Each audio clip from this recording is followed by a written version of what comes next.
Good morning everyone and welcome back to what is a slightly soggy KNA Varna circuit here in Norway, where you join us for a very important day of racing. Of course, it's day number 2 of the IAME Nordic Cup in 2025. My name is John Ratcliffe. I'm once again going to be guiding you through the action here out on the black stuff. It's less black than it was yesterday. It's more blue from all of the water that's been dropped on it overnight and obviously through into this morning as well. I think it's supposed to stay pretty much heavy rain through until about lunchtime, just past lunchtime, and then light rain through the afternoon as well. So I think we can assume it is going to be wet tyres throughout today's action. It's going to have to either significantly dry up for drivers to try those dry tyres, or a little bit, and maybe someone will go a bit crazy and hope it dries up enough for those slicks. Well, I just can't see it ever getting to conditions where you can use slick tyres out there today, but you never know. Some people are built different. Some people are just a bit crazy. So we'll see how that carries on through the day. As you can see, the warm-ups just coming to a close now. This is the last warm-up session of the morning. The X30 Seniors and the X30 Masters as well. They're heading round to the checkered flag as the session is done and dusted. So all drivers in all of the 5 classes have completed a 8-minute practice session to kick off this morning's on-track action. And as they all head back into the pit lane, we get ourselves ready to go for the first super heat of the 2025 IAME Nordic Cup. I can see all of the drivers out there donning their race wetsuits. Of course, not actual wetsuits. That would be a little bit tight and uncomfortable. Of course, in karting, you have specific wetsuits for karting that go over your race suit. I won't refer to them as what we refer to them in the UK. It's probably not stream friendly, but I think you can make comparisons yourself to what one of them looks like. Either way, it keeps the drivers nice and warm and nice and dry and lets you focus on the driving that needs to be done. And that in and of itself is going to be very, very challenging today, given the amount of water on circuit. And I can already see, just looking out of my commentary box window, a couple of areas of standing water out there which the drivers are going to have to be very careful of. You hit that, you start aquaplaning, and suddenly it all goes a little bit wrong, and you find yourself having a bit of an off-track excursion, which you definitely don't want to be doing. Like we say, it's the super heats coming up first. All 5 classes will crack on through their super heats. Now, for the younger classes, that being the Junior 60s, the Cadetis, and the Minis, those will all be 11 minutes plus 1 lap in length, so slightly longer than what we had yesterday in the qualifying heats. And then the X30 Juniors and then the X30 Seniors and Masters will all be 13 minutes plus 1 lap for those super heats. We'll do all 5 of those in an order, and then we will get on with the driver's presentation. There'll be a small break for lunch where we have that driver's presentation scheduled for around 12:45 local time, and then we'll be back at around 2 o'clock to kick off the finals. And again, all of those slightly longer in length as well. For the 3 younger classes, those will be 13 minutes plus 1 lap in length. And then the final for the bigger boys and girls and the juniors, the seniors and the masters, those will be 15 minutes plus 1 lap in length. So a couple minutes longer than our younger classes. And then after that, it'll be the prize giving where we crown the IAME Nordic Cup champions in 2025 across all of the 5 classes, and give a big well done to everyone that has braved those circuit conditions out there today on Saturday. Well, here we go then. As you can see in the collecting area in the dummy grids getting ready to go is our first super heat of the day. Of course, kicking it off with the Junior 60 class. Now, just before we go through the grid, a little explainer of how that's all been worked out. So all of the points from the 2 qualifying heats yesterday that the drivers have been able to amass gets put together. And then whoever's been able to amass the most amount of points across those qualifying heats is able to jump themselves as high up as possible on the grid as they can get. And that decides their starting position for this super heat. And then once the super heat is done, more points added on to their total. So to give you an idea, It was 50 points for a win in the qualifying heat yesterday, but today in the super heat it is 90 points for a win. So slightly weighted towards the super heats in terms of points amassed, which is understandable. We're here on the Saturday for the quote-unquote proper racing day when everything gets decided. So these super heats going to matter even more for the drivers to put themselves even further up onto the grid for the finals later on. So of course all of those points will be amassed between the two qualifying heats and the super heat. That will then set the grid for the finals later on this afternoon, and those are going to be rather exciting, particularly in these conditions. Who's going to be the bravest IAME warrior out there around this KNA Varna circuit? Well, not too long until we find out, at least in the super heats anyway. Junior 60 up first. And let's have a look at the grid then for this first super heat of 2025 here at the IAME Nordic Cup. Making sure I've got the right timetable open. Yes, that's good. Right, okay. So Junior 60 super heat then. As they all get ready to go there. You can see the umbrellas up in the dummy grid as well. A couple of drivers being shielded from the conditions at the moment. And they'll be hoping to keep nice and dry out there before they head out onto the circuit. And then, sadly, they can't bring the umbrellas with them. They'll have to leave those with their parent or mechanic who is shielding them from the elements at the moment. And they'll be out on their own doing battle. Of course, 7 drivers out there yet again here in the Junior 60 class. Let's have a little look back then before we pop those grids up for you as to what happened yesterday in Junior 60. So in qualifying, well, across the whole day yesterday, it was absolute domination from a familiar face, the 297 of Ole Alexander Sjøli Smistad. He was super impressive across both the Junior 60s and the mini classification as well. Well, Ole was able to get a clean sweep in the Junior 60 class, pole position in qualifying, and a win in both of the heats. Very, very impressive. Now, Noel Harlin qualified in second place.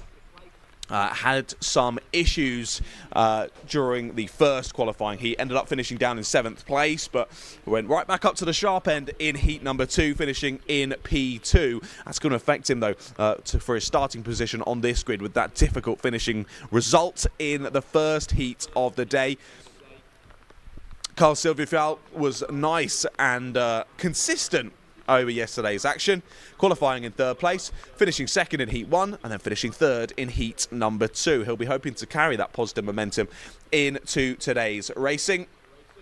Oscar Vitala, the Finnish driver on the 298, qualified down in 7th place, had a great run through the field in Heat number 1, up to 3rd, but sadly wasn't able to continue that into Heat number 2. Well, sadly didn't actually complete any laps there in heat number 2, so less than ideal for him. It looks as though he wasn't in the race for too long, sadly, in heat number 2 yesterday, so let's just hope that we see Oscar getting to the flag here and starting off his day as he means to go on. And then, of course, the other drivers involved, William Axelsen Nyman, Niklas Kanga-Salo and Hugo Preischoff as well. So like I say, 7 drivers involved here in Junior 60. All aged between 10 and 12. Now I've said they've already been out all for a practice session every single class, but we're sending out some rather young drivers out to experience the track for the first time today under green flag racing conditions, and we'll see who is able to get used to those conditions as best as possible. Now, maybe you won't be quite as used to these as a British driver, but I still think up in Northern Europe, you get your fair share of rainfall. So there's definitely a decent amount of experience across the field here, even with these young drivers. So let's see who is able to rise to the fore. And my thoughts, really, are we going to see these fields be slightly shaken up here on day number 2? Of course, there was a general running order being found in a lot of the classes. most drivers starting and finishing around where you would kind of expect them to be in terms of their overall pace.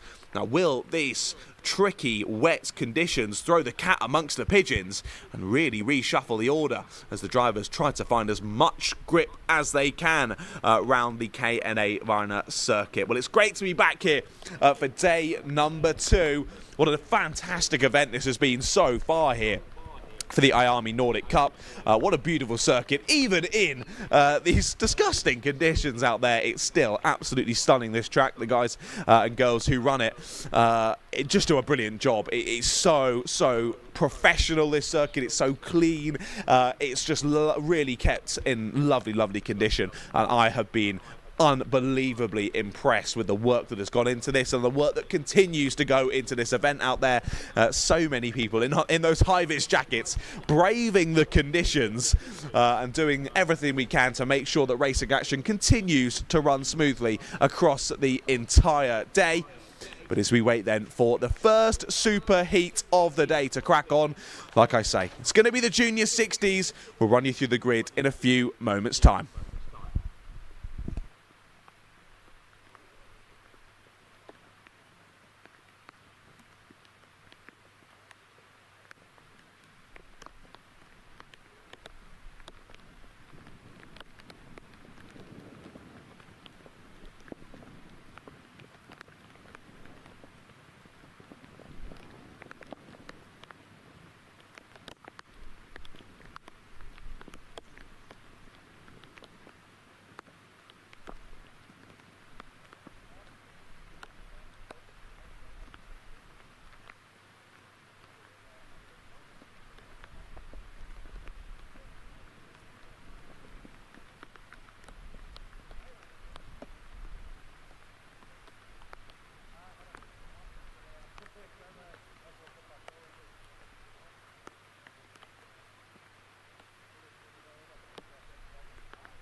Here we go then, drivers heading out onto the circuit after a little brief intermission there, as we got everything ready and sorted to go for the first bit of racing action here on day number 2 of the IAME Nordic Cup. Let's have a look then at the grid for your first superheat of the weekend. We kick it off with our Junior 60 class. The man who clean sweeps day number 1, Ole Alexander Sierli-Smistad, lines up on pole position. Alongside him is Noel Harlin. Then the second row of the grid will see Carl Silvifjall and William Axelsen Nyman, followed by Hugo Preischoff and Niklas Kangasalo on row 3. And then finalising the grid, the Finnish driver of Oscar Vitala. Well, there we go then. We've got 6 drivers heading round in a train, so potentially we might already have lost a driver, sadly, from this superheat. I can't see a stricken cart around the circuit, which leads me to believe that maybe we've lost them even before the practice laps have got underway. We've had a spinner there down at the final corner, and sadly it looks as though they've come to a complete halt. Can they get the engine back on and running? Having a bit of troubles at the moment there at the final corner. Hopefully the driver's not already out of this race. They've only done just less than 1 lap of practice there. And I think they're out. Indeed they are. And they show their displeasure there, smacking the Nassau panel in frustration as their first race of the day already over.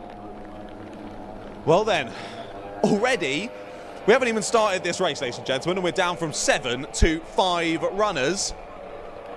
And that is absolutely gutting for the 2 drivers who are already out of this race. I'll let you know as soon as I have a bit more information as to who are those 2 drivers who won't be making it round to green flag racing conditions. But it looks as though, I do believe we still have our front row of the grid of the 297 of Ole Alexander Sierli-Smistad. Well, he's definitely there. I can tell from the black helmet.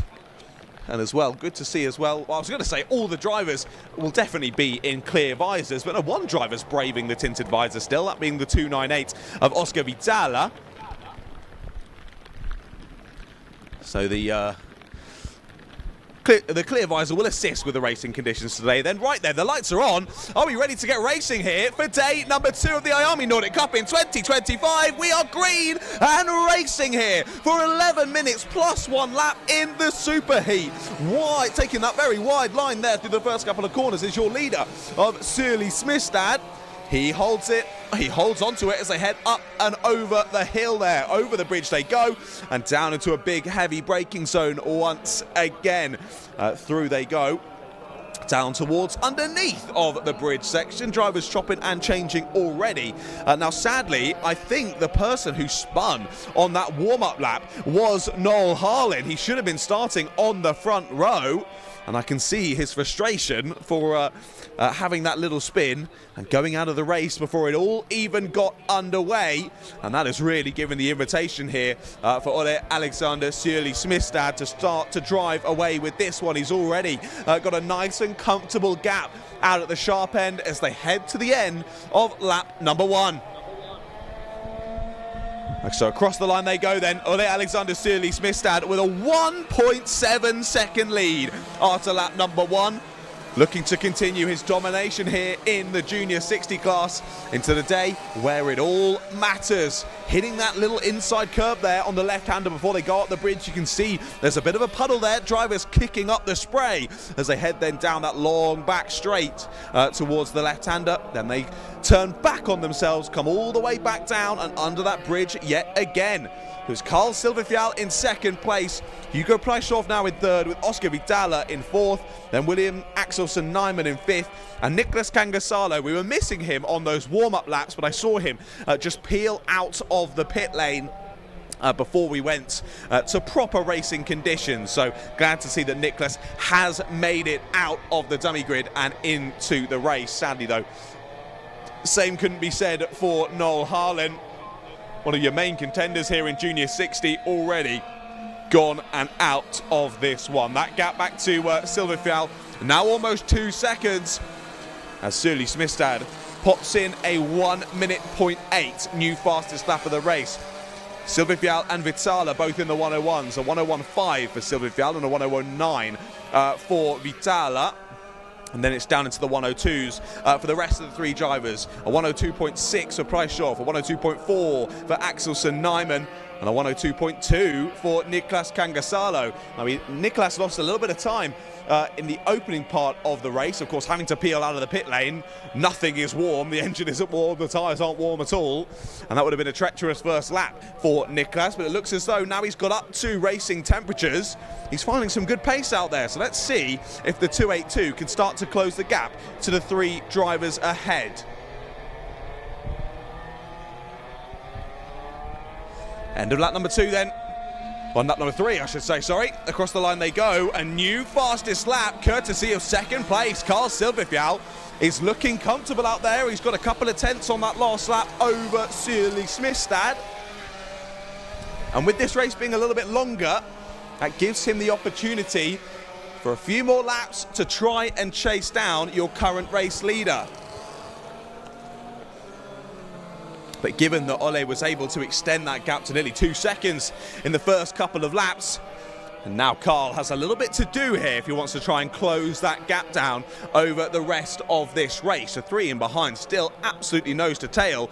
Oscar Vitala there in 3rd place, Hugo Preischoff now in 4th, and William Axelsen Nyman in 5th place.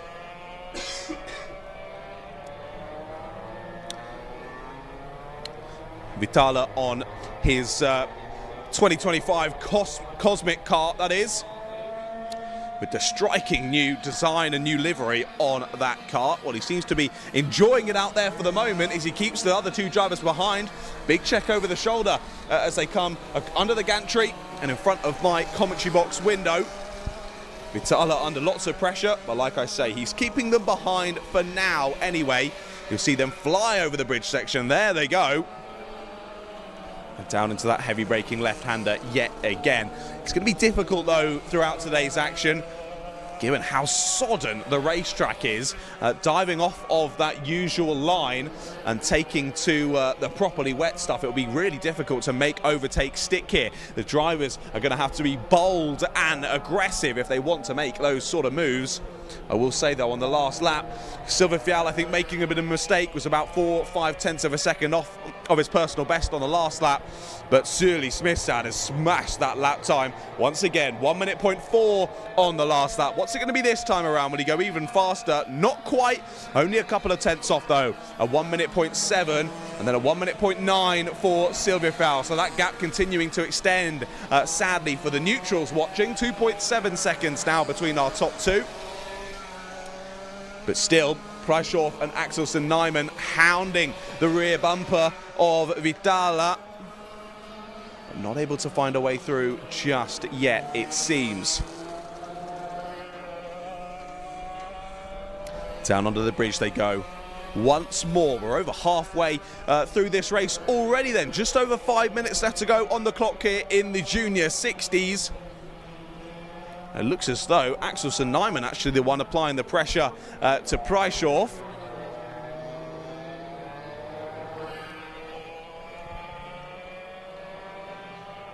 As they head through into sector number 3 once again. The 2 teammates absolutely nose to tail there as there might be the move. Nope, not quite.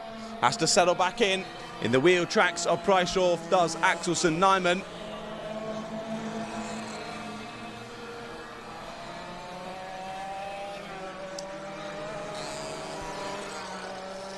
Of course, those two and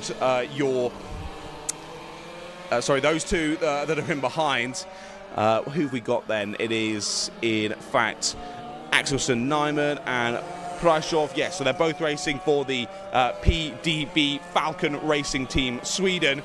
So does Noel Harlem, but of course we lost him before we got the race underway. But it's Carl Silvifial and Ole Alexander Sørli Smistad, both racing for Stian Sørli Motorsport. And seems as though the Sørli Motorsport team doing a quality job there, as there are 2 drivers in this race, both the 2 at the sharp end, but that gap continuing to extend between 1st and 2nd place. What's it up to now? It has gone down ever so slightly. 2.5 seconds now, the gap, as Sylvia Fial takes the fastest lap once again on the last lap. A 1 minute point 2 now the quickest lap in this race. Last lap for Sturdy Smithstad was a 1 minute point 6, so 4 tenths stolen back there by the number 295. But again, number 297 and Sturdy Smithstad just managing that gap really nicely. No need to do anything crazy. Keep hitting those wet lines. Keep managing that gap to second place and looking to continue that domination here into day number 2. Axelsen Nyman so close to the rear bumper of Preisdorf still, but just unable to find a way through. He looks ever so slightly faster, does Axelsen Nyman. Yeah, 1:01.6 on the last lap was actually quicker than both the drivers ahead of Preisdorf and Vitala, but Preisdorf, the very slightly slower one of the three, only by about half a tenth to a tenth of a second on the lap, so not much in it at all. And that's where Axelsen Nyman is finding the issue of getting past. He's just not quite got enough overspeed to get the overtake done and dusted.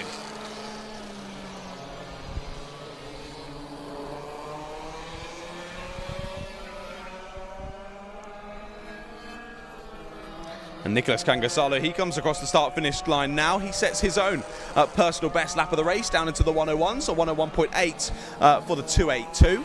But good to see him continuing to improve yet again, as he's just fallen a little bit off of that main group. There were your two leaders just darting through your picture there, but we keep our eyes locked onto these three battling over third place. And of course, like I mentioned earlier, these super heats handing out a lot more points to the drivers than what they would have got from their results in the qualifying heats yesterday. So even 1 or 2 positions here in the battle for third place could change where you end up starting on the grid for the final later on. And you've just proven here, Mr. William Axelsen Nyman, as to why that matters so much. You get stuck behind a driver, even if you're a tad bit faster than them, it's a real challenge in these soggy conditions to actually be able to find a way past your rival. So securing those extra points, being able to gain a couple of positions on the starting grid could really benefit you heading into the final later on today. A little bit wide there under the bridge from the 299 of Preisdorf.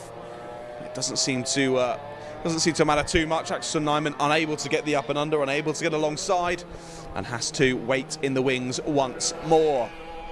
So that gap between the two leaders was back up to 2.7 on the last lap. New fastest lap of the race from Ole Alexander Sturdy Smithstad.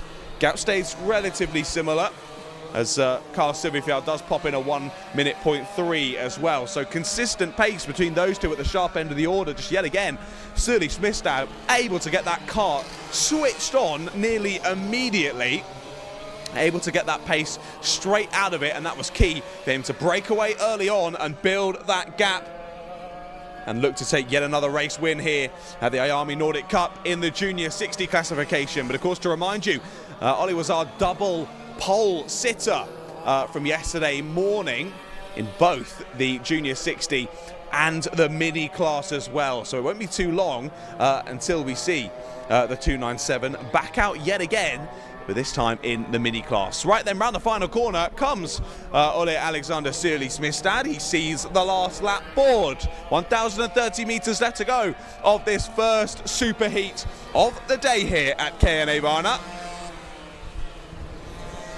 And these three in their battle for third place have been absolutely inseparable. Still following line astern, still in the order that we've seen them in for the entirety of this race so far. Will this be the opportunity for the likes of Preisdorf or Axelsen Nyman to make a move? He is close as the 288. They're down into the left-hander, but again, move not able to be made. Preisdorf holds the line, and actually I think the 288 has lost a little bit of time there through as they go under the bridge, so has fallen away a little bit. I think opportunities dwindling fast there for the drivers following in behind to make up any more positions. But look at this then, the 297 of Ole Alexander Smistad will win yet again here in Junior 60. He takes the first win of the day here in day 2. Superheat victory goes to the 297. And he'll be definitely on pole position for the final later on today. Great pace from Carl Silvifjall there to finish in second place and keep within good distance there of your race winner. Deals with the pressure though, secures third place, does Oscar Vitala there in third, with Hugo Preischoff close behind in fourth.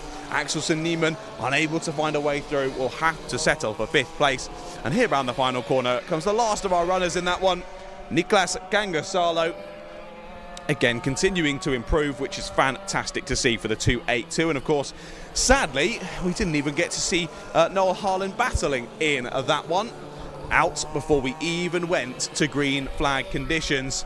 And the marshal's now getting his cart ready to be removed from the circuit as quickly as possible, as the rest of the drivers who did make it to the checkered flag meander their way back to the pit lane. And I think the word meander is rather fitting here for today. Of course, you usually use the word meander when you're talking about a river system, and there is a bit of a river system out there today on the KNA Varna circuit. Honestly, I think not surprisingly so, I think the wettest bit of track I can see is down through under the bridge section. Of course, it's quite a low point of the circuit, and it's covered from the rainfall as well. So on the entrance, it all slides down into under the bridge and then struggles to get removed. So that bit looking rather treacherous. And I think later on, when we see those classes with slightly more numbers up in the juniors and the seniors for both the X30s, it's going to be rather scrappy out there, I think. Drivers all battling for position. I think that's as well where the stewards and things will give them a little bit more breathing room in terms of side pod to side pod contact and things like that, given the lack of grip out there on the black stuff. But there we go. First superheat of the day is done and dusted, and 10-year-old Ole Alexander Smistad takes the first win of the day on his Falcon kart for Stian Sørli Motorsport. So we still have 4 superheats left to go then.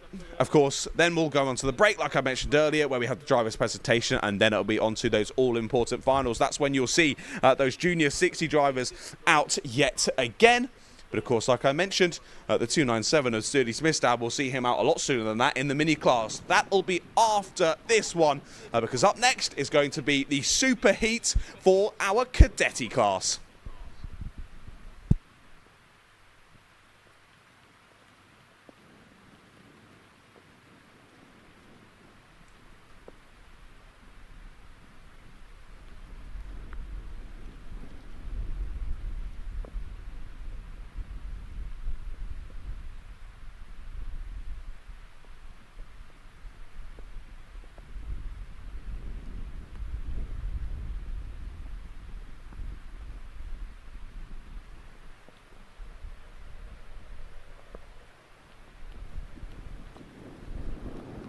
Engine's already on then for our Cadetis. They head out of the dummy grid onto the Suki tarmac for the second time so far today. Of course, they've also already completed an 8-minute practice session earlier on this morning.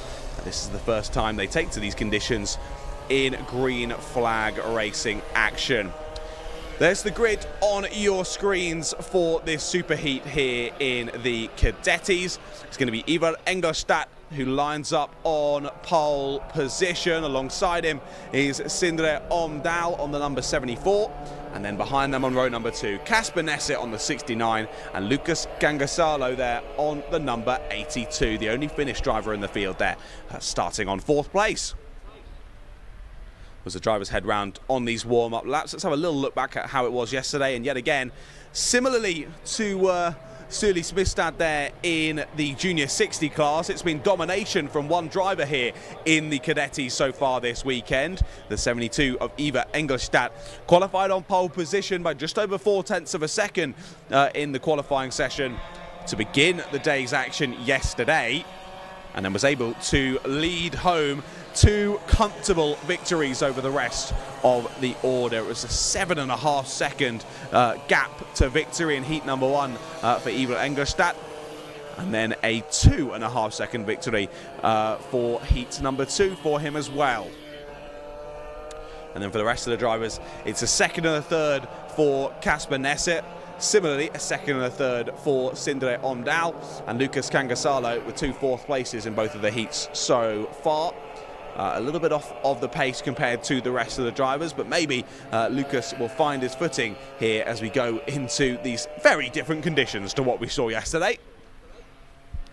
But 3 of the drivers heading round in a group. We've got one straggler at the back as well. They've gone for a spin there down at the right-hander. Now we'll see, are they able to catch the back of the pack here before the red lights go out and we go racing? I do think that is Kangasalo there. Yes, it is. So we've got Engelstadt and Omdal on the front row. Nesset's still there with the pack. Kangasalo still a little bit far off, though, after that spin there on the warm-up lap. So he'll look to chase down the rest of the pack, and yes, we're not going to go this time. We will be going round once again to try and allow Lucas to chase down the back of the pack. Now, Ivar Engelstadt, like we say, has been absolutely dominant throughout this weekend so far, and I think he was definitely the one that we were expecting to be there at the sharp end in this field of drivers, currently leading the championship in the Cadeti class in the IAME Series Norway. So a lot of these drivers, not only of course here in the Cadetis, but across a lot of the classes, will already be very familiar with each other, will already be very used to racing each other week in, week out at different kart tracks across, not only Norway, but across loads of different Finnish countries, and some of them even extending down into European series as well. That's mostly for some of the older drivers, though, who have been able to venture out into Europe and be very, very successful upon their trips out into wider championships. But these drivers will all know each other very well. All 4 of the drivers out there on circuit, or actually no, sorry, 3 of the 4, I believe, out racing in the IAME Series Norway Cadeti class. So like I say, Engelstadt leads the Cadeti class in the IAME Series Norway. Kasper Nesset is 3rd place in the championship. Sindre Omdal 6th place in the championship at the moment. So Sindre and Kasper really close on pace, battling well throughout yesterday, like I say, each having 1 second place and 1 third place. Sindre having a few issues in the first heat. He looked to have the overall pace, honestly, on Kasper throughout yesterday, but again, these conditions could shuffle everything back up again. Right then, we look to those red lights. Will they go out this time? Yes, they will. We're racing once again in the Cadeti class, and Omdal obviously out there on the outside, but immediately Engelstadt chops across and holds onto that race lead there through the first couple of corners. Drivers flirting with the edge of grip as they try to apply the power up and over the bridge. So Engelstadt holds onto the lead then through this first half a lap, and they stay as they were off of the grid. Sindre Omdal in 2nd place with Kasper Nesset in 3rd and Lucas Kangasalo there in 4th place. Under the bridge section and through down into the second part of the lap. And let's see if these slightly more challenging conditions will produce a bit of extra racing action here between these 4, or whether we'll see some drivers take to it like a duck to water, pardon the pun, or some drivers finding it a little bit more challenging, and maybe we'll see the field spread out a little bit more than what we saw yesterday. Well, not too long to find out. We're almost at the end of the first lap in green flag racing conditions, and like we say, on his Lando Norris kart, it is still Ivar Engelstadt who leads us through onto lap number 2.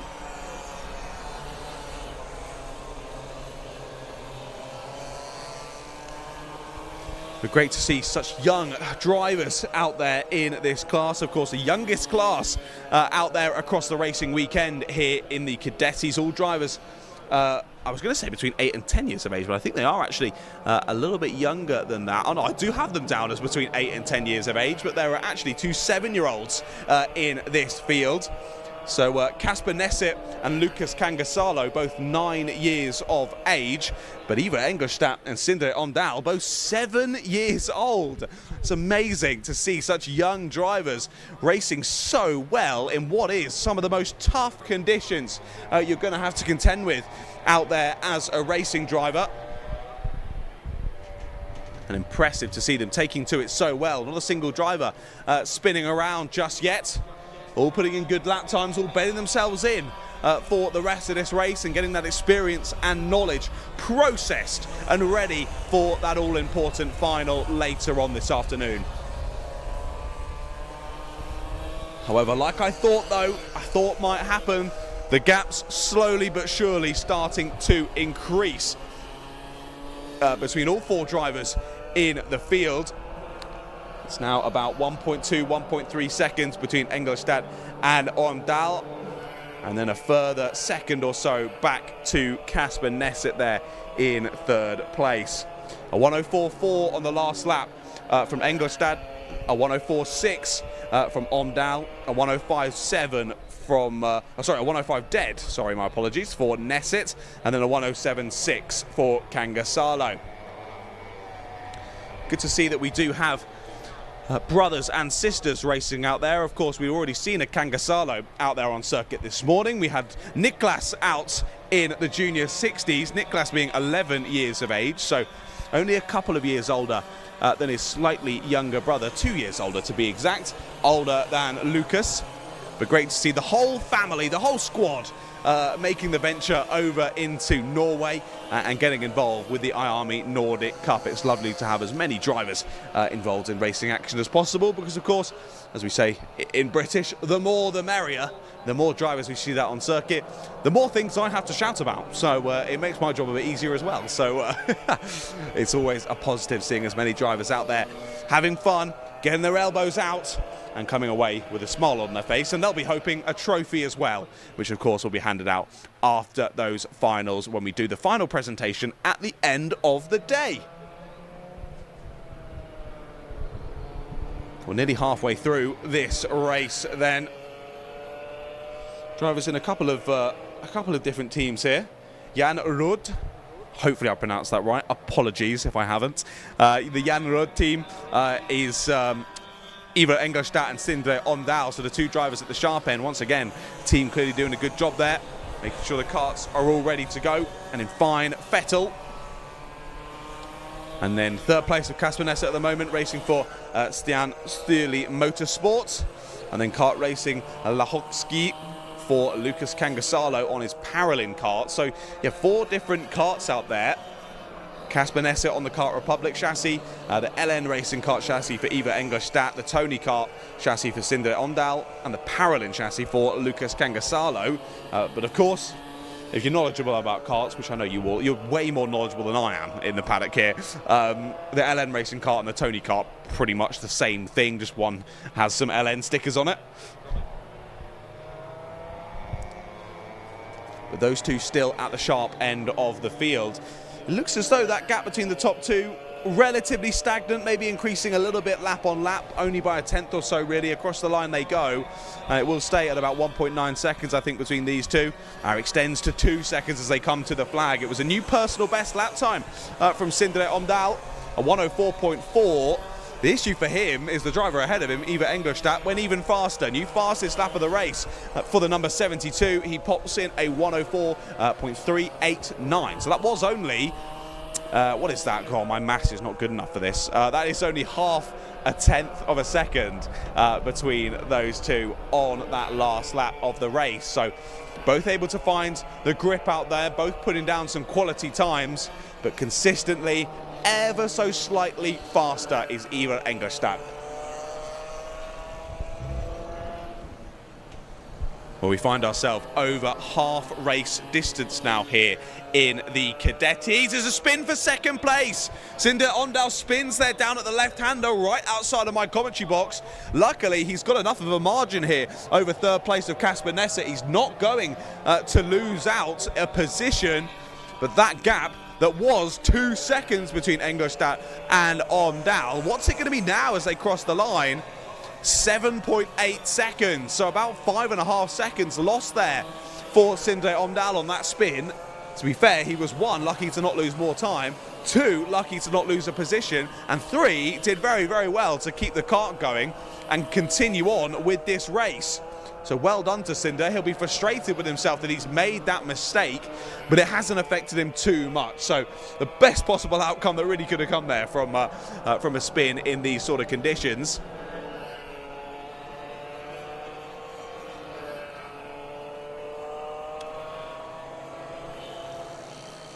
But of course, this class not being one of the classes where the drivers will secure themselves a ticket to the IAME World Finals later this year in Spain, where we would hope the conditions are a little bit sunnier down in Spain.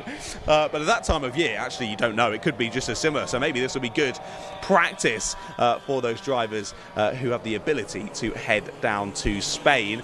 But of course, here in the Cadeti class, like I say, no IWF tickets, but this Cadeti class is still being heavily supported by IAME Norway, which is fantastic to see. So the winning driver will receive a £220 or 3,000 krona voucher for IAME products. And then also, oh no, of course, yep, sorry, the stipulation there I didn't read. So that is the prize on offer here in the Cadetis, a 3,000 krona IAME voucher for the winner of the final later on this afternoon.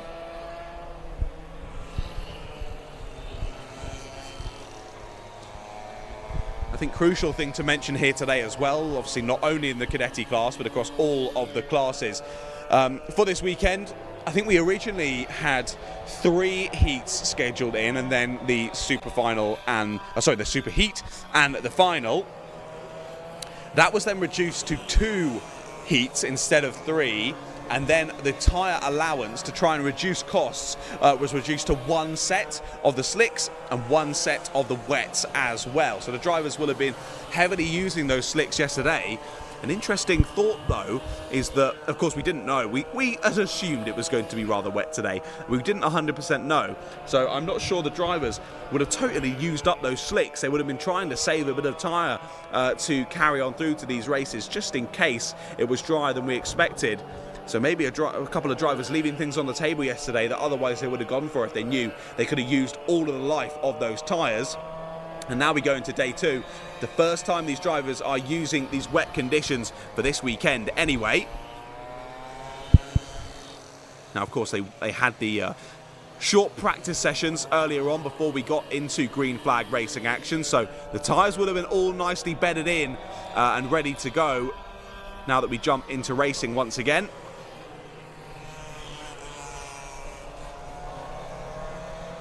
The first times that these tyres are being used so far this weekend for day number 2 here at the IAME Nordic Cup in 2025.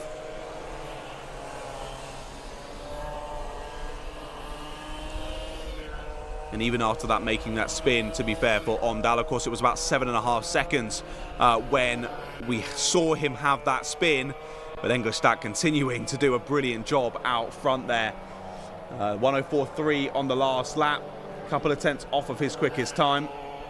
But still some really good consistent pace within a few tenths every single lap is Ivar Engelstad. And that gap now over 10 seconds between your leader and second place. Nesset keeping the gap to about 3 seconds then between himself and second place of Omdahl. And Omdahl on the last lap, a 105.1 was his time, a 105.3 for Nesset. But look at that, Ivar Engelstad finding even more time out there. New fastest lap of the race with a 72. So despite being over 10 seconds out in the lead, he doesn't want to take his foot off the gas. He's still finding more and more time out there. The confidence from this young driver is mightily, mightily impressive.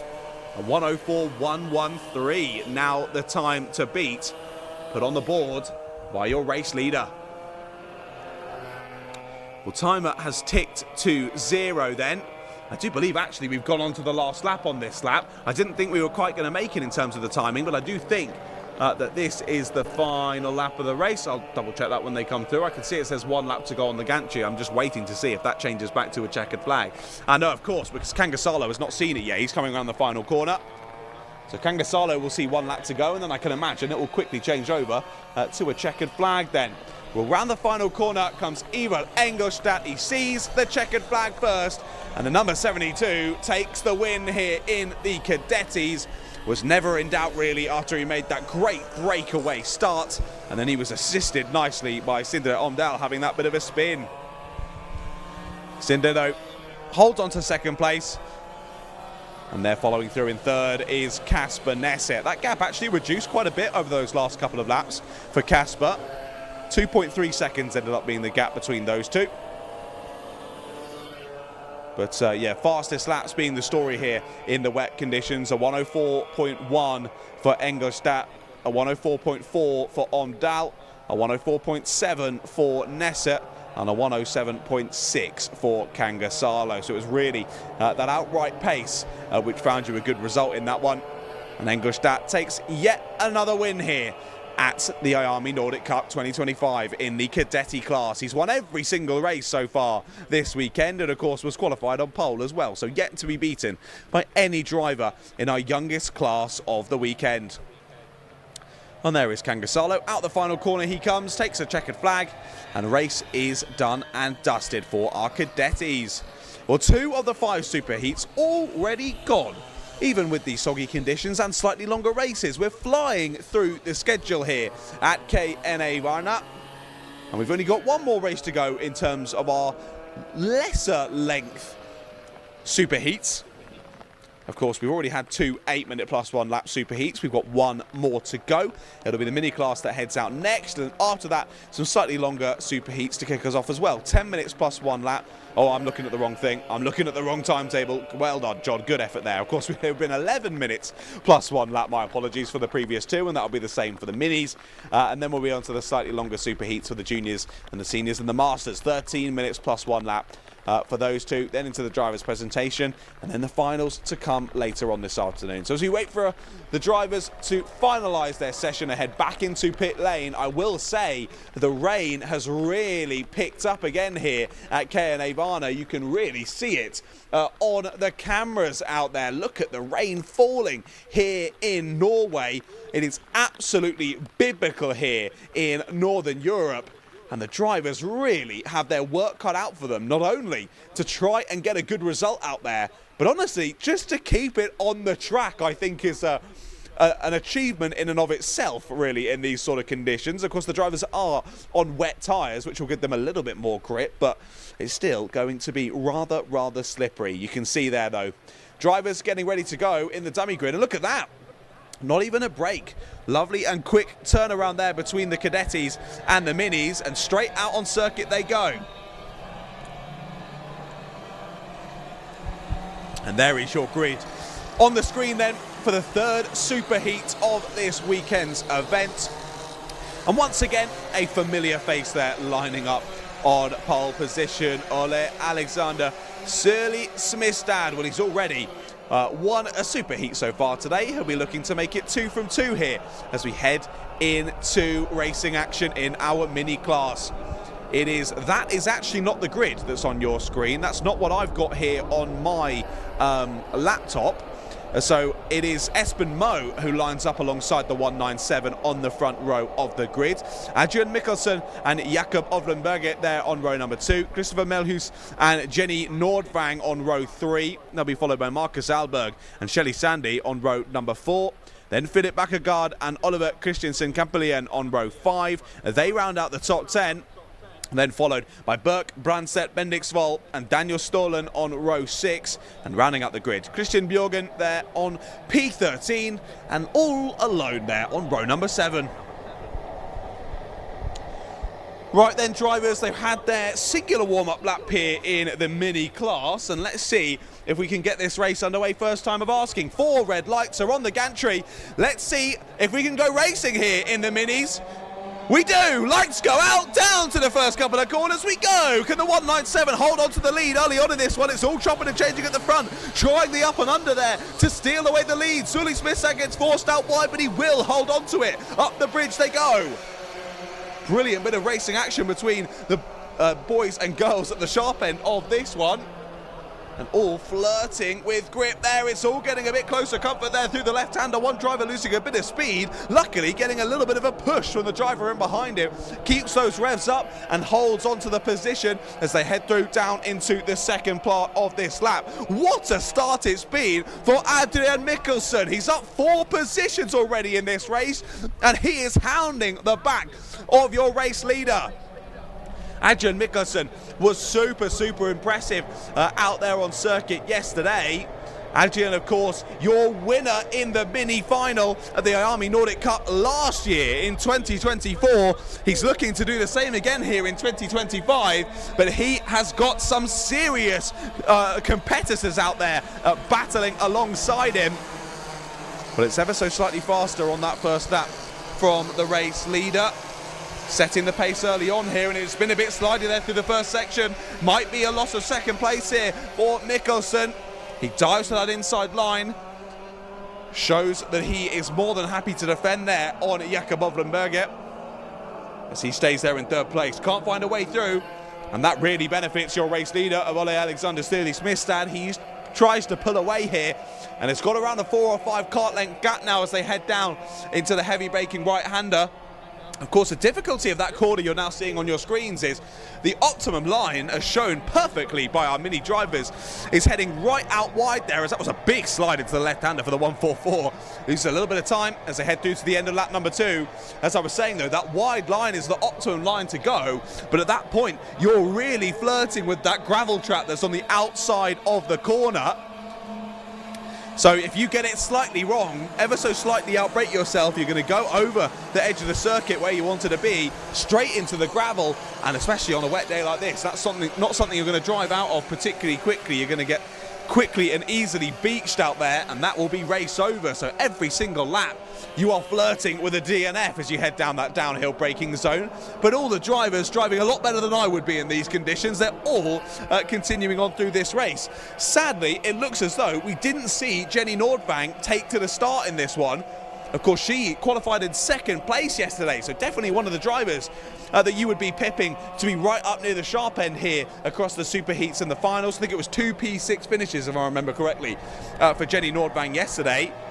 Sadly, though, clearly something going awry, whether that's to do with her or to do with the car, I'm not sure, but she did not make it to the start of this race. Lots of different lines being taken. That was a lovely up and under out the final corner for the 176. Brilliant overtake there from Philip Bakkegaard. He's up 5 places so far in this race. Philip clearly enjoying these type of conditions as he cuts his way through the pack. Daniel Stollen it was who he relegated down into P8. But it is still Adrian Mikkelsen.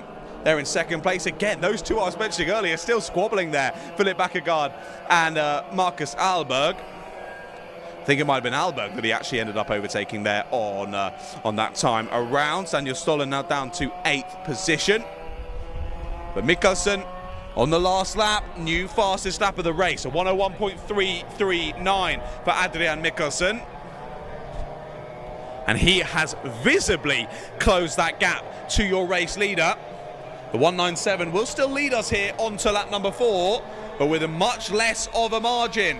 0.3 of a second as they come across the line.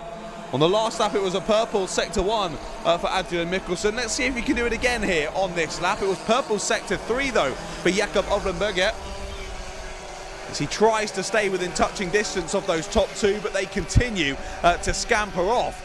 Well, to answer my earlier question, yes, Adrian Mikkelsen can continue on with those purple sectors. He sets another purple sector 1. Sadly, though, we've had a driver off into the barriers down at the final corner.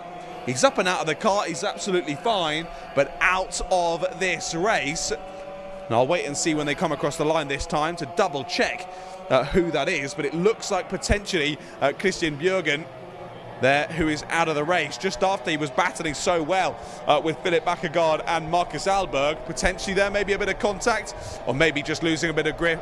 Off out into the barriers he went. Either way, however it started, it ended with him in the barrier.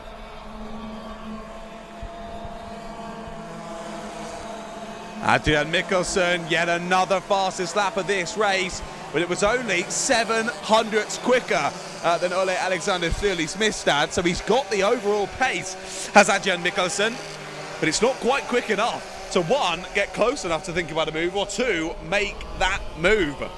But we tick over half race distance in this one then. Oh, close and close enough, just about ticking down to it now then, as I can see the clock on the gantry just ticking to below 5.5 minutes in this one.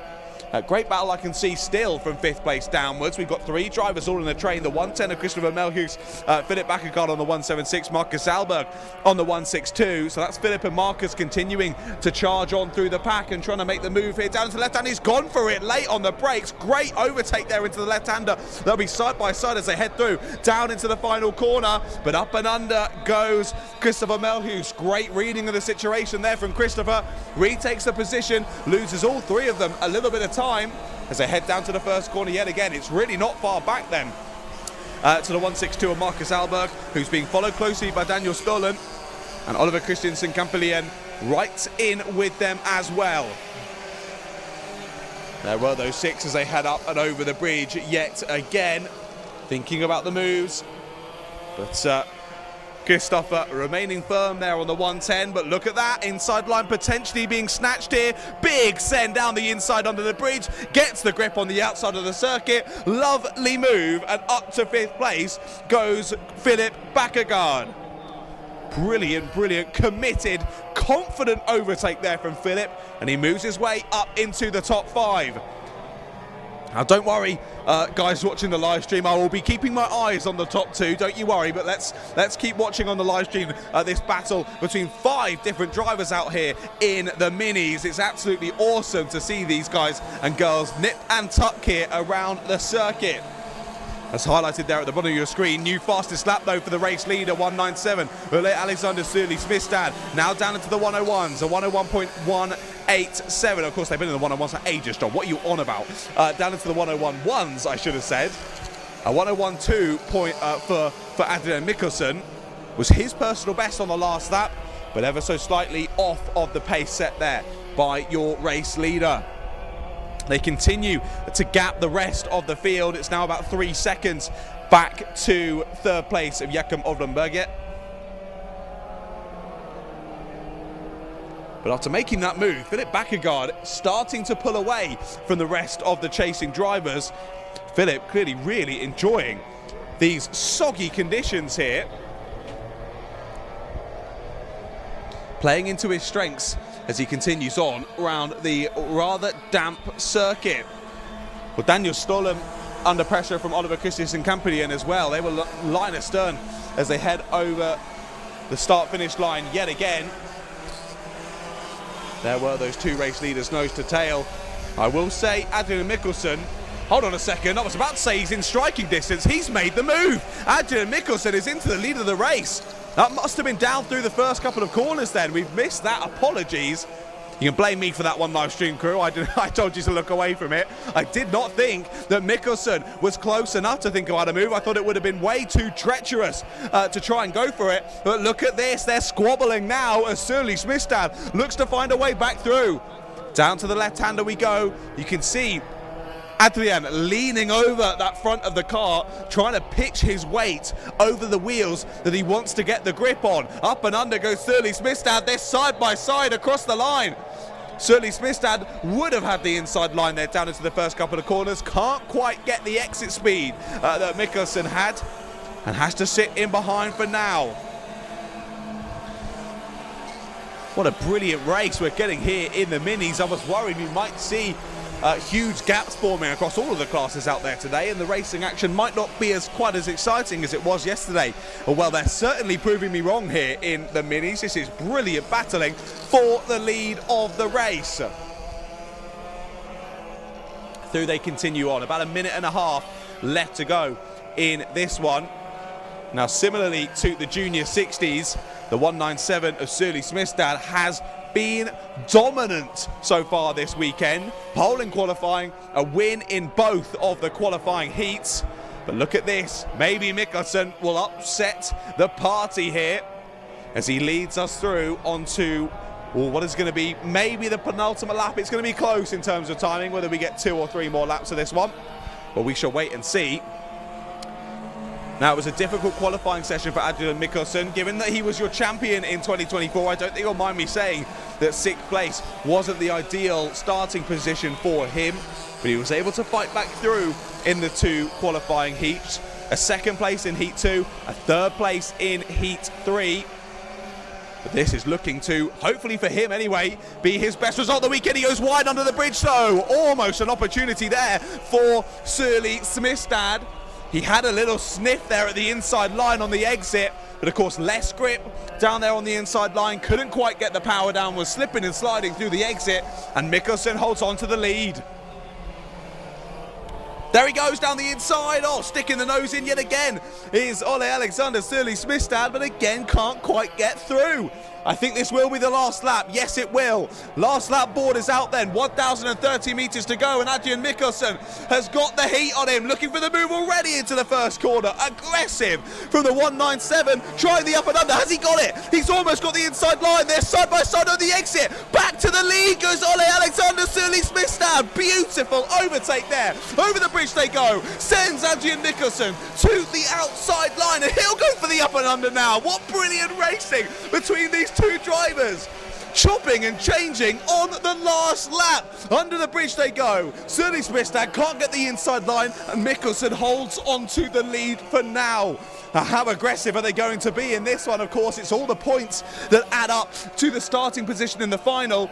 I think Surly Smithstad will still have that, but he'll want his perfect weekend in both classes. Looks to the inside line, he's gone for it. Late on the base of it, contact around. Round goes Adrian Mikkelsen on the final time of asking. He's going to drop to at least third place here, potentially even fourth.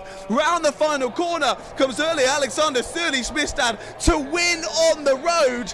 But the stewards might have something to say about that one. Of course, there's a lot less grip, but what a race we had there through the last couple of laps. Nip and tuck between the two drivers at the sharp end, and sadly ending not how we want to see any race end there, with Surly Smithstad going for the aggressive move to the inside. The space was left there from Mikkelsen.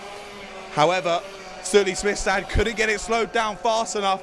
Just had the lightest of touches on the rear left of Adrian Mikkelsen's car, but that was enough to unsettle it, send him into a spin. He did really well to get that kart going again and drive back through to third position. It was Jakob Overenberger who inherited that second place. So if the 197 does get a penalty, the win might actually end up going to Jakob in that one. But like I say, that's far above my pay grade, and that is a job for people far more knowledgeable than I am. I'll simply tell you what's happened out there on circuit at the time, and it is the 197 of Ole Alexander Surly Smithstad who wins Super Heat number 1 in the minis. Second place then goes to Jakob Overenberger, like I say, and Adrian Mikkelsen there in third place. What a battle it was though for Adrian, showing his true colours here on day number 2 and looking to defend his crown here in the mini class at the IAME Nordic Cup. Espen Moe and Philip Bakkegaard round out your top 5. Great race through for Philip Bakkegaard, brilliant stuff. I can't wait to see what he can do in the final later on.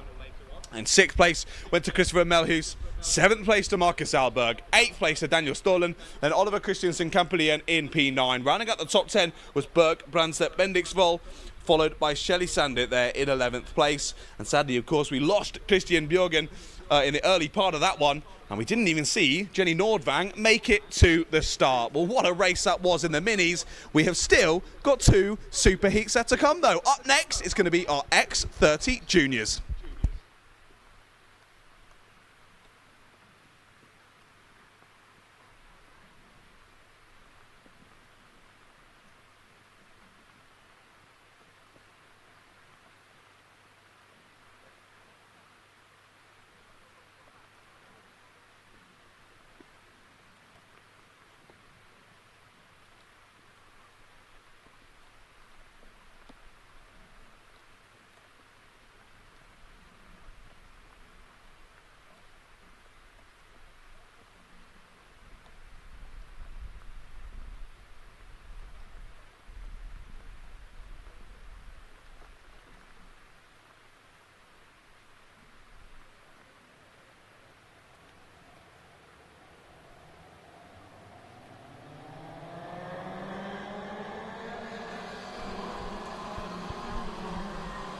Well, we're running through the racing action like clockwork here at the IAME Nordic Cup.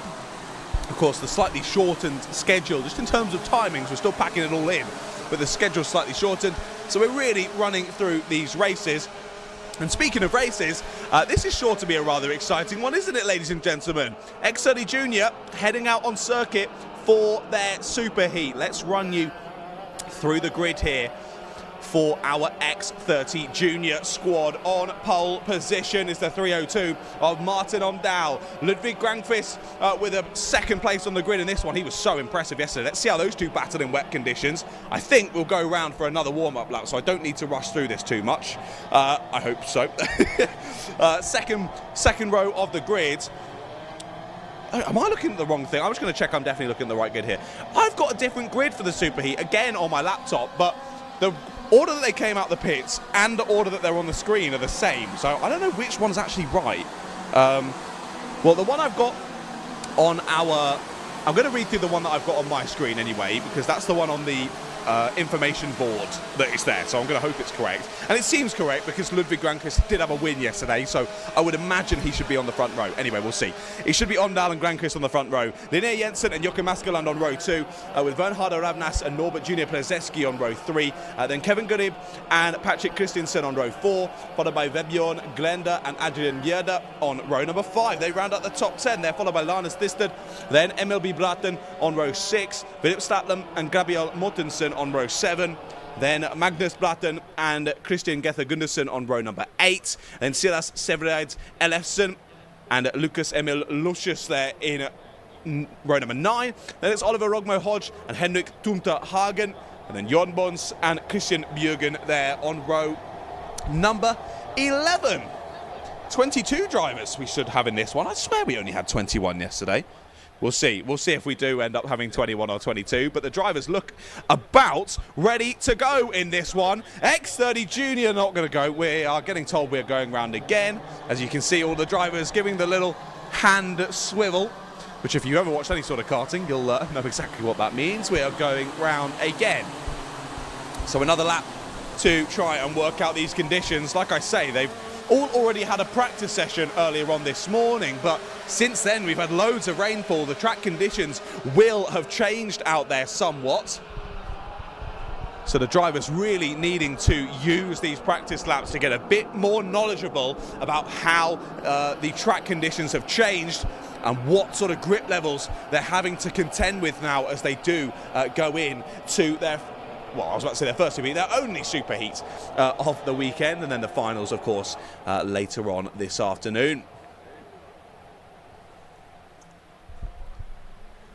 So all drivers in this one, 12 to 15 years of age. Sadly, it looks like we've got a bit of a straggler at the back of the pack. I'm not sure they are going to have enough time here to get round and join the train of karts here in X30 Juniors. But we increase the time of the final here for the juniors. Oh, sorry, not for the final, for the superheat. 13 minutes plus 1 lap in length this one, so yeah, a little bit longer than what they've experienced so far this weekend. That opens up more opportunities for overtakes, but also more opportunities for mistakes. Who's going to win the superheat? Let's find out. We're racing here in X30 Junior. Down to the first couple of corners we go yet again. Who's going to take the lead earlier on? Is that Granqvist chopping across already? That might have been. What an unbelievable start there at the front of the order. Drivers squabbling there for grip as they all jump over that inside apex curve. And up over the bridge they go. Down into the heavy braking left-hander. It's a big bit of braking. That one. And impressive that no drivers have found themselves facing the wrong direction after that one. We're side by side for the lead though under the bridge. Unbelievable battling there between our two front runners. But just about, the driver who stole the lead early on the first lap, just holding on to it there as they exit from the bridge section. Driver in third place looking rather feisty though as well. And I do believe that is Granqvist, isn't it? Yes, it is on the 304. What a start it was from the outside of the grid from Ludwig Granqvist. Just got that slightly better start as they came across the line and was able to chop across aggressively, diving over the apex curve to hold on to the lead as they head through to the end of lap number 1 then. And again, Ludwig clearly just likes that line. He dives over that entrance curve, on the inside of the circuit. It clearly seems to work out for him. Now Martin Omdahl is actually getting a bit worried about the driver in behind him now. Askeland goes for it. That's why he was worried. Down the inside goes Joachim Askeland. A little bit too late on the brakes. Heads out wide again and up and under goes your second place holder once again of Martin Omdahl. But I was wondering why he was more focused on the driver behind, and I was immediately shown why there. Joachim Askeland enjoying these soggy conditions, and he is hounding the rear axle of Martin Omdahl. They've got to be careful here, though. They keep battling like they are doing here. Ludwig Granqvist is going to drive away with this one. And you saw there the differences in lines as attempting the up and under yet again was Joachim Askeland. Loses that bit of grip, and you just saw him kick out the rear end, turn into the slide. Like they say in cars, turn right to go left. That's exactly what Joachim Askeland was doing there. And just about managing to avoid hitting into the rear left corner of Martin Omdahl. Well, Ludwig Granqvist, we knew he was impressive yesterday in the dry conditions. He's even more impressive here in the wet conditions. A very experienced young racing driver is Ludwig. Of course, he was your winner in the final here last year, but not in X30 Junior. That was in the Junior 60s. He's made the jump up to X30 Junior for 2025, and clearly taking to it with ease here as he continues to lead the older and more experienced field of drivers that sit in behind him. Wide for second place, a mistake there from Martin Omdahl. He goes wide out of the final corner, up and under goes Joachim Askeland, and an easy steal of the place there. Like taking a candy from a baby there for Joachim Askeland. And that was all for that small mistake from Martin Omdahl. Just went ever so slightly too late on the brakes. Lost the rear end, went wide up the banking. And Joachim Askeland said, "Thank you very much, I will happily take second place from you." Two drivers going side by side there, down under the bridge section. That's the battle for fifth place, that is. Norbert Junior Plazeski and Patrick Christiansen there.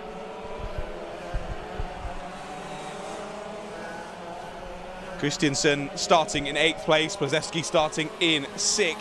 So Plazeski's gained 1 so far in this one, Christiansen gaining 2. So yeah, I can't trust my, on the live timing, I've got the up and down number of positions, because I think they're going off of the qualifying that was set yesterday, which of course the grids for these totally different. So when I talked about gaining positions in the last couple of super heats, they were probably wrong, so apologies. I've just worked it out though. Joachim Askeland, look at that. He's got a bit of fresh air now that he's passed Martin Omdahl, and he is finding some quality pace out there. New fastest lap for Joachim Askeland, a 56.838. Now that was only about 300ths quicker than Ludwig Granqvist's personal best lap as well. But on that last lap, it was over 3/10ths quicker than Granqvist. It's a 1.6 second gap. We've got 8.5 minutes left to go on the clock. Don't trust that clock that's on your live stream screen. That's about 2 minutes behind that one. On the gantry, it says 8.5 minutes left to go. But look at this now that Martin Omdahl has fallen off the back of Joachim Askeland as Joachim continues to try and close that gap to your race leader. He's falling now into the clutches of Linnea Jensen. The fast young female driver is hounding his rear bumper. But it's one thing chasing a driver down in these wet conditions, it's a totally different thing actually finding a way past. And that is going to be Linnea's difficulties for the rest of this race. And really not far behind still are Patrick Christiansen and Norbert Junior Plazeski. Those two have swapped places now. So we saw them going side by side a lap or so ago down to the bridge section. Well, they've swapped around now. Christiansen has found a way through, and up into 5th place he goes. He's gained a number of positions in this super heat so far. He should be very happy with this performance so far in this one, but he'll be wanting more. He'll be wanting more positions. That's exactly what he's trying to do. Attempting down the inside, late on the brakes, he goes, and impressive stuff.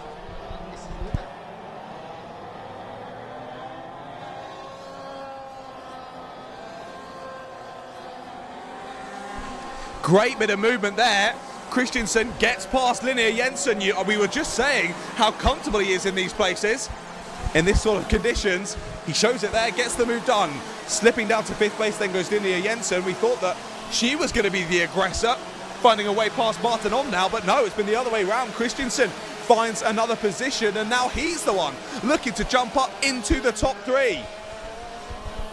Just to explain what I was silent a little bit there, we're just working out the number of minutes. It is, of course, 13 minutes plus 1 lap in this one. That's why the timer is 2 minutes out on the live stream, because we are still set for 11. Oh, half spin there. Who was that going for a half spin? That's going to shuffle up the order there. Who was it? We head down to the left-hander. The 318, that is. They're all getting so close. My goodness. That was Patrick Christiansen, had a half spin there down at the right-hander. All drivers trying to make up places because of it, absolutely shuffling themselves around. How has that one finished up then? Christiansen in third, Norbert Junior Plezeski now in fourth, Martin Omdahl down to fifth, Linnea Jensen down to sixth, and now the only Icelandic driver of the event, Bernhardo Ravnas, joins the party as well there in seventh place. There's a yellow flag I can see. Down to that right-hander. Is that a driver off? No, it's not. That's someone with a brolly up. I thought it was a blue helmet, but no, it was just an umbrella. My apologies. Well, there was a yellow flag down there, so still potential for a driver to be off and out of this race, but we'll double check as the race continues. There are your top two. That gap's pretty much stabilised now, to be honest. If anything, Grand Christ is actually continuing to extend the gap between first and second place. And the 318 of Christiansen, after that small mistake, he's settled back in to his pace. And now is looking to extend that gap yet again in P3. I think Askeland and Glenquist are just too far ahead now. It's a good 4.5 seconds between second and third place. So now it's keeping calm, minimising those mistakes, and bagging a third place as you head towards the final later on today. And like I've said so many times earlier, of course, all the drivers getting a lot more points from these super heats, 90 points for a win rather than the 50 from the qualifying heats earlier on yesterday. So even that third place is going to be huge for Patrick Christiansen to try and jump his way up from 8th on the grid in this one to a much higher position for the final. Norbert Junior Plezeski, though, did a really good job of reading the situation when the driver ahead of Christiansen had that issue. Plezeski was able to pick the pocket of both Omdahl and Jensen. So your pole sitter in this race, not quite going the way he would have liked it. Still there in the top 5, but he's right in the thick of it. In the middle of this train of 3, headed up by Norbert Junior Plezeski, Martin Omdahl and Linnea Jensen. Bernhardo Ravnas seems to have fallen off ever so slightly. He's still there in 7th place. And he actually has Vebjorn Glenda now, not too far off of him at all. Less than a second between those two. Let's see if Vebjorn can close that gap at all through the rest of this race. Look at that, timer correct now on the live stream, so don't worry about that. And that was a very cheeky move. That's Linnea Jensen through on Martin Omdahl. Down the inside she goes in the final sector. They'll go side by side almost across the line, but Linnea will hold on to it as they head into sector number 1. She goes wide though, Linnea's wide. Will she hold on to it? Just about. Chops back across and holds on to 5th place. Omdahl saw the opportunity there to try and sneak back through, but Linnea was having absolutely none of that. Chops across the nose cone as she rejoins the circuit and does stay ahead of the pole sitter. Again, amazing to see the different lines under the bridge. A lot of drivers hanging it out wide, a couple of drivers keeping it a little bit more close to the usual apex point. I think the former, though, is probably the better option. It seems to be, anyway, as you can just carry a bit more speed through and up and out of that section, and that then continues on all the way down to that downhill braking zone into the right-hander. I was amazed yesterday after the racing was done, that little viewpoint that's over by sort of Parc Ferme and the dummy grid, how much of a brilliant view you get from that little viewing area. Of course, seems obvious, it is literally a viewing area, but we only have one in the UK, and it's at PFI, and it's pretty rubbish. You can see most of the track, but it's not great. It's not as good as that. That gives you a lovely bird's eye view of the circuit. And fantastic to see so many people braving the wet conditions out there and enjoying watching the racing action. We've got that viewing area filled We've got the viewing area outside of the cafe filled as well. And then up and over the hill on the other side of the circuit from myself, loads of brollies up, but people still out there enjoying racing here at the IAME Nordic Cup 2025 at KNA Varna. Right then, we're ticking down towards the end of this superheat in the X30 Junior. Still Granqvist who leads this race. What's the gap as they come across the line to start a new lap of this one? It's 2.8 seconds between Granqvist and Joachim Askeland. Patrick Christiansen still there in third place. Still about 5.5 seconds off now of Joachim Askeland. So again, that gap's opened up even further. But he has gapped Norbert Junior Plezeski in behind. That's now almost 2.5 seconds between third and fourth. So Christiansen still thoroughly enjoying the damp conditions out here at KNA Varna. Linnea Jensen there now almost 2 seconds behind Plezeski. And Martin Ondal still right on her tail, about half a second behind, as the gaps extend ever so slightly now as we head and near towards the end of this race. 45 seconds left to go on the clock. I think it's going to be 2 more laps of this one as your leader comes around the corner, around the final corner even. Ludwig Granqvist has been a driver who is so confident, so professional. He has amazed me throughout this weekend, and he's stepped it up a notch once again here in the wet conditions in the superheat. Unbelievable from Ludwig Granqvist. He has a proper career ahead of him, does Ludwig. Such a young driver, and to be right up at the sharp end, dominating the field in your first year at X30 Junior. Take a bow, Ludwig Granqvist. 13 years of age is Ludwig. It does say, I need to double check with the guys behind the scenes whether all these ages are correct, because it says on here that we've got 2 11-year-olds in the field. 11-year-olds in an X30 Junior. That seems wild to me. At least in the UK, you can only do it from 13. That's the only time you can jump into a junior kart. But yeah, racing one of these as an 11-year-old just blows my mind. I've been out in a senior Rotax a couple of times, and that thing's just ridiculous. And this is almost the same pace as that. So to be doing that at 11 is unbelievable. To be doing that at any of these young ages, all 11, 12, 13 and 14 in this field, is ridiculous. But it looks as though it's going to be the driver that maybe we would have expected leading this one home. I certainly didn't think he'd have nearly a 4-second margin over the rest of the field. Take a bow, Ludwig Granqvist. He wins the superheat in X30 Junior and doesn't even feel the need to celebrate across the line. Easy done, says Ludwig, and he carries that momentum on to the final later on today. Joachim Askeland stays there in second place. He had some great pace after siding through up into P2. And then third place there in that one went to Patrick Christiansen. A good battle through there for Christiansen as well. A little bit further down the grid in that one than maybe you would have hoped, but he made up for that in the race, putting in some really cool, calm, considered and confident moves in that X30 Junior superheat. And he'll gain a good few extra points from that one to help him get as far up the grid as possible for the final later on. There are your full grids, your full results on the screen from that X30 Junior superheat. Off of the top 3 was Norbert Junior Plezeski. He really did well in that one as well.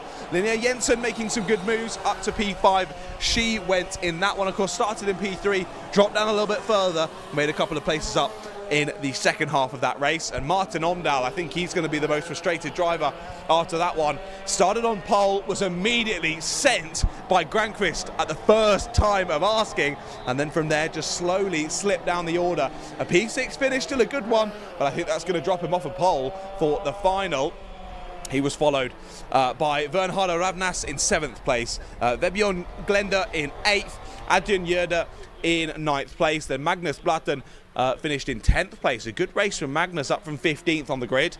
Then it was Kevin Garib, Christian Gether Gundersen, Gabriel Mortensen, Oliver Rogmo Hodge, then Lucas Emil Lucius, Johan Bons, Philip Slatlum, Silas Severid Ellefsen and Linus Thyssen. I don't think make it to the checkered flag. No, so that was the last of our runners, was Silas in 18th place. Sadly, Linus Thyssen, Henrik Thumte Hagen and Emil B. Bratten there, the three drivers not making it to the checkered flag. Sadly for them, I can see at least some circuit machinery heading out to try and save some of the drivers out there as one driver peels back into the pit lane. That is the 380 of Henrik Thumte Hagen, one of our drivers who didn't make it to the finish. So a couple more still to grab from the edges of this KNA Varna circuit as they head their way back and safely into Parc Fermé and then into the paddock, but they'll have a bit of a wait to get themselves sorted and ready for those all-important finals later on. Of course, every single race matters throughout this weekend, but they're all building up to that slightly longer and slightly more important final. Speaking of which, though, we are nearly done with the super heats here today at the IAME Nordic Cup 2025. There is only one more left to go. You can see the drivers getting ready down there in the dummy grid, because up next, it's the super heat for our X30 Seniors and X30 Masters.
So then, as the stricken drivers from the X30 Junior Super Heat make their way back to safety, the rest of the drivers in the seniors get themselves all limbered up and ready to go for the Super Heat. Because like I say, this one can make or break your weekend as you look to put yourselves in good stead for the final. Let's run you through the grid then. You've already seen it on your screen. Let's see how they line up here for this super heat. It is going to be Alina Lee Rolsum, who's on the front row of the grid on pole position. Alongside her on that front row is Timian Hastad. Then it's Kasper Henriksen and Max Anderson on row 2 with Verti Varnanen. I'm going to try and get that Finnish pronunciation right because I know all the guys in the truck are laughing at me when I get it wrong. Alongside him on row 3 is Elias Hagen. Of course, Elias having the issue in Heat 2 yesterday, having his rear bumper knocked off by someone else, and that was less than ideal. DNF from that race, that's why he starts down on row number 3. Behind him, Johan Nyberg and Douglas Gerleman on row 4. Then Harold Hugby Matteson and Cornelia Constance-Royal Hjelkrem on row 5. They round out the top 10. I think we're going to go around again. I'm not going to go too quickly. Joachim Matteson and Isaac Holberg there on row number 6. They're followed on row 7 by Oliver Haugrup Teig and William Lundbo. Row 8, we'll see Michael Stamnes and Lucas Fossa. Then it's Victor Gustafsson, Adrian Slatlem and Mikko Lane who round out the 19 karts on the grid. Of course, Mikko, one, your event promoter, and 2, the only driver here in the X30 Masters. Now he's starting down at the back of the grid because he didn't compete in either of the Heat 1 or Heat 2 yesterday. He said to us behind the scenes, well, there's no point in me going out in the dry. I'm going to be slower than everyone else because I've got about 15-20 kilos on them, so why bother going out in the dry? I'll just wait for it to chuck it down tomorrow and I'll be a little bit faster and be able to properly scrap it out. Well, he certainly was. When I saw him out in the practice session, he was doing rather well. Where did Mikko finish in that? He was 13th out of the 19 in practice earlier on this morning, so watch out for him from the back of the grid as well. Mikko, very experienced and very talented, and he's got a lot of achievements in karting over the years. And let's see what he can do from that back row of the grid. But we keep our eye, of course, at the sharp end. Alina Lee Rolfsen has been impressively consistent throughout this weekend so far. A very, very quick young lady is Alina on the 477. And also, of course, Elias Hagen on that row 3, your race winner in heat number 1. He is one to watch there from the middle of the pack. X30 Seniors then round the final corner. They're about to get their superheat underway. Lights go out and we're racing down to the first couple of corners. Will they all make it out of the first corner though? Let's wait and see. Round the right-hander, racing room being given. Really, really respectful there from all of our drivers, as there might have been a little bit of argy-bargy, just as I said that in the background, where they all managed to keep it facing in the right direction, and they head down to sector number 2. Alina Lee Rolfsen, though, has had a great start, bit of contact between second and third there. That was close between Hastad and Henriksson. They managed to keep it in a straight line, though, as I say. It is the 4.92 of Hastad, still there in second place. It was the attack from Kasper Henriksson that failed this time around. As up and under, nearly 2 places gained for that driver as he took the inside line. It's going to be a poor exit off of the corner though. He's going to lose as many places as he gained, and the biggest loser in that one has now been shuffled out wide there. That's the 470 who's lost out of Verti Varnanen. Got shuffled wide at one corner, then got shuffled wide at the next. And now he's looking to make some places up as they head through to the end of lap number 1. So it's Lee Rolfsen, Hastad, Henriksson, Hagen, Andersson, Mattisson, Varnanen and Hjelklem, and then Hofberg. That's your top 10 then as we head on to lap number 2. Alina Lee Rolfsen looking to try and break away in this one already. She'll be hoping she can lead home a relatively simple race in this one. Now, hold on a second. So the guys in the truck are going to kill me for this one.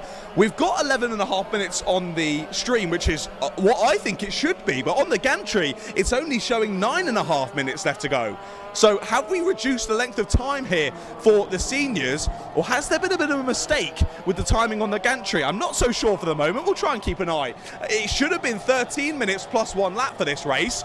But at the moment, it's not showing like it is.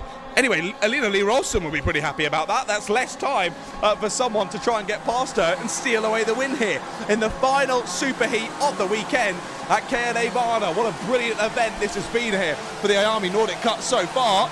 And I'm sure that's going to continue through the rest of this day. Look at that, though. Kasper Henriksson, new fastest lap of the race. There's moves going down there at the left-hander. Aggressive stuff in their battle for 5th place, that was.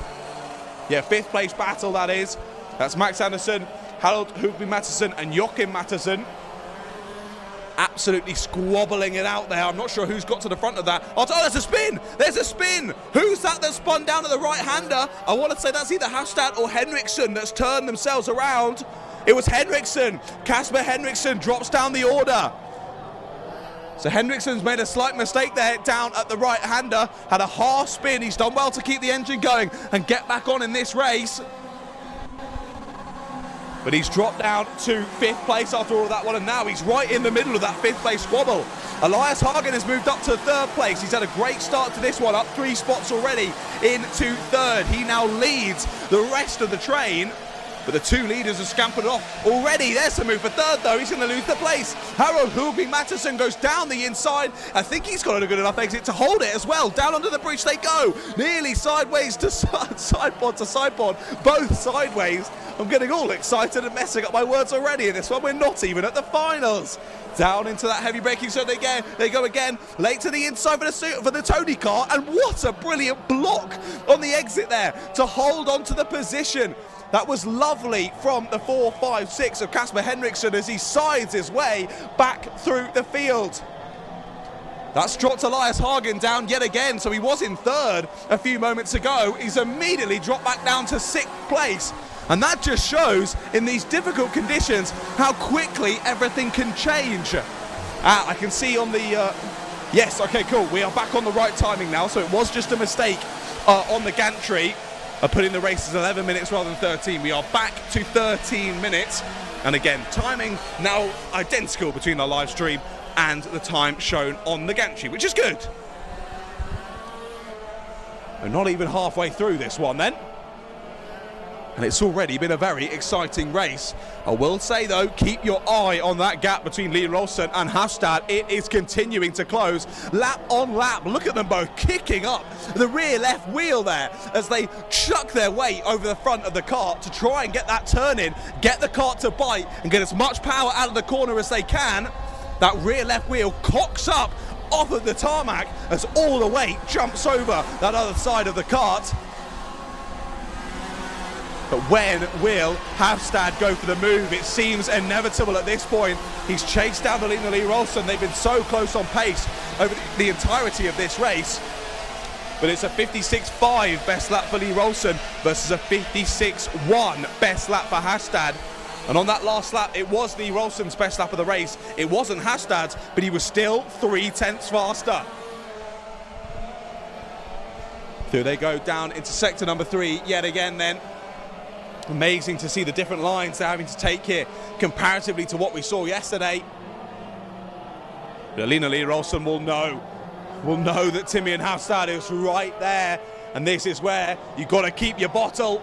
One little mistake in these conditions and it will all go wrong.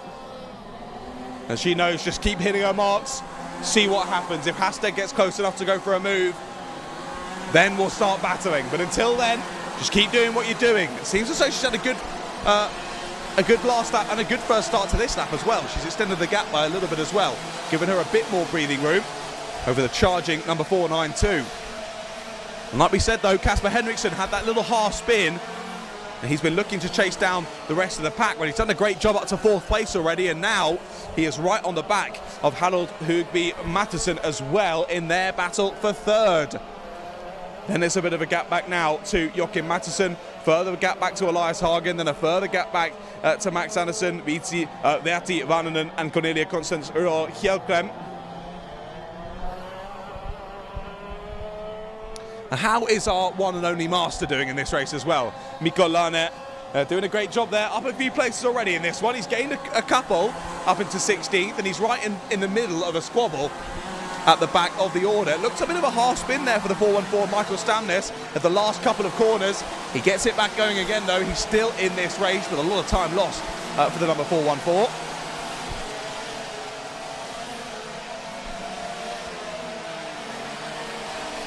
Through they continue on. There were your two leaders under the bridge section. Change for 3rd though, it has swapped around on this lap. Kasper Henriksen has found a way through on Harold Hugby Matteson. So back to 3rd place goes Kasper Henriksen. He was there about 4 or 5 laps ago. Little mistake, saw him drop back into the pack when he's fought his way back through.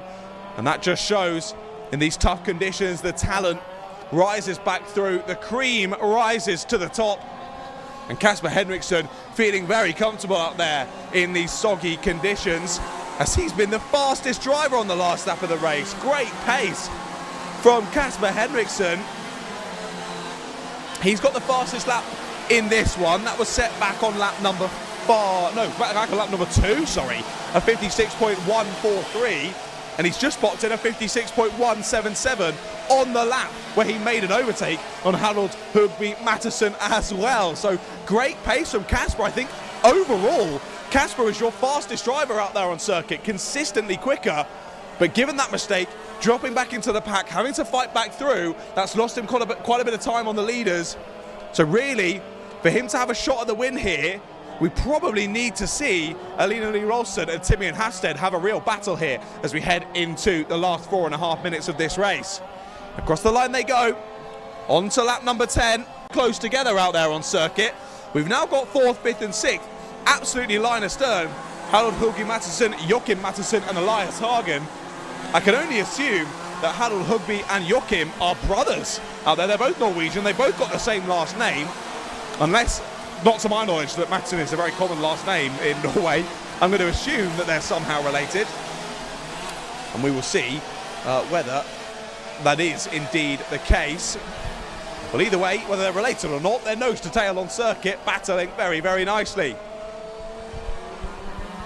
A new fastest lap on the last lap. Guess who? Kasper Henriksen, a 56.084. New fastest lap of the race. It was over 3 seconds, the gap back to Kasper. Now down to about 2.3 between himself and your race leader of Alina Lee Rolson. There's still 2.5 minutes left to go here. Kasper Henriksson could still catch the two leaders on pace alone. He shuffles himself forward in the car. I think that was more of a, like, come on, I can do this, I can do this. Kasper egging himself on there behind the wheel of his Tony car. He flirts with the barrier there on the exit of the first couple of corners. Great to see there as well, some of the staff egging Mikko Laine on there as he presses on round another lap. Mikko still there in 16th place. He's right on the back of the drivers battling in ahead. And they're all very close. I think back from Victor Gustafsson. Yeah, Victor Gustafsson in 13th. Oliver Haugerteig, Lucas Vosser and Mikko Laine. Those four all in a train as the top two are closer than ever. Only a couple of tenths in it between Alina Lee Rolson and Timian Hastad. We had lots of excitement a few minutes ago. It's settled into a bit of a rhythm now.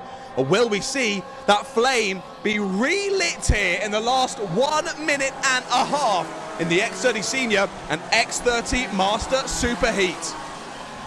Through they go up the bridge section yet again. Alina Lee Rolson doing a beautiful job of managing the gap and managing her pace. She's not been the fastest out there on circuit, but she's been super consistent and has dealt with the pressure so well. You know what they say, pressure makes diamonds, and Alina Lee Rolson has been an absolute diamond in this race so far. But Kasper Henriksson has caught the two leaders. He's within less than a kart length now of second place of Timian Hastad.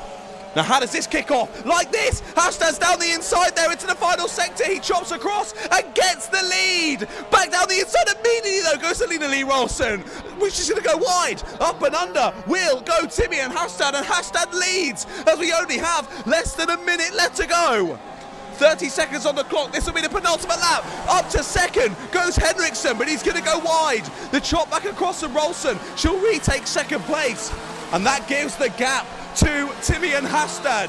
Down the inside again, there goes Kasper Henriksson, this time much more aggressive, and this time will take second place.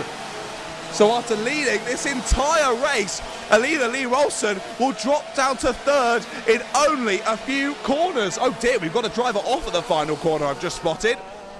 One driver in the wall there at the final corner. That's Joachim Mattisson. Joachim Mattisson was battling over fourth place with Harold Hugby Mattisson, and Joachim is out of this race in the wall at the final corner. That'll mean yellow flags down there into the final corner, but the drivers head round. The time has hit zero. The last lap board is out. 1,030 meters yet to go. Kasper Henriksson has got to pull the cat out of the bag here if he wants to chase down the race leader through only one more lap. Senior X30 Superheat could potentially go here to Timian Hastad. Started from the front row of the grid, calmly and considerably chased down your race leader of Alina Lee Rolson. She's been relegated to third here on the penultimate lap. Opportunities dwindling though for Kasper Henriksson. He has been the standout performance so far in this race, dropping down the order, then battling all the way back through again. And he is within inches of a win here in the superheat. But I think he's just going to be too far back. He sends it into the penultimate corner. But yeah, here we go. Yellow flags into the final corner. It's not going to happen for Kasper. What a second place for him. But what a win for Timian Hastad. He crosses the line and wins the superheat in X30 Senior. Great racing between those top three. Great racing throughout the whole of the top 10. That was beautiful to watch. And I am so looking forward to their final later on today. So Timian Hastad takes the win then in X30 Senior Superheat, followed by Kasper Henriksson, and Alina Lee Rolson rounds out the top three. She did such a good, calm and considered job out there in the lead, but sadly it all just unraveled a little bit there in the last couple of laps of the race. Harold Hugby Mattisson was in P4 with Elias Hagen there rounding out the top five. So he gained that position there, of course, after we lost Joachim Mattisson with only a couple of laps to go. And then Max Anderson was there in sixth place, followed by Cornelia Constance Hjälkrem. Then William Lundborg, Verti Varnanen in ninth place with Isaac Hofberg in 10th place. Rounds out your top 10 in that one, followed by Douglas Gerleman, Victor Gustafsson, Oliver Haugrud Teig, then Lucas Fossa, Mikko Lane, and Michael Stamnes. Did we have, did Johan Nyberg actually cross the finish line? I think he did. Yes, he did. So he did make it to the end of the race. And that was the last of our 17 finishers there in X30 Senior and X30 Master. Of course, sadly, we lost during that one. Joachim Mattisson and Andreen Slatlem. So I think when we saw those yellow flags out earlier on, I think that was Andreen who was out of the race at that point. And then with only 2 or 3 laps to go, Joachim Mattisson finding the barrier at the final corner.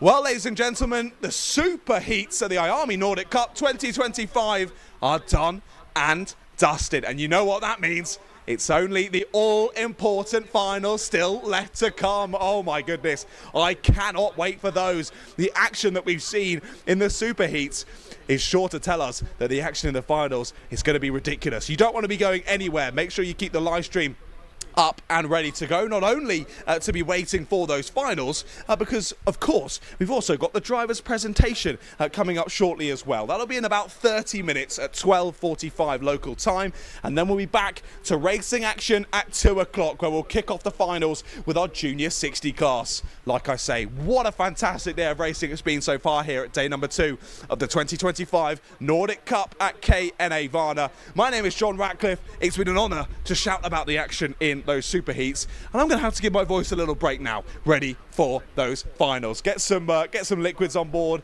get myself ready to go, and I think the drivers should do just the same. We'll see you in about 30 minutes time then for our drivers presentation.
Good, eh?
I'll move on with the list then, sorry. The 159 is next of Christian Bjorgen.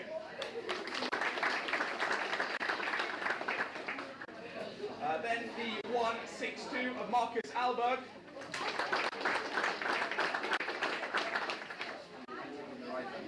The 176 of Philip Bakkegaard. Then the number 180 of Espen Moe. Then the 187 of Adrian Mikkelsen. Finally, amongst the mini drivers, the 197 of Ole Alexander Sørli-Spitsberg.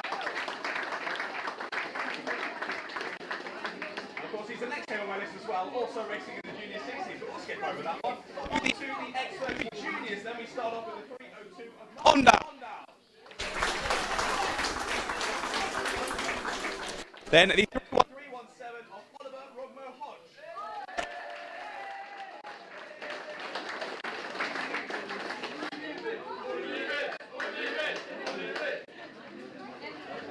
The 318 is next to Patrick Christensen.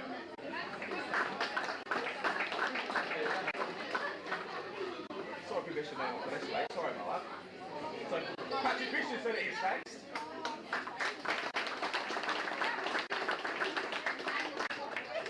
And on to the 322 of Magnus Brathen.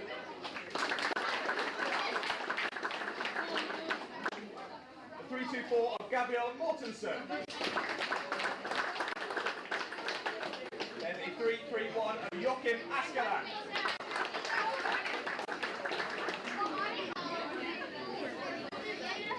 On to the 338 of Adrian Yerda. 341 of Norbert Junior Brzezinski. And the 342 of Lucas Emil Loschus.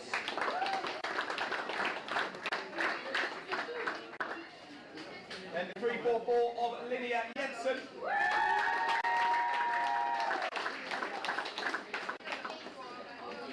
The 354 of Philip Slatland.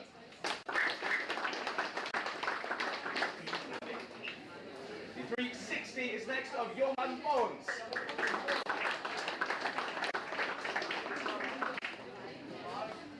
And this one's really testing my British tongue, this one. The 361 of Silas Savarin Ellison. Then the 367 of Vebjorn Glenda. The 377 of Christian Gether Gundersen. 377, sorry, no, I've already had that one. The 380 of Henrik Tomter Hagen. And then, not sure if we'll be in the line, fresh off a broken collarbone, the 390 of Emil B. Bratton.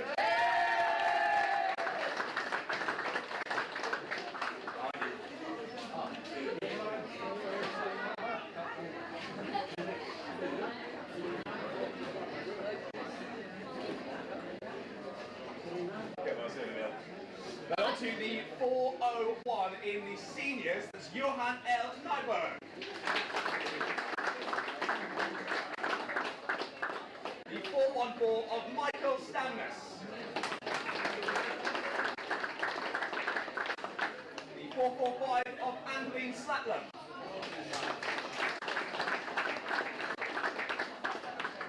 Then the 448 of Joachim Matteson.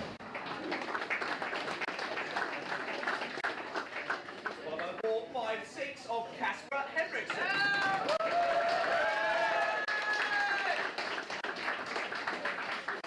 Then the 458 of Lucas Foster.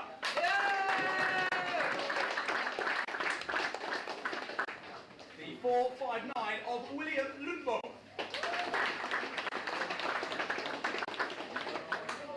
The 460 of Harold Holtby Matteson.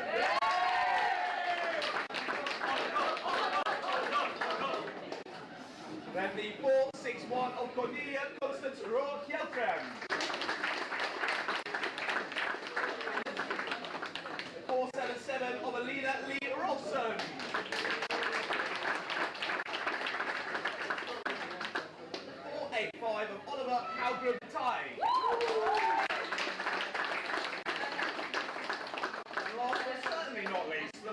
to Octavian Hasta.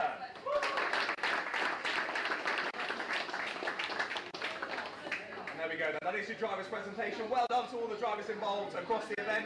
And my sincerest apologies for how much I butchered your names, but I hope you do enjoy the finals all later on this afternoon.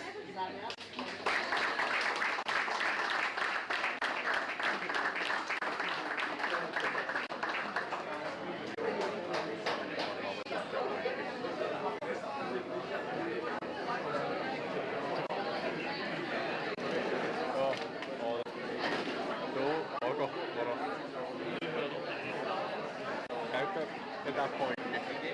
Teppo on siellä. Teppo saa nyt. Se kävi hakemassa ruokaa nyt. Vedäänkö vaan piuhaa? Ei me voida. Ota mikki pois.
60 class.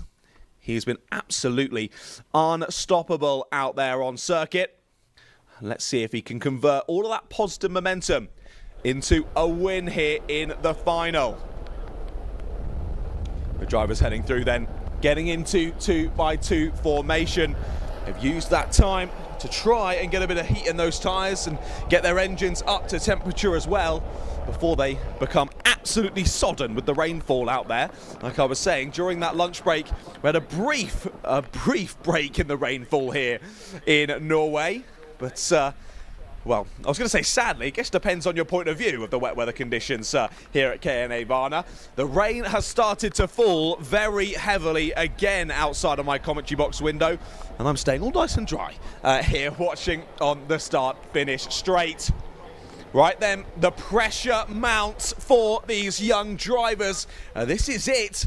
Who can win this final in the Junior 60s and bag themselves a ticket to the IAME World Finals? We go 2x2 to the lights, and the finals are underway here at the IAME Nordic Cup. And down to the first couple of corners we go. Brilliant start from pole position there for Surly Smistad. He's looking to carry on that momentum, like I was saying, and grab that ticket for himself. Up and over the bridge they go then. Who's the driver following in? It's been a good start from Oscar Vidala then. He's gained a place. He's through on Carl Silvifialis. There's a big move down the inside there at the left-hander. Two drivers still side by side on corner exit. And they're all squabbling for position early on in this one. Big slide for the driver at the back there. I think that's William Axelsen Niemann there, who's just dropped into 7th place. As Noel Harlin is trying to make up some positions as well. Of course, he was a little bit further down on his starting position than he would have wanted, 4th place, because he didn't make it to the start in the superheat earlier on. Well, he's made it to the start in this one, and that's all that matters. He's there in the fray, looking to battle it out. But after only one lap of racing, that gap is already pretty sizable between first and second. 1.6 seconds. Surly Smistad has already gained at the front of the order. It looks as though we might just have a battle for second on our hands here. Silvifialis got back through at the final corner on the first lap. Did the up and under on Oscar Vidala. And Vidala drops down to 3rd place. He might drop to 4th. Down the inside goes Niklas Kangasalo. He goes a bit wide on the exit, and off goes Niklas Kangasalo. He's off into the grass. Big slide. He did well to keep that one going. He was soaring left and right on the wheel. Just about hangs onto it, gets back on the circuit. But that is gutting for Niklas Kangasalo. Was making the move for a podium position there. Absolutely flying out of the gates there was Niklas Kangasalo, but one little error there and he is off track, and there's a spinner down there in the final sector as well. Gets back going nice and swift. No, he doesn't get back going, so I couldn't spot him. He's behind all the flags for me. He is stuck there and out of the race. That is the 2-1-3 of Noel Harlin. Noel has had the worst luck so far today here on the final day of the Nordic Cup. And his Nordic Cup dreams end early, sadly, for Noel.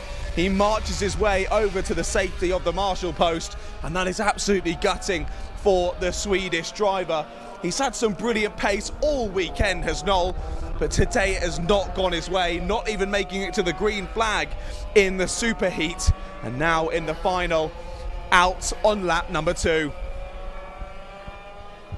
These three continuing to battle here. So Silvifial has scampered off from those rest of the drivers. There's Vidala, Preischoff and Axelsen Niemann now battling over the final place on the podium.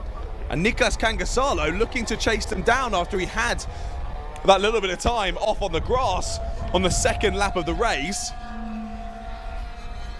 He's actually chasing down the 3 ahead of him really nicely here is Niklas. We'll keep an eye on that gap. New fastest lap of the race on the last lap, courtesy of your leader, Ole Alexander Surly Smistad.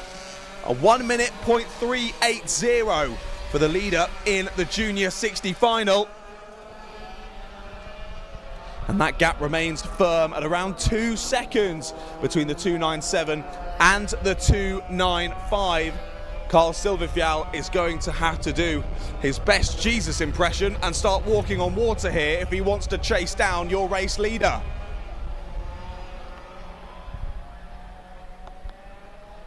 I'm sure he'll be doing everything he can. It's so frustrating when you're a couple of seconds back there.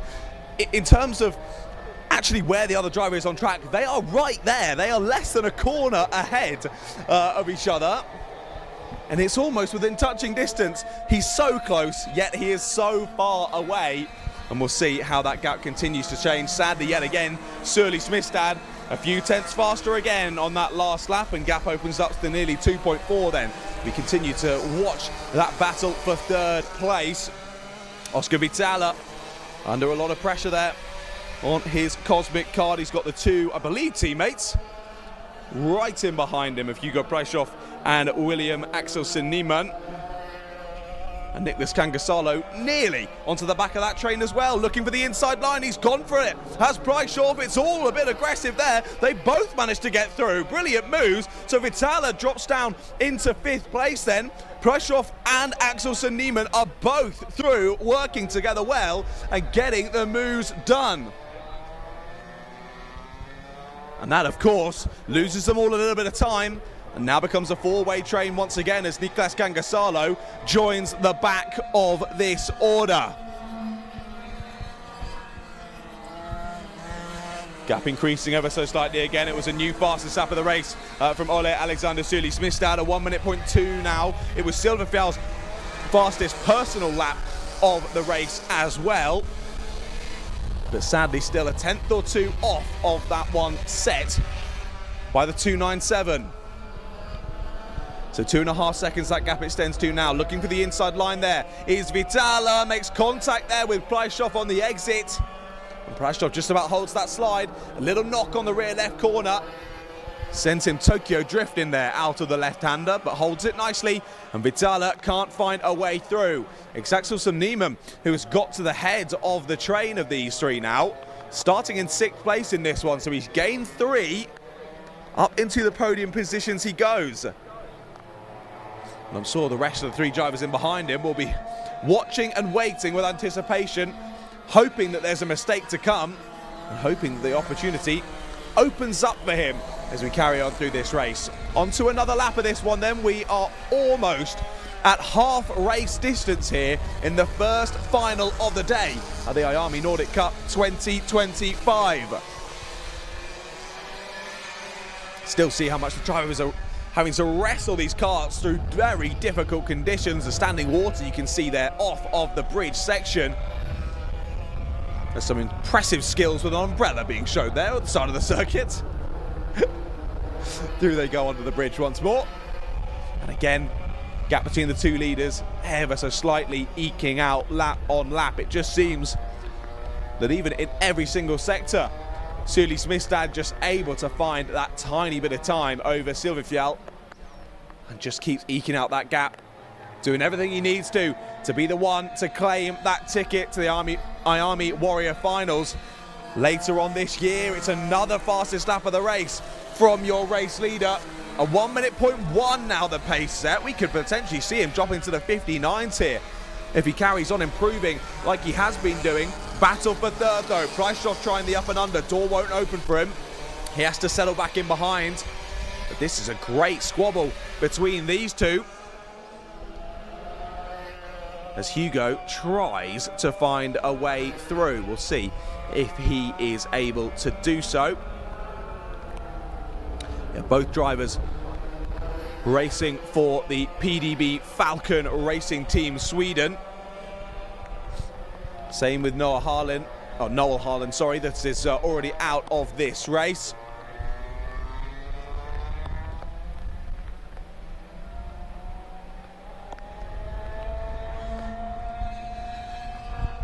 But Preischoff not able to find a chink in the armour yet of Axelsen Niemann.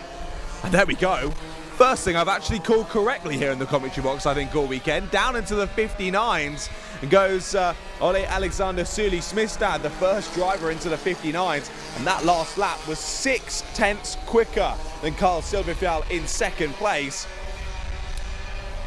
Not much more you can really ask from Surly Smithstad. What unbelievable pace from your race winner. Or your race winner, I've called that one a bit early. Sorry, your race leader, I mean. But if he carries on like this, he is sure to be your race leader. But like we know in karting, anything can happen at the drop of a hat, particularly when you're fighting the kart just to get yourself around the circuit, let alone making any moves or putting in fastest laps. Surly Smithstad is still doing just that. What does he do this time across the line? A little bit slower this time, a 1 minute 0.5, so he's lost about 6/10 on that one. How did he get that 59.9? Ridiculous moves from Surly Smithstad to hook up what is an unbelievable lap time. We're side by side across the line for 5th place. The two Finnish drivers battling it out over P5. Vitala just about staying in front for now as Kangasalo plays with the grip there. You see the rear of the kart sliding around underneath him. I think he feels he's a little bit faster out there, but he's not able to make a move just yet. He was 3/10 quicker on the last lap. He's got the overrun though, off of the left-hander, under the bridge they go, down the inside goes Kangasalo. Aggressive move, he'll try to chop across to stop the up and under, and he does just that. Lovely move from Niklas Kangasalo. And we have a switch around for 5th place. Big slide there under braking for Oscar Vitala. Vitala was up in 3rd place at the opening part of this race. He'd had a great start, but sadly just slipped down the order now and has to follow in the wheel tracks of Niklas Kangasalo.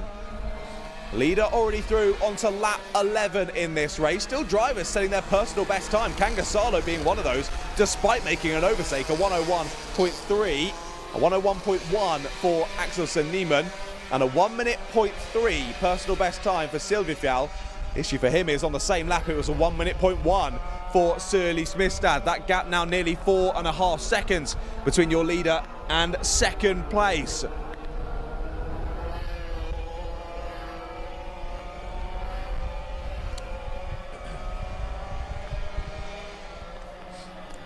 So Ole Alexander Surly Smithstad comes around the final corners to start another lap of this race. We've got just under 2 minutes left to go on the timing gantry.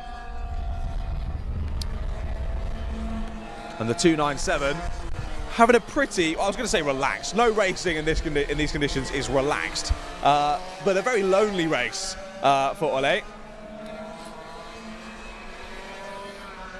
He's got no one around him to have a battle with here in the Junior 60s. His pace has just been immeasurable over this weekend. It has been unbelievably impressive what we've seen out there on circuit from Ole Alexander Surly Smithstad. And I think it's fair to say that he would deserve this win in the final. As I mentioned earlier, he's been absolutely dominant, yet to finish off of P1 in any session. Qualifying Heat 1, Heat 2, and of course the super heat that we had earlier on. So of course, yeah, in the super heat, he took the victory. Silvifjall was in 2nd place, Vitala 3rd, Hallin in 4th. Oh, I say that, no, hold on. No, that's right, that's the point, sorry. So that's the grid. That's why I'm getting myself confused. That was the grid for this race. It was Surly Smithstad, Silvifjall, Vitala, Preischoff, Axelsen Niemann, Kangasalo, and Hallin. Of course, Hallin not making it to the start in that one. And looks like we might have a relatively similar order in this one. Just Vitala slightly lower than he would have hoped. Preischoff and Axelsen Niemann driving through to the 4. And Axelsen Niemann has been very impressive in this final so far. He has come alive so far in this race. Qualified in P4, finished in P4 in Heat 1, finished down in P6 in Heat 2. And then in that super heat earlier on, finished in 5th place. But he's looking to try and grab his first podium of the weekend. And that is in the final. Fantastic from Axelsen Niemann. But your leader, Ole Alexander Surly Smithstad, has started the final 1,030 metres, not only of this race, but of the entire weekend for our Junior 60 drivers. Of course, Surly Smithstad will have a few more laps to do when we see him jump into the minis a little bit later on this afternoon. But what a race it's been for Ole Alexander Surly Smithstad. Fastest lap of a 59.9, the only driver to get into the 59s. He's had the overall pace to beat the field throughout this weekend here in the Junior 60s. What a perfect weekend it's been for the number 297. Your only Norwegian driver in the field is going to seal the deal here in Junior 60s. He comes from the final corner, and Ole Alexander Sørli-Smistad will win the final in Junior 60s. What a dominant performance from the young driver, and he bags himself a ticket to the IAME Warrior Finals in 2025. We'll see him down at the Cartodromo Lucas Guerrero later on this year. Lovely to see the bouncing up and down in the cart there from William Axelsen Niemann. His best performance of the weekend, and pops himself onto the podium. Well done to the number 288.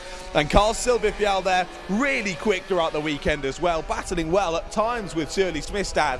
But in that final, it did seem like Ole just had the measure of him there in overall pace, was able to consistently eke out that gap throughout the final after a really positive start for your eventual race winner. And that gap eventually rising to almost 6.5 seconds by the time they got to the checkered flag. There are your full results on screen then.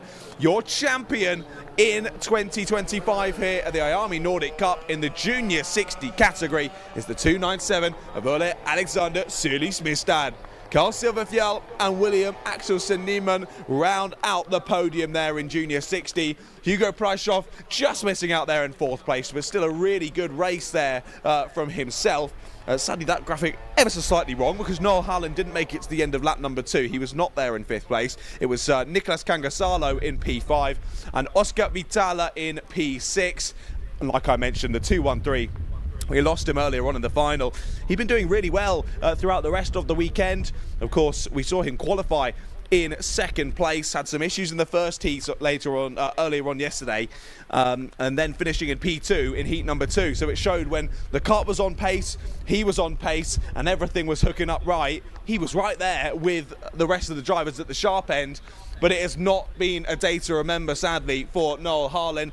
Issues in the superheat. I don't think he even made it to the start, if I remember correctly, in the superheat. And then there in the final, a spin on lap number 2. He loses the engine and out of the race he goes. But still lots of positive to take home with him for Noel. Really good pace out there and battled well when we did see him able to be there up at the sharp end. So still a massive well done, not only to Noel, but to all of the drivers there that we saw out in the Junior 60 final. Well, that's the last time that we'll see them out on the black stuff in anger this weekend. Well, I'm sure we will quickly move on to our next final this afternoon. Of course, up next, it's going to be your youngest drivers out there of the weekend. We'll have 4 of our Cadeti racers heading out there on circuit in a couple of moments' time. Now, this isn't one of the classes that'll be battling for a spot at the IAME World Finals. However, there is a prize on offer for the winning driver here in the Cadetis, courtesy of IAME Norway. It'll be a 3,000 krona voucher to IAME Norway for the winner.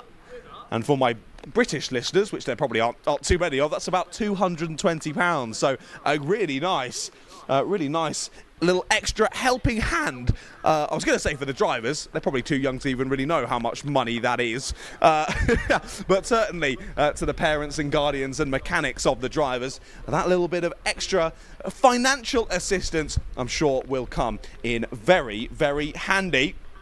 You can see there, just giving a quick little extra wipe of the visor there was the 82 of Lucas Kangasalo. He's making sure that his vision is is perfect for this final.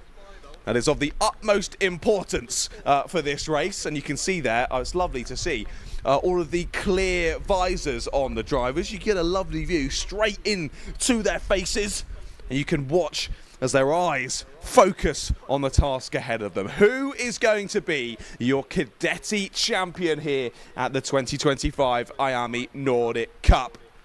They wait there in the dummy grid. I'm sure the nerves will be starting to rise within them as they get ready to go. And that is not the correct grid on screen. That is the previous class that we have just had. We'll grab you the grid for the Cadetis in a couple of moments' time. Super excited for this one. It has been pretty dominant from the driver there on the left-hand side of your screen. The number 72 of Ivar Engelstad. He has been monstrously fast here in the Cadeti class. And he's been a tough cookie to crack, has Engelstad. But again, he'll have to remain consistent, remain confident, and he'll hope reign supreme here in the Cadetis by the end of 13 minutes plus 1 lap of racing action that we're about to be treated to.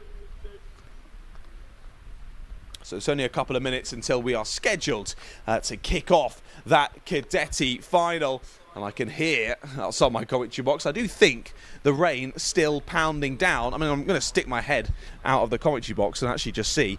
Okay, it's not pounding down, but it is still raining, that's for sure. A little pitter-patter out there. Maybe a bit more than a pitter-patter, to be fair. I'm the one in the comments box. I should probably keep my mouth shut in terms of how much it's raining. But great to see all the staff members at the circuit using those brooms to get as much standing water off the track as possible and give the Cadetis the best possible opportunity of making it to the end of this final. And here you go. This is the grid then for your Cadeti final at the 2025 IAME Nordic Cup. The 72 of Ivar Engelstad will line up on pole position with Sindre Omdal alongside him on the number 74. Then row number 2, the 69 of Kasper Nesset joins Lucas Kangasalo on the 82 there. And those are your 4 drivers ready to do battle here in the Cadetis. You can see there Ivar Engelstad just bouncing his head up and down, jumping up and down in the cart, getting himself amped up for the final that is about to get underway.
Out on circuit come our 4 Cadeti drivers then as they get ready to do battle here in the final. The last time that we will see our Cadetis out on circuit and racing so far this weekend. And we'll see who is able to sort it out and bag themselves a little bit of a bonus prize for their parents at the end of this one. Now, I can only see 3 drivers on the circuit at the moment. I didn't quite spot if all 4 actually came out of the pit lane. I was looking at something else at the time. So have we had one driver not be able to get out of the pits then in this one? Well, only 3 drivers heading around the circuit on their warm-up laps at the moment. Hopefully we do see the final of the drivers, which is the 82 of Lucas Kangasalo. They'll head round for one more warm-up lap. And we'll see whether Lucas does get out of the pits before we go to proper green flag racing conditions. Hopefully we do see all 4 of them out on the circuit, or I can probably say, I've got a hunch, if he doesn't come out of the pits, that I know who the podium is going to be, considering there's only 3 drivers out there on circuit. Let's see. But which way round they are, that's anyone's bet at the moment. I think favourite going into this one has got to be Ivar Engelstad. He's been so quick throughout this weekend, honestly super impressive for Ivar. But of course it all comes down to this, the pressure mounts as the drivers head on through the longest race that they've completed so far this weekend. And of course we all know they've got bags of talent, but keeping yourself consistent, as we are going to go round again I think for another warm-up lap, as you've got to keep consistent over the course of a very long final. I was saying earlier, doing these finals is a feat in and of itself, to be able to carry on round for that long, especially with these young drivers. As there we go, we do see the 82 of Lucas Cangasalo heading out of the pits, so he will have all 4 drivers starting this race. Hopefully we will see all 4 drivers making it to that checkered flag as well. As Lucas had a little bit of a spin there down at the first sector. He's managed to, he's kept it going, that's good. He's heading up over the bridge now. So the tricky conditions, of course, with more rain coming down, those conditions constantly changing out there on the circuit. So it can catch out even the best of drivers. And Cangasalo has found that one out as he went for a little spin down at sector number 1. Well, he's heading under the bridge now, so not too far off the rest of the pack, and he'll join into his grid position as we get ready to go here in the Cadetis. Now, what way round did they finish in the superheat earlier on this morning? It was a win for Engelstad, Omdahl in second, Nesset in third, and Cangasalo in fourth. So how they finished in the superheat is exactly how they start here for the final. Of course, it's not sorted out by finishing position in the superheat. It's all on points over the whole weekend, but sort of in the order that maybe we would expect them to be in. Will we see a bit of an upset here in the final? Drivers look to the lights, and we are racing here in the Cadetis. Good start from Omdahl on the outside of the grid. I think he'll just about hold on to second place as we head down into the first couple of corners, as he will. Cangasalo looking to the inside line, nearly making contact there with Casper Nesset. Just about backs out of it before Nesset turns in across his nose cone, and they stay as they were through into sector number 2. 13 minutes on the clock, like we say, in this one. There's a great exit off of that left-hander for Nesset. He's gone down the inside under the bridge. They're side by side on the exit. Who can get the power down that outside line with a little bit more grip there for Sindre Omdahl? And Omdahl just about holds onto it. That was a great, aggressive, early manoeuvre attempt there from Casper Nesset. But not able to find a way through just yet. Again, thinks about it into the left-hander here as we head through sector number 3. As I can see something flapping around in the wind off of the steering wheel of Casper Nesset. I'm not sure what that is. He's definitely got something a bit loose there on the steering wheel. Oh, okay, I think there's just like a plastic bag sort of thing over the screen that he's got on the wheel. Maybe just a bit worried that it's going to break in this ridiculous amount of rainfall, which is understandable. And a real bodge job fix there to try and make sure that they can keep the money in the pocket and not have to buy a new one. Down the inside goes Casper Nesset. Another move there, but up and under goes Omdahl. He read that one like a book. And back through goes Sindre Omdahl. Well, this is a lovely battle for second place that we're getting treated to already. But the more times we see Omdahl and Nesset go toe-to-toe in this one, go up and under on each other, the more opportunities that Engelstad has at the lead to continue to scamper away. It was a purple sector 1 on this second lap of the race for Ivar Engelstad. And that gap now looking like it is over 1 second between our leader and the 2 drivers battling over second place. Through they go under the gantry once again then. Lap number 3 begins for our Cadetis. And there you go, fastest lap. We said it was a purple sector 1 for Ivar. 104.3 that time set versus a 4.8 for both Omdahl and Nesset. This time, Casper Nesset not close enough to dart down the inside there at the left-hander. They'll continue following line astern under the bridge once more. Big wide line there for Omdahl. That was why that move opened up a couple of laps ago for Nesset. And Nesset's line actually seemed to be a bit faster through there. There was about a kart length or two between them as they went under the bridge. And he really got a great exit from that left-hander under the bridge, did Nesset. He's closed right back up to the rear bumper of Sindre Omdahl, but still feels he's a little bit too far back to go for a move just yet. What's that gap looking like now? About 1.8, no, it's now 2.3 seconds, the gap between Engelstad and Omdahl. That's a little bit wide there for Omdahl off of corner number 2. Again, tried to pop the car on the inside line there, did Casper Nesset. But a slightly better exit for Sindre sees him retake second place yet again.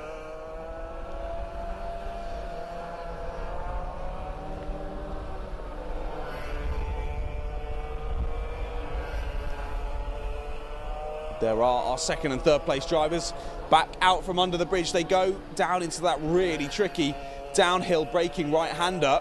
You can sort of tell the elevation changed on that camera, but I honestly don't think it does it justice. It really is quite a steep downhill braking zone. As again, thinking about the move, up and over the curb on the inside there for Nesset. But once more, rinse and repeat. Omdahl holds that wide line, gets a slightly better exit and keeps second place. Now Kangasalo, after having a decent start to this one, can't quite keep on the pace of the drivers ahead of him. He's slowly falling back from this top 3, but continuing to improve out there, which is lovely to see for Lucas Kangasalo. Sad, I think he's been the one driver not on the podium in this race, but he's still been doing a stellar job. We're side by side for second yet again. Down the inside goes Casper Nesset. Has he got the move done this time? He goes a little bit wide. Up and under goes Omdahl, and again, I could just put myself on a soundboard and just press the button over and over again. Down the inside goes Nesset. Up and under goes Omdahl. Again, they're side by side. Exit of the bridge section. Of course, you've got that little left-right. It's not even really a chicane because you don't really have to slow down. It just forces you to get back in single file off of the bridge. As there's a very quick straight line to take through the corner. That was awful English from me.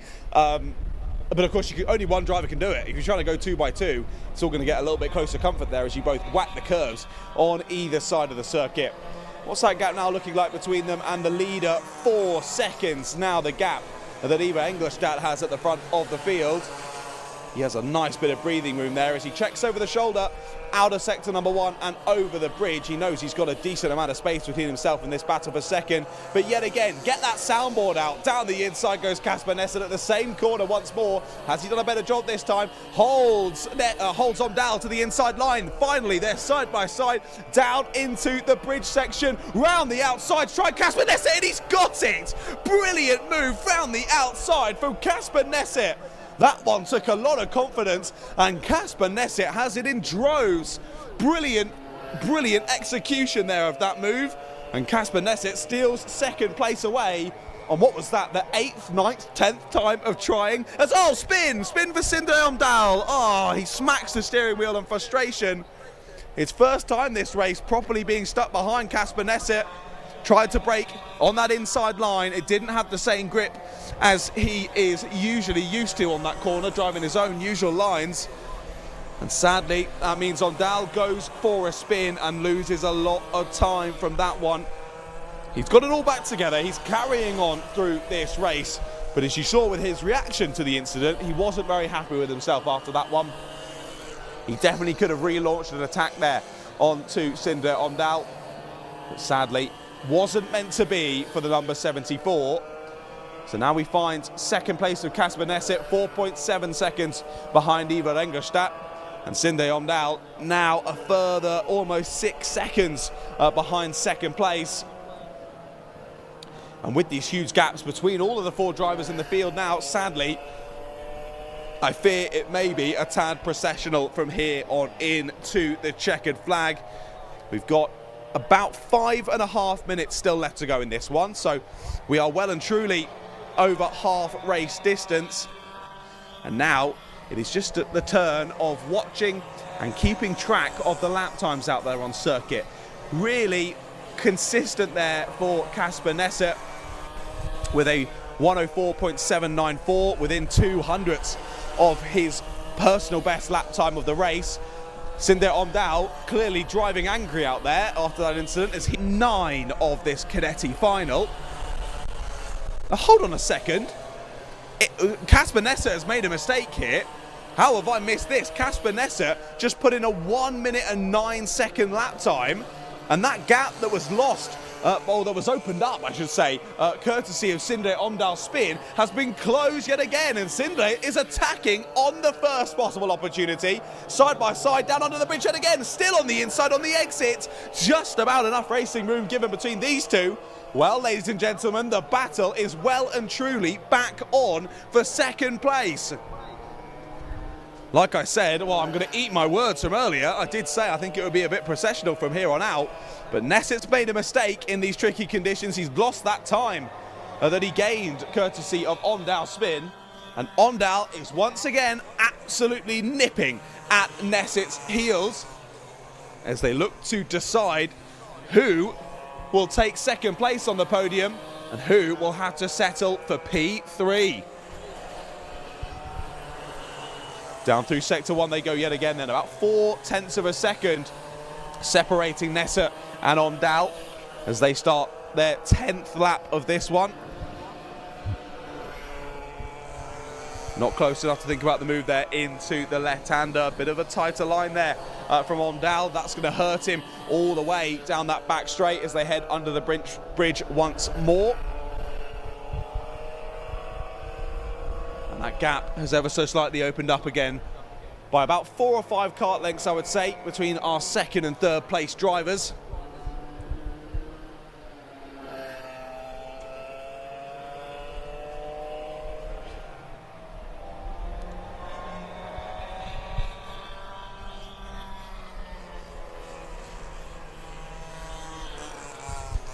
Onto another lap goes your leader of Ivar Engelstad, still putting in some great pace, still consistently faster than the rest of the field. Nesset drops down into the 104s yet again of a 104.9, but Engelstad consistently in the mid 104s. And that gap now nearly 13 seconds. I've not seen a leading gap quite that big for quite some time. Engelstad on his Lando Norris chassis. Clearly it working well for him. He is in serene harmony with his car at the moment, hitting his lines as he needs to, keeping it calm and collected, and he is remaining very cool out there at the sharp end of the field. And I think he knows now he doesn't even need to check behind. The drivers aren't even within the distance of him being able to see them at this point in the race. But after that brief mistake from your second place man of Kasper Nesser, he's back on personal best pace now, a 104.3, his new fastest time of the race. And that was 1.2 seconds quicker than Sindre Omdal behind on the last lap. So he's settled back into this one now, has Kasper Nesser. And he is looking to bring home that second place on the number 69.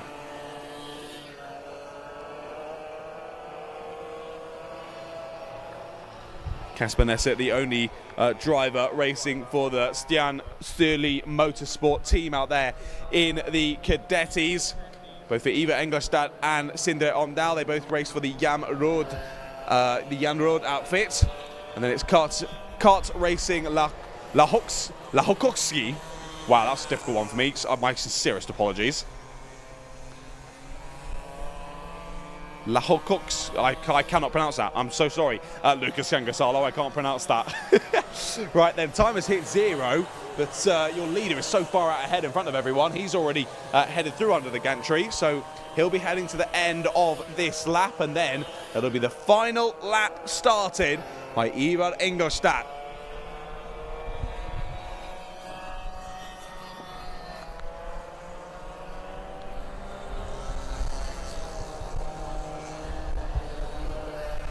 But he's going to come back into view for me. There he is, up the hill he goes, and down into the left-hander in the final sector. You can see the final lap board being prepared out on the start-finish straight. And Ivar Ingolstadt will only have 1,030 metres left to go to crown himself the IAME Nordic Cup Cadeti champion in 2025 and bag himself and bag his parents a nice bit of extra remuneration from this weekend. 3,000 Norwegian krona to be exact. Well, through they continue on then. What's the gap now between Nesset and Omdal? It's about 1.7 seconds between number 69 and number 74. Now, we've seen them both make mistakes earlier on in this race. They've got to try and keep on the straight and narrow through the rest of this one. And one little mistake from Nesset, and Omdal will be straight back in the picture and looking to steal away that P2. But through into sector number 3 comes Ivar Ingolstadt. The number 72 has been simply sublime throughout this weekend. In the Cadetis, he's been unstoppable, he's been untouchable, and he is the Cadeti champion at the IAME Nordic Cup 2025. He pumps his fist in the air, and for good reason. Well done to Ivar Ingolstadt. What a weekend for him. He secures the win in the final, and there's second and third place coming across the line. Second goes to Kasper Nesset, and third to Sindre Omdal. Very close throughout the race between those two, and what a brilliant overtake we saw earlier on in the race from Kasper Nesset. That's definitely going on his highlight reel from this race weekend. Brilliant, brilliant racing between those two, and great to see Lucas Kangasalo continuing to improve throughout the race. Even on this last lap around the circuit, popped in his personal best, sector 1. Well done to Lucas Kangasalo. Well, there we go then. That is it for your Cadetis. That was the last time that we will see our youngest drivers of the weekend out on the black stuff. And well done to your champion, Ivar Ingolstadt. Those are the full results on your screen now. As I mentioned, I think in one of the heats yesterday, all drivers on different chassis. The 3 Norwegians on the podium, Ivar Ingolstadt, Kasper Nesset and Sindre Omdal. And then your singular Finnish driver there in 4th place of Lucas Kangasalo. LN Kart chassis taking the win. Kart Republic chassis in 2nd, Tony Kart chassis in 3rd, and the Paralin chassis in 4th place. Well, there we go then. Like I say, the last time that we see them out on circuit this weekend, and a big well done to all of our Cadeti drivers who braved the conditions out there. They were certainly not nice conditions to be chucked into, particularly at that kind of age, with that level of experience. Those are very, very challenging conditions to contend with. So well done to all of them for making it to the checkered flag. Well, we will swiftly be moving on to our 3rd final of the weekend. I can't believe how quickly we're flying through these. Up next is going to be the final for our mini drivers. And yet again, I don't know how many times I've said this weekend. I don't know how many times I've said this weekend. It's a familiar face there in pole position. Ole Alexander Sully-Smistad is your pole sitter in this one. Let's see if he can hold on yet again. He's already been crowned the Junior 60 champion. And will he be able to do the double here in 2025 as he looks to become the champion in both Junior 60 and Mini classes? Well, he wasn't able to take the win in the superheat earlier on, and that was why he got 2 penalties in the superheat. a front fairing penalty, which was plus 5 seconds, and he also got a penalty for causing a collision. Now, I think I can remember correctly, that was the in the final lap, was a little bit aggressive in his overtaking of Adrian Mikkelsen. And I did say that if that was given a penalty, which it was, that he would not end up giving Adrian Mikkelsen the win. Mikkelsen had to settle for second because due to that spin for Adrian Mikkelsen, thanks to the contact from Ole Alexander Suri-Smistad, Jakob Ovrenberger was able to slip on by. So he ended up taking the win overall in the superheat earlier on. He'll be hoping to do that again here in the final, but I think that's going to be easier said than done here in the mini class. Some extremely impressive drivers out there on the circuit. But we'll see who is able to rise to the fore and who is able to become your 2025 Nordic Cup champion in the minis. Their final will be starting in a few moments' time.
So a little bit of waiting at the moment as we look forward to the final in our mini category. The last of the finals, that will be 13 minutes plus 1 lap in length. Now it was scheduled to start about 5 or 6 minutes ago, so I'm not 100% sure of the hold up, but hopefully we'll get it underway relatively swiftly. I can see a few drivers just getting up and out of their carts there and having a little bit of a chat. So clearly something causing a little bit of a hold up here. But no need to bring the grid graphic up. Guys behind the scenes, we'll just have a little chat through. Like we were saying earlier on, Ole Alexander Sørli-Smistad, your pole position holder in this one. And what a weekend he has had already. Of course, like we mentioned, third place in the super heat earlier on. And that was his first time not at the sharp end of the order. He made the clean sweep in junior 60s throughout this weekend, winning every single session. And he nearly did it in the minis. Of course, with that last lap lunge, giving him a bit of a penalty and just dropping him down to third place. He still won the race on the road. Well, once all was said and done and final positions were worked out, he dropped down into third place. So that doesn't matter, though, of course. The grid is set by the points gathered over your heats and then the super heat this morning. So he's still done more than enough to get on pole position here for the mini finalists. Now we do see our mini grid of 13 drivers. Not much of a mini grid, to be fair. A decently sized grid, that is, of 13 drivers heading out onto the circuit for their final time today. Well then, let's have a proper run through the grid then for this one. Like I say, Ole Alexander Sørli-Smistad on that pole position with, let's be honest, his closest challenger throughout the weekend and the reigning champion in minis, Adrian Mikkelsen, is alongside him on the front row of the grid. It's Jakob Ovlenberger and Espen Moe. Both drivers have been very fast throughout today. They're on row 2. Of course, Jakob, the only one to win a race that isn't called Sørli-Smistad, starts there on row 2. Row 3 has Christopher Melhus and Jenny K. Nordvang. Then it's Philip Bakkegaard and Marcus Alberg on row number 4. Oliver Christiansen Kampelien is there on row 5 with Shelley Sandy. Then Daniel Stålen and Berk Brandeslet Bendiksvold and Christian Bjorgen there, the 13 carts on the grid. I have to give a brief apology to Berk Brandeslet Bendiksvold. The names were cut off on the sheet that I had and I just couldn't remember the second part of his double-barreled name. So sorry, Berk. But he's been doing a great job out there on circuit. Let's see how he can do in this final. The 13 drivers head round the final corner.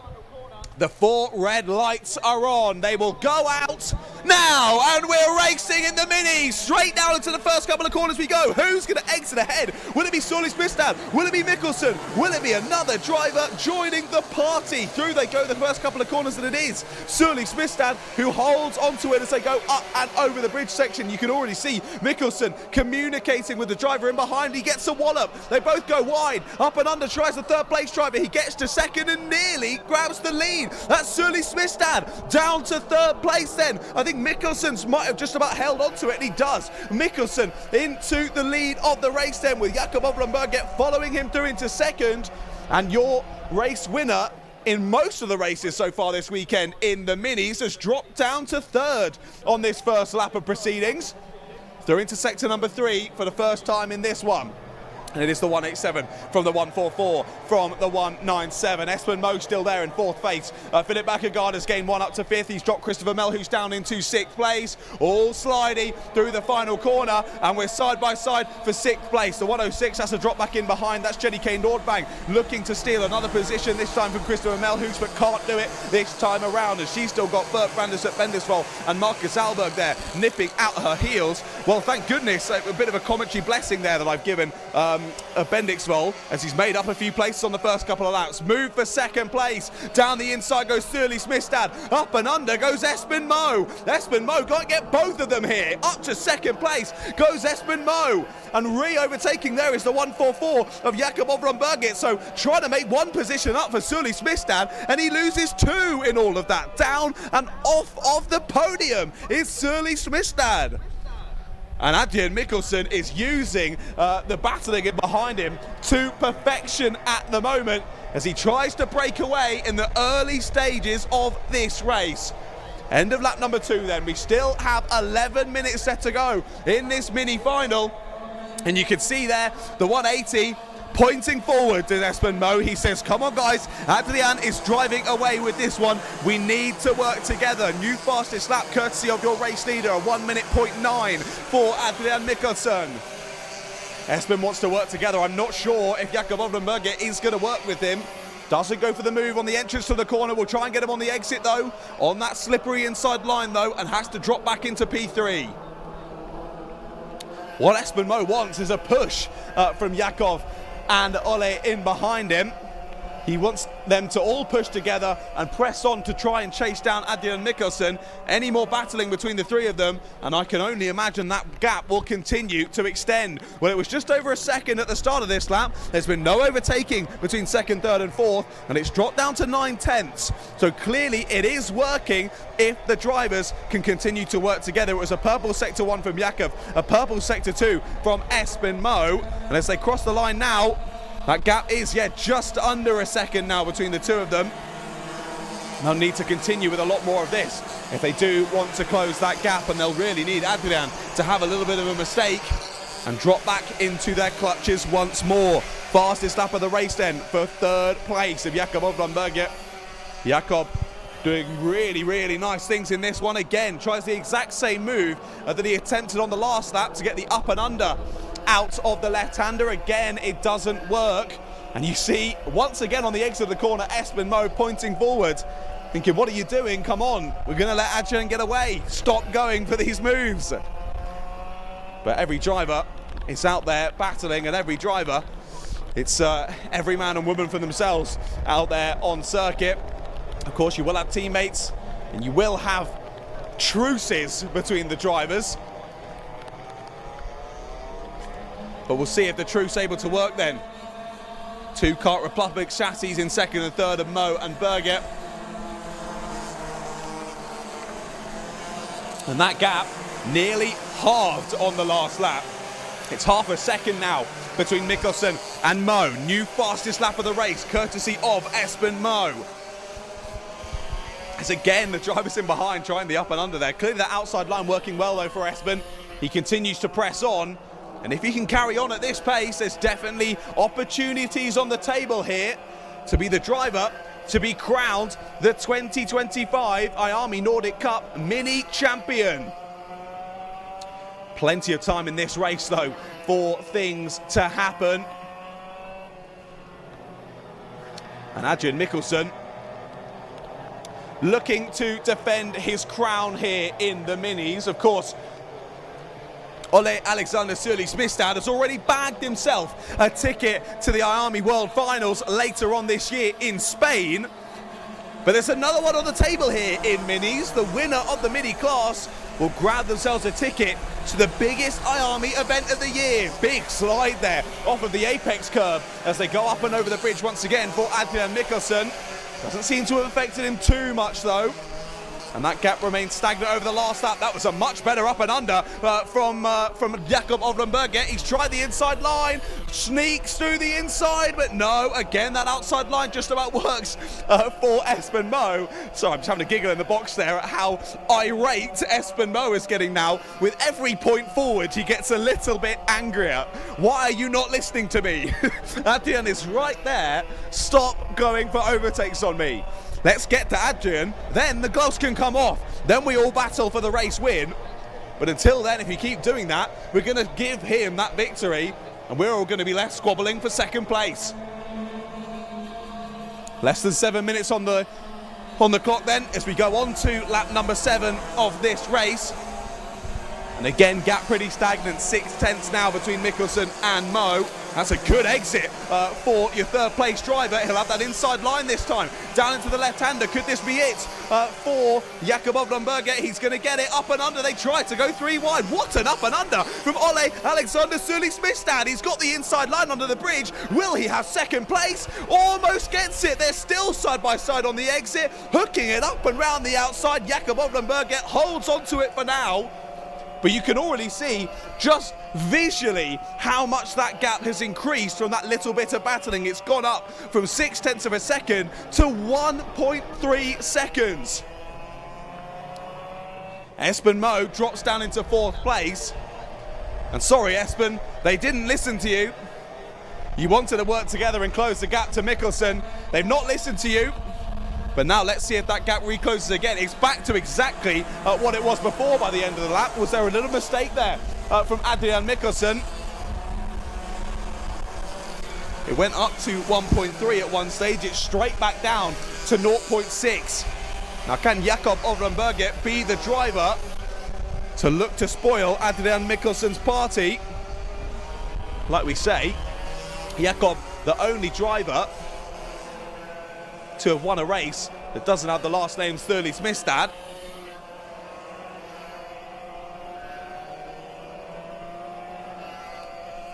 As battles continuing on further down the order as well. About 6th place backwards, that is. Christopher Melchius, Oliver Christiansen, Kampelian, Berg, Brandstedt, Bendiksvold, and Marcus Alberg all in a train there, battling over 6th place, that is. Philip Bakkegaard in a bit of no man's land there in P5. Got a second or two to the drivers ahead. He's got a second or two to the drivers behind. All he needs to do is keep hitting his markers, keep himself on the straight and narrow, and if it all goes wrong ahead, he can pick up a few cheeky places in the dying moments. Still just over 4.5 minutes left to go in this one, ladies and gentlemen, and all very much still to play for. Gap between the leader and the chasing pack, though, has extended once more. Back to 1.2 seconds it goes. And Espen Moe looking to find his way back on the podium. He's really applying the pressure onto Ole Alexander Sturley Smithstad. Right on his rear bumper. You couldn't fit a piece of paper between them, and they make a bit of contact there. It was a move over to the inside to defend there for Sturley Smithstad. And Espen Moe had already committed to that inside line. They make a bit of front to rear contact. Definitely not enough to cause that drop front nose cone, though, and I can see that is still firmly attached there for Espen Moe. You don't want to pick yourself up a silly penalty in the final, because that'll mean that you definitely can't win the race. Obviously with a nose cone it's 5 seconds, so technically you could still win the race if you drove 5 seconds away from everyone else, but with how close they are on pace in terms of this race, I think that is highly unlikely. Well, gap was 1.3 seconds when they started that lap. It's now 1.6 seconds. And Dylan Mikkelsen set the fastest lap of the race on the last lap, a 1 minute 0.4. That's a 1 minute 0.8 for Berger, a 1 minute 0.9 for Sturley Smithstad, and a 1 minute 0.8 for Moe.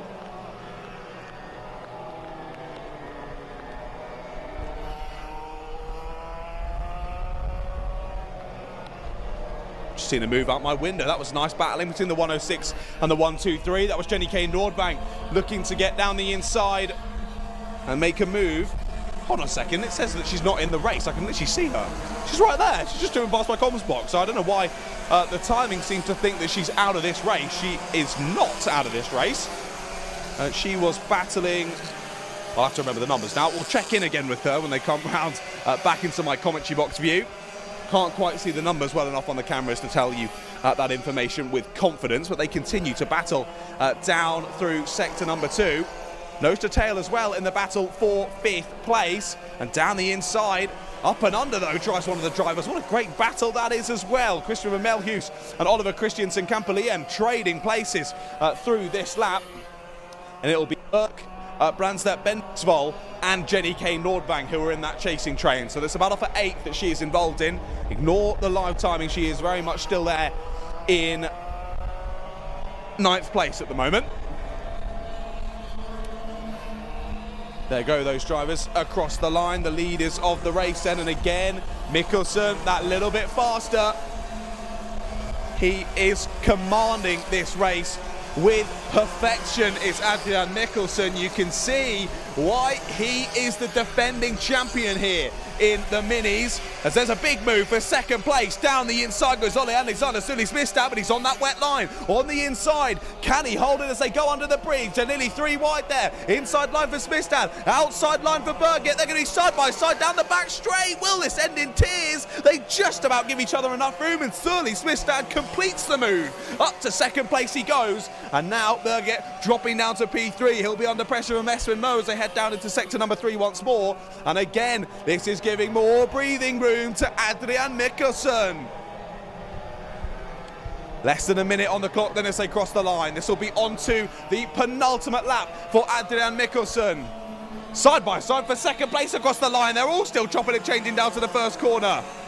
Chops back across, does Jakob. Keeps himself ahead of Espen Moe for now. What I think has happened there is the drivers have realised, right, there's not enough time left here for us to catch the leader. It's gloves off, we're battling for second place, and now there's no friends out there on track. They all want to see how far up the order they can get, and of course one of them is not going to be on the podium here. Who's it going to be? We've not got too long to find out, ladies and gentlemen. I can see some people running over. We've got someone in the wall here down in sector number 3. Who is that? Is it the 159? Yes, it is. Christian Bjørgen out of this race late on, sadly for Christian, on the penultimate lap of the race. The 159 is out of proceedings. Right then, only 1,030 meters to make it 2 years in a row for Adrian Mikkelsen. He sees the last lap board and he kicks us off. We want to keep an eye on this battle though. Jakob Ovlenberger all over the back of Ole Alexander Smith-Stad.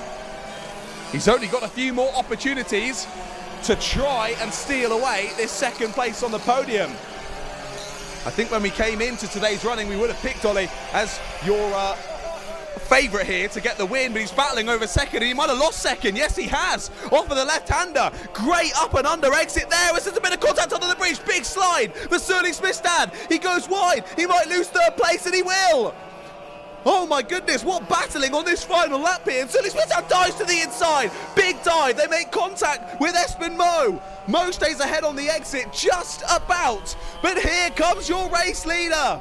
It's going to be 2 years in a row for the 187 of Adrian Mikkelsen. He wins in the mini class, and what a victory it is. Fantastic from Adrian Mikkelsen. He sees the checkered flag first, and he wins in the mini final. What a brilliant, brilliant performance from such a young driver.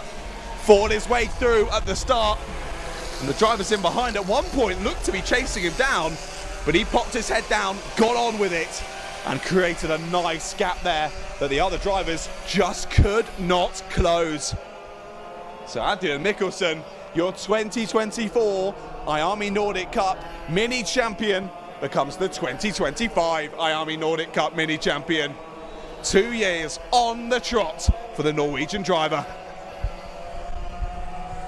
Great race in the minis, fantastic stuff. And you can see there the 187 celebrating with a few drifts there as he heads back towards Park Ferme. Just playing with the soggy conditions, and a very, very well done. What a final lap as well between our 3 drivers battling in for second place.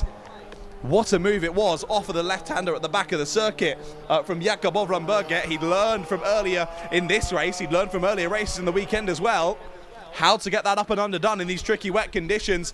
Forced his way through to second, and then I think it was an aggressive attempt to retake the second for Ole Alexander Smith-Stad, sending in a little bit too much speed under the bridge, lost that rear end very momentarily, and that just allowed for Espen Moe to slip back up the inside.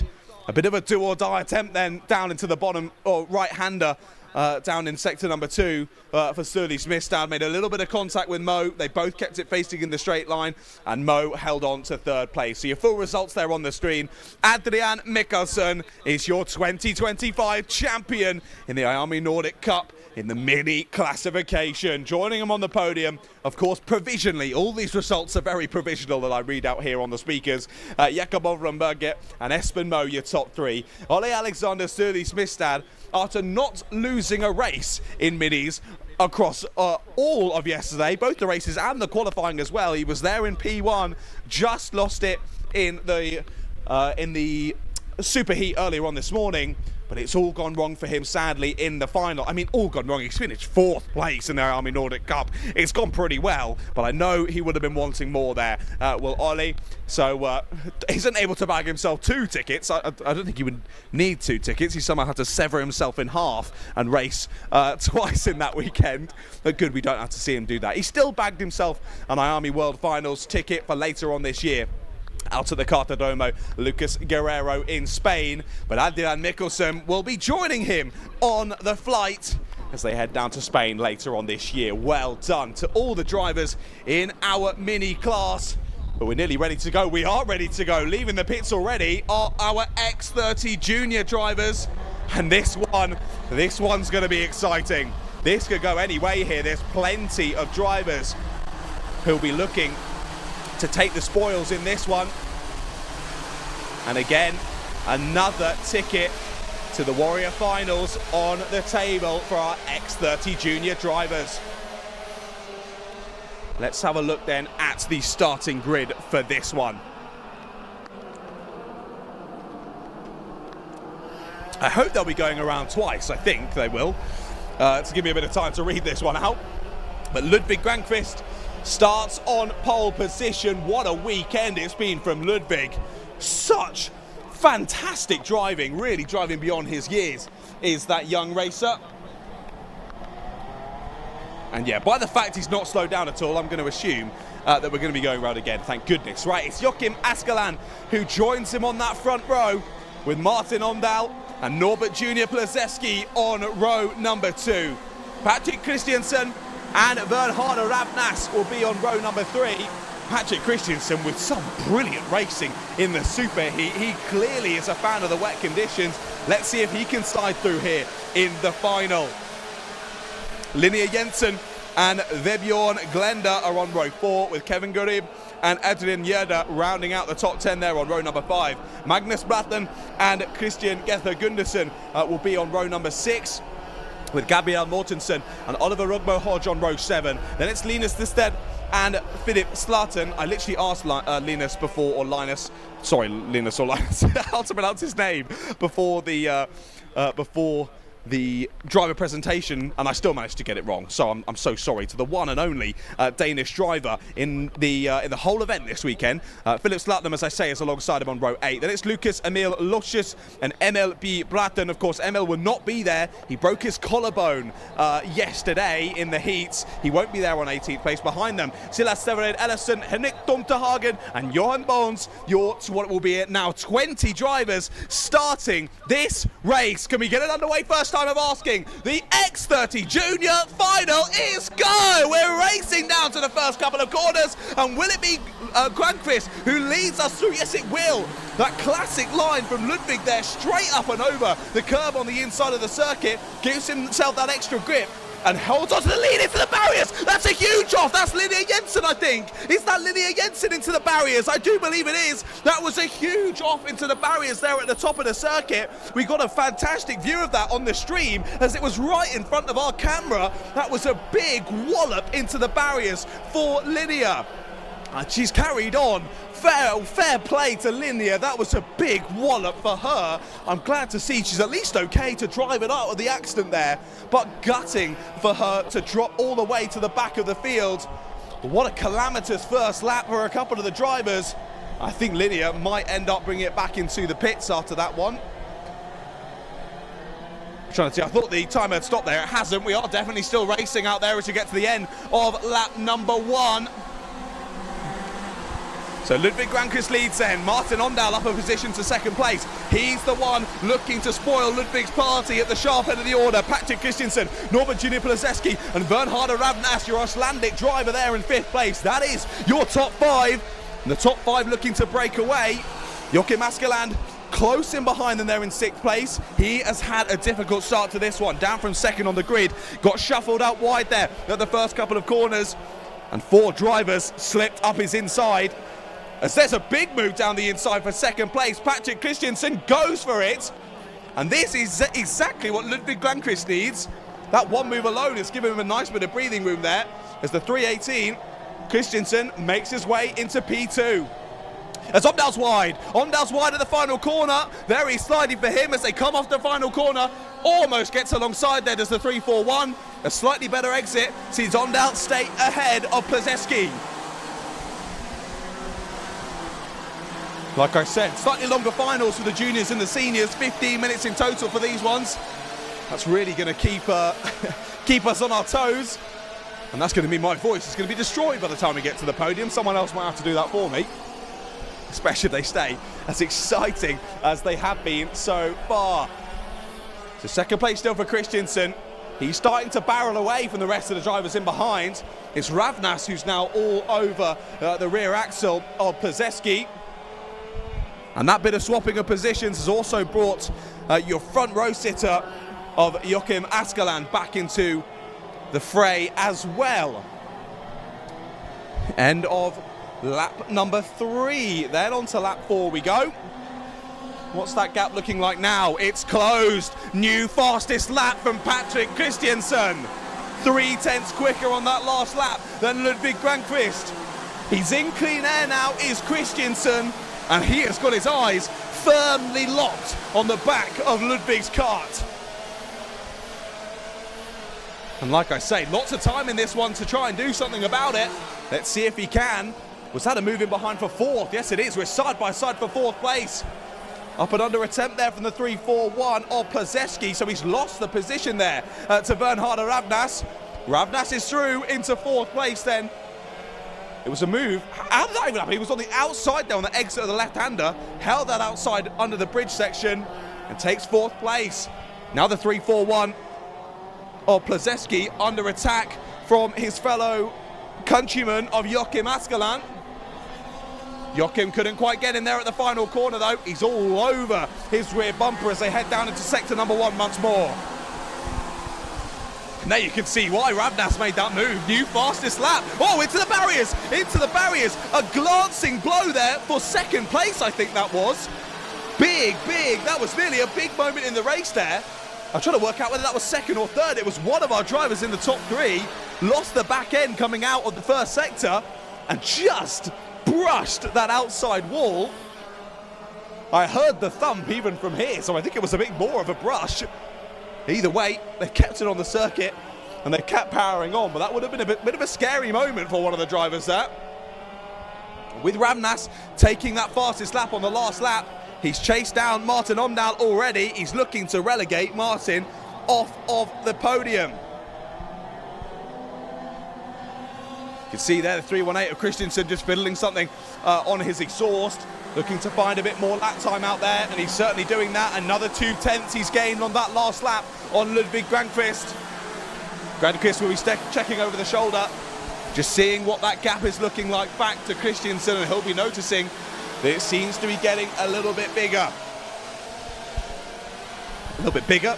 The opposite of that, John, literally the exact opposite of that. Are we getting a little bit smaller, the gap between Granqvist and Christiansen? So Ludwig, the pressure will be starting to mount for him. Here's the move though from Ravnas. All thought about it down the inside there. Had to chop back in, but he'll go for the up and under on the exit. Nearly making contact there as their 2 lines converge. And Omdahl holds that middle part of the circuit. Holds 3rd for now anyway. Ravnas trying the up and under. Can't quite get alongside. And that has brought Joachim Askeland into the fray. So he has passed Plzeski on the opening part of this lap. And there's the move on the exit. Great up and under exit there for Bernhard Ravnas. The Icelandic driver sides his way through up into the top 3. And Joachim Askeland, after being relinquished, after getting through, he relinquished Plzeski of 5th place. He's now set the fastest lap of the race. I thought that he caught up to Ravnas and Omdahl pretty quickly. Proven there by the fastest lap of the race. 56.4 for Martin Omdahl. Hold on a second, for Martin Omdahl? Yeah, no, why is it showing purple next to Martin Omdahl? It was Joachim Askeland. Oh no, it's just my eyes. I need to go get new glasses. It is Joachim Askeland with the fastest lap of the race. Still 8.5 minutes left to go though, ladies and gentlemen. There is plenty of time for things to change in this race. And Askeland is mounting an attack through the final corner. That won't work, but he'll go for the up and under here on Martin Omdahl. You can see Ondal just doesn't quite have the pace of the drivers around him. Sadly, in this one, we've seen how impressive he's been through the rest of this weekend, but rainy conditions just not quite his favourite. And he's now looking to just try and keep Askelan behind. And then Plezeski right there to pick up the pieces. If it all goes wrong, move down the inside there from Joachim Askelan. Late on the brakes, but he'll go wide, and up and under will go Martin Ondal. So no changes in position, but a bit of time lost for both of those drivers. Plezeski will love to see that. He's being brought back into this battle for 4th place. But after doing a Freddie Mercury and breaking free, Bernhard Ravnas is chasing down the top 2. New fastest lap from the Icelandic driver, a 56.338. So close on pace. Oh, did he spin? Will he catch it? Yes, just about. Joachim Askeland tries to not go into the back of Martin Ondal ahead, nearly loses it. By doing so, grabs the brakes, catches the half spin just about, and will carry on. But he will lose 5th place to Norbert Junior Plezeski. Bernhard Ravna still looking to chase him down. Whoa, big slide there from Martin Ondal. He nearly repeats what Patrick Christensen did a few laps ago when he clattered into those barriers. It's clearly a little bit tricky under power there on the exit of the first couple of corners. But the drivers flirt with a DNF there heading through that section. Our 2 leaders are closer than ever though. It was a good middle sector though for Ludwig Granqvist, giving himself a little bit more time.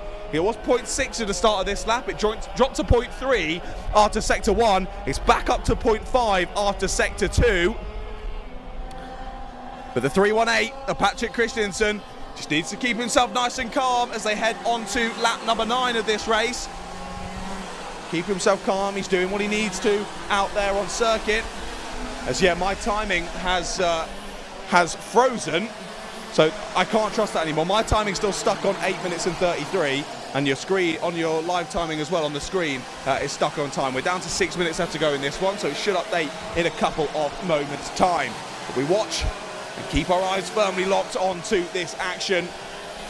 What will the gap be like between these 2 leaders then?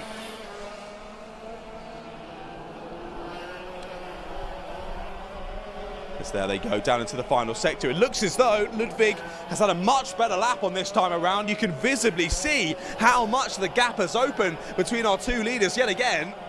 But with us still having 5.5 minutes left to go. Don't forget, this is not that much shorter than some of the heats that we saw yesterday. Of course, not for this class. They were 10 minutes, so only half this race distance in terms of that. But still a heck of a lot of time for things to still change. And that is a reason as to why they still might. Another fastest lap of the race from Bernhard Ravnas. The timing screen that I've got on my desk, I don't think I can say that word on the live stream as to what it's done, but it's not really liking being alive at the moment. It is showing the most random order I've ever seen. So I'm going to ignore that and try and do everything with my eyes, which is usually not a good idea, but we'll try anyway. Still Ludwig Granqvist in the lead then, with Patrick Christensen chasing him down. Bernhard Ravnas there in 3rd place. Then, of course, the 302 of Martin Ondal in 4th. After that slight off-track excursion for Joachim Askeland, he's managed to get back past the 341 of Norbert Junior Plezeski now. So he's moved his way. He has moved his way back into 5th place, that is. And we've seen he's had great pace throughout this one so far, has Joachim Askeland. Just went that little bit wrong in the sector prior. There's a nice little shot of the nature there here in Norway. Of course, a lot of people do come here to Norway for the nature and the lovely scenery here, but we come down here for kart racing. And we've been treated to some serious action around here across all of the classes.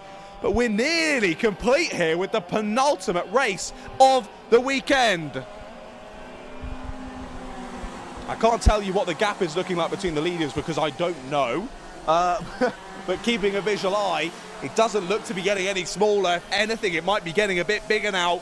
We saw a great charge from Patrick Christiansen, but similarly to the superheat earlier on, we saw again the driver in second place closing in on Ludwig Grankvist, but clearly Grankvist was just holding something in the tank. He was holding back a little bit, and as soon as he saw that gap start to close, he went, okay, I'll actually drive now, I'll actually go as fast as I can, and he would just drive off again. So Ludwig just doing what he can, keeping the rest of the drivers behind at bay. If anything, Bernhardo Ravnas is closing in on second place. There's been a change for fourth as well, and that is Joachim Askeland now through into fourth past Martin Omdahl. So Omdahl drops into fifth then, and still not far back to Norbert Junior Plazeski.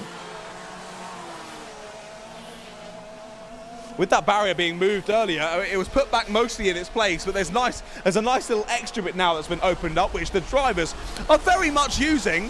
I know you can't see, if you're watching over the main building, you can't see that corner, but there's a little bit of an opening, and all of the drivers are using it to carry a bit more speed through those couple of corners. There's a yellow flag down into this bottom section of the circuit. We've got marshals running down to assist someone. I can't quite see on the cameras who is off or where they are off, but looks as though we do have a driver out of this race. Of course, MLB Bratten did not start this one, broke their collarbone after flipping the kart yesterday in one of the qualifying heats. So get well soon, ML. Of course, Linnea Jensen we saw in the wall earlier on. She's retired from this race since then. Looks as though Vebjorn Glenda has also retired, but I think it's Henrik Tumtahagen who is out down there at the bottom section of the track. I think it is the 380 that we've now lost from this race.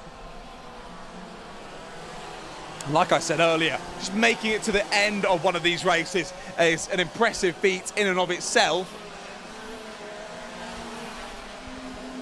But one driver is going to want to win.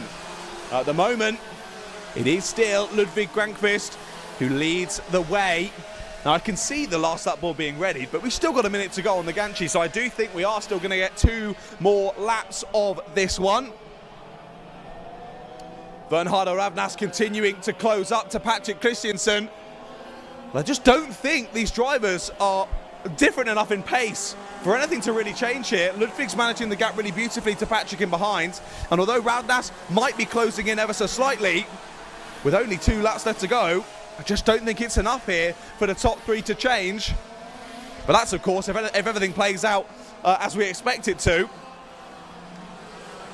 It can change in only a moment's notice, and suddenly a totally different driver is heading to the IAME World Finals later this year in the X30 Senior, X30 Junior category, I should say. We've still got the seniors left to come. They will be straight after this. Well, last year, Ludwig Grankvist was racing in the X30 Mini category at the IAME World Finals and managed to get second place.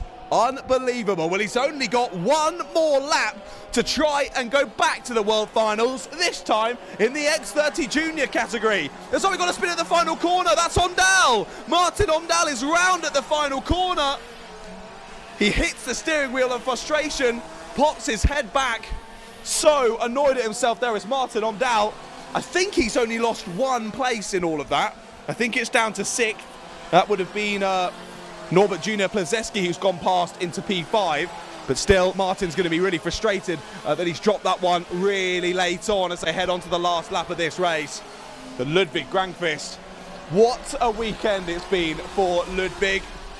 He heads up there into the final sector now then. They have closed up a little bit of the top 3, but I don't think it's going to matter. Ludwig Grankvist was P2 at the World Finals last year in the Minis. Well, he's going to be going back there, racing in the Juniors. He wins the final here at the IAME Nordic Cup 2025.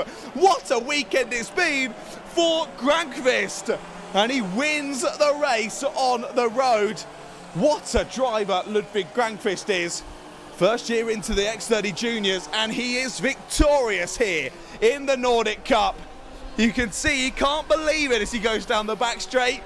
Super, super happy and lovely to see the respect from the other drivers. There was a handshake there from second place of Patrick Christiansen.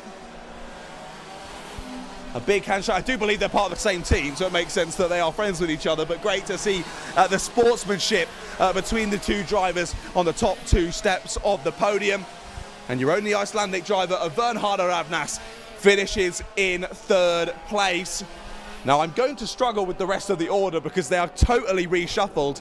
What you're seeing on your screen now is completely incorrect. The timing absolutely got terrified of being in existence and decided it didn't want to be anymore in that one. So I can confirm Patrick Christensen was not your winner in that race, as is showing on the screen right now. It was Ludwig Granqvist, with Patrick Christensen in second, Vernhard Ravnas in third, Joachim Askeland in fourth, Norbert Junior Plazewski in fifth, and Martin Omdahl in sixth place.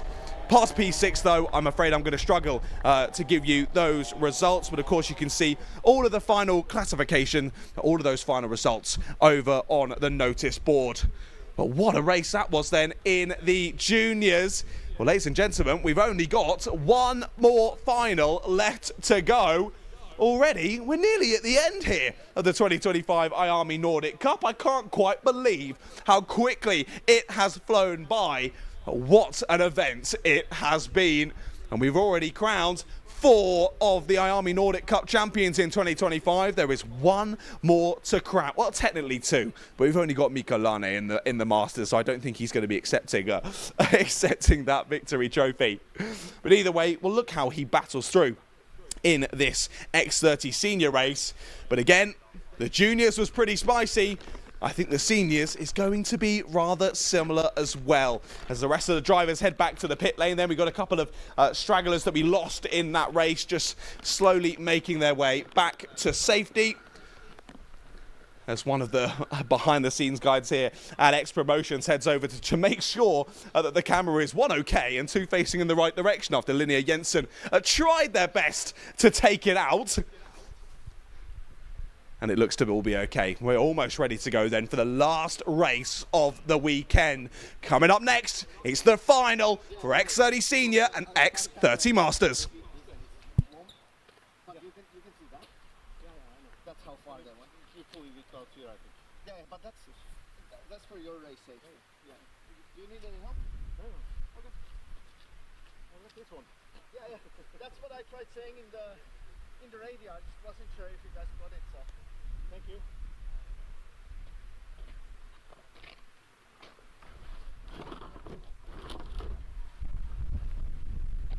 Jag får lite grann. De ligger lite i gärdet på kameran.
tørke nå, altså. Ja. Det kan bli bra fart nå. Vannhøyde der, skal vi ta i år, da?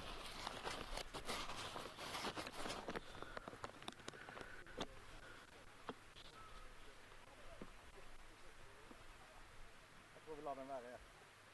Ja, det er på is, ja. Men det rekker ikke det. Før det var 1 minutt igjen. Godt ut. Nei, bare la det være, du. Ja. Nei, det er bare for samme som gjør det.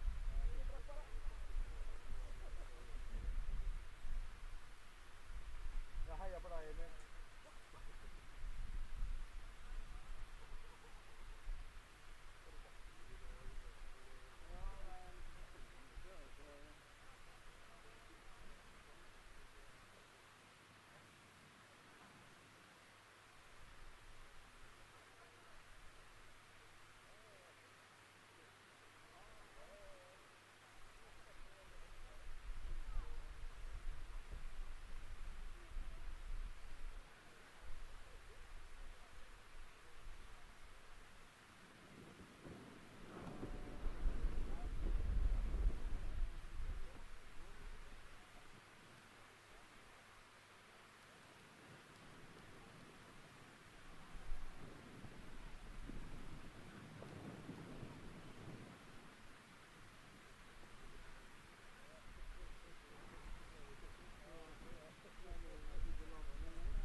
Here we go then, ladies and gentlemen.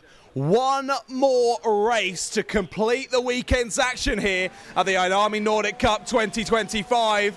I know it's going to be a good one. We are being treated to the X30 Seniors and, of course, the singular X30 Master as well of Mikko Lane. Let's see how this one goes. I did open my door because it's rather warm in here, but I think actually the engine noise is going to be so high that I want to make the stream as best for you as possible. I'll just stand in here and sweat. Anyone that can hear me that's at the circuit is probably going to be telling me to shut up right now because it's still rather chilly outside. Everyone with their coats and umbrellas on, and I'm here in the commentary box sweating. Right then, here we go for the last race of the weekend. On pole position in X30 Seniors, it's the 492 of Timian Hastad. He was your winner in the in the superheat earlier on this morning. He lines up on pole. Alongside him is Kasper Henriksson. Second row has Alina Lee Rolsen and Max Anderson. Then it's Harold Hugby Matteson and Elias Hagen there on row 3. Elias, super quick yesterday, winning a couple of races. But today in the rain, just didn't quite have the pace of the drivers ahead of him. He starts there from the third row. Cornelia Konstantin-Kjelkem and Vetti Vananen there on row 4. And then rounding out the top 10 on row 5 are Douglas Gulliman and Isaac Hofberg. Then it's William Lundborg and Johan Nyberg there on row 6, followed by Oliver Hagerud-Tide, Victor Gustafsson, Joachim Matteson, Lucas Vosser, Marco Stamnes, Mikko Lane and Andrine Sladlem, your 19 runners in this race.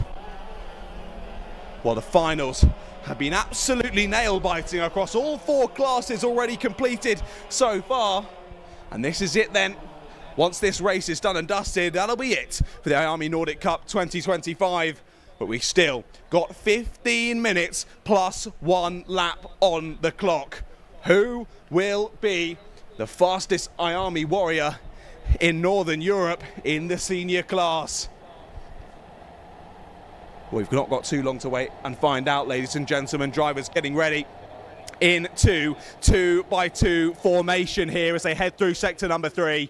Front row of the grid, the 492 of Timian Hastad, the 456 of Kasper Henriksson. Will it be one of them to see the checkered flag first? Will someone else scythe through the order? They watch those lights.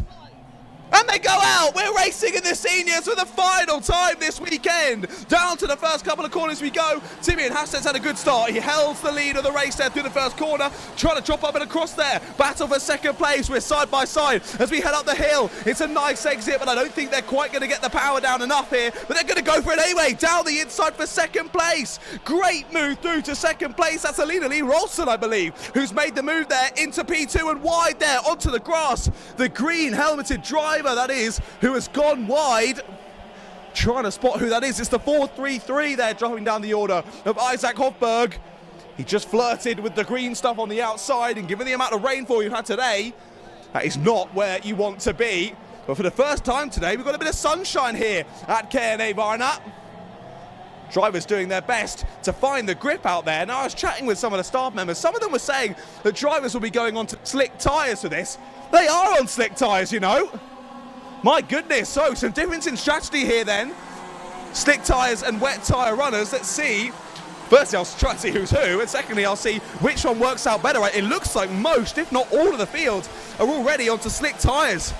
You can see there's still a huge amount of spray being kicked up by those tyres. There's a lot of water, and it's going to be difficult, particularly under that bridge section. There is no grip under that bridge section as they flirt with the limits of grip and fly on through lap number 2. Oh, have I missed that? There's 2 drivers off at the final corner. In all that chaos, I've totally missed 2 drivers coming together at the last turn. The 458 of Lucas Vosser will continue on. And is it the 461? No, she's already carried on, so it must be Adrian Slatlem then on the 445, who is the only driver out of this race as Lucas Vosser continues.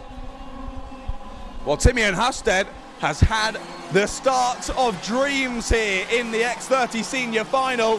He's already gapped Alina Lee Rolsen by 1.5 seconds. She made that move on the first lap of the race and shuffled a driver backwards. But Kasper Henriksson still right there in her wheel tracks, and he's just set a purple sector number 1. We saw how confident Kasper was throughout the earlier on race when it was properly raining.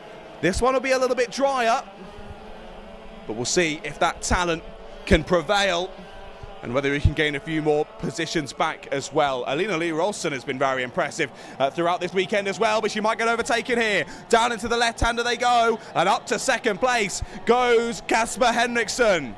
He'll go wide though at the final corner. Alina Lee Rolson trying to get alongside here down the front straight. Won't get a good enough exit speed though, and they'll press on to another lap.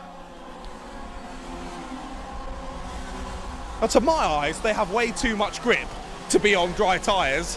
But of course, when they come past me super quickly, I can't tell what it is. So just ignore everything I'm saying. It's probably the best bet for the rest of this race. But 1.7 seconds now the gap between Hastad and Henriksson. Henriksson stealing second place away then on that third lap of the race. And already pressing on ahead of Alina Lee Rolson. Oh, there's a black flag I can see being ready for a driver. Now, I can't see the board because it's facing the opposite direction to me, but someone has got themselves a black flag already in this race. It's the 470. The 470 of Verti Varnanen has got a black flag. And your Finnish driver sees it straight away, comes straight into the pit. So well done to Verti for immediately dealing with that one and coming straight in, but that is gutting for Verti. His race is over before it's really started there, sadly, for the Finnish driver. Of course, I should say, the one Finnish driver who's in the seniors. We still have Mikko Lane in the Masters there. Currently sat in 14th place. So with just over 10 minutes left to go then, yet again, purple lap time. Fastest lap of the race for Timian Hastad. So despite Kasper Henriksson pressing on through, he did his personal best on the last lap. He's got past Alina Lee Rolson now, looking to charge down on the leader. That gap continues to extend. It's nearly 2 seconds as they head to the end of lap number 5. And that is Harald Hogby Mattisson and Max Anderson looking to close in on Alina Lee Rolson as well. They're going to want to shuffle her off of the podium in this one. And yet again, another fastest lap from Timian Hastad. That track clearly drying out, and maybe they are on these slick tyres if they continue to get faster as it gets drier. I mean, that would make sense. But then again, I am a total moron, so let's see how that plays out. To be fair, even under the bridge, where it was so wet, that dry line is really forming up now. And I was told it would dry up really fast here, but I didn't expect that. If we have rain like that at any point in the day in the UK, it just doesn't get dry again. It might slowly dry out, but you're going to be on wet tyres for a number of races. Pretty much as soon as it stopped racing, it starts to dry out already, and that gap even visibly continuing to increase there by your race leader. A 55.1 now the fastest lap. Yet again, fastest lap of the race from Timian Hastad.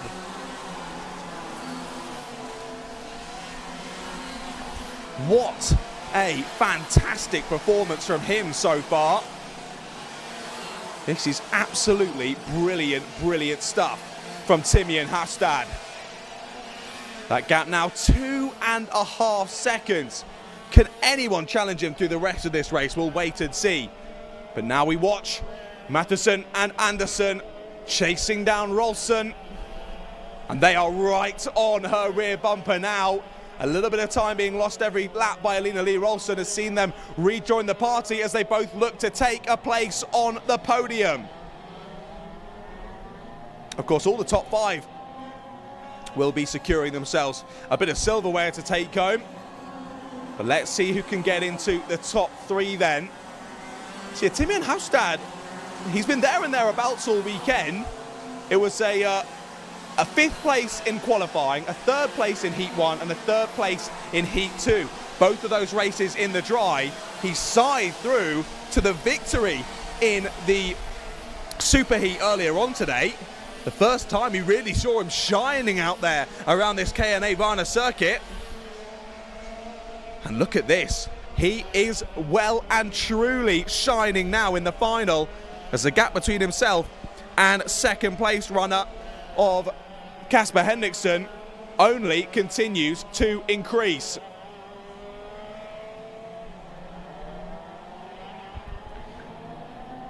Alina Lee Rolson still under heaps of pressure here. Madsen and Anderson right on the tail, and look who's joined the party now as well. That's Elias Hagen, your winner of both of the races in the dry yesterday. Well, he's worked hard in this one to re-chase down that group of 4, and there's very much still the opportunity for him to try his best to get onto the podium. We now have 4 drivers absolutely line astern here from 3rd to 6th, with just over 7 minutes left to go on the clock.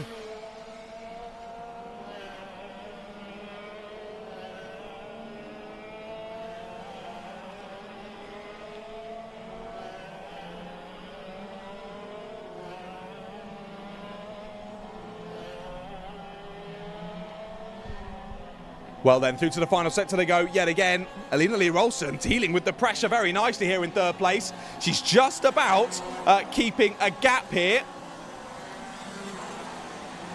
Just about making sure that the 3 drivers in behind are out of striking distance. And it is still Mattisson from Anderson from Hagen in that chasing pack. 3.5 seconds now the gap between Hastad and Henriksson. As there's a move down the inside, there goes Hagen. But just like we've seen, Carbon copy of plenty of moves earlier on, but there's another one down the inside at the bridge. So being overtaken to overtaking there for Anderson, and Hagen goes up and under. He's going to get both of them. What a move there from Elias Hagen. He read that situation absolutely beautifully and gains 2 places in only 1 corner. Again, that all plays into the hand of Alina Lee Rolson. She's been given a little bit more breathing room there in 3rd place yet again. And this time, the leader of the charging drivers is the race winner from yesterday of Elias Hagen. He points forward and now says, come on guys, don't attack me now. Let's push on together ahead. You know that I just overtook you a few moments ago. Please don't do that back to me. I'd really appreciate it. Let's see if any of the drivers actually listen to him.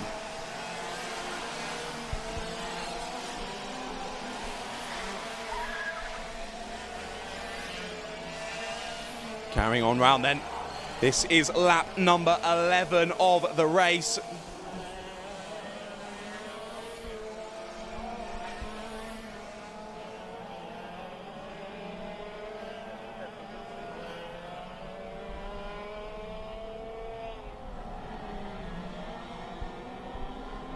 And again, still looking to chop and change in this group.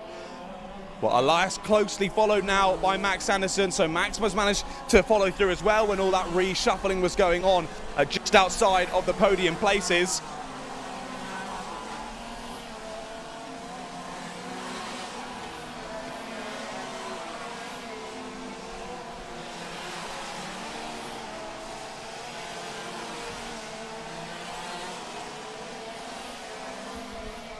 And now those are the 2 looking to steal away a podium finish here for Alina Lee Rolson. Great bit of battling here in the seniors, but we barely even really had to talk about Timian Hastad. What a performance he's put in so far in this one. He's still got just over 4 minutes to hold on here.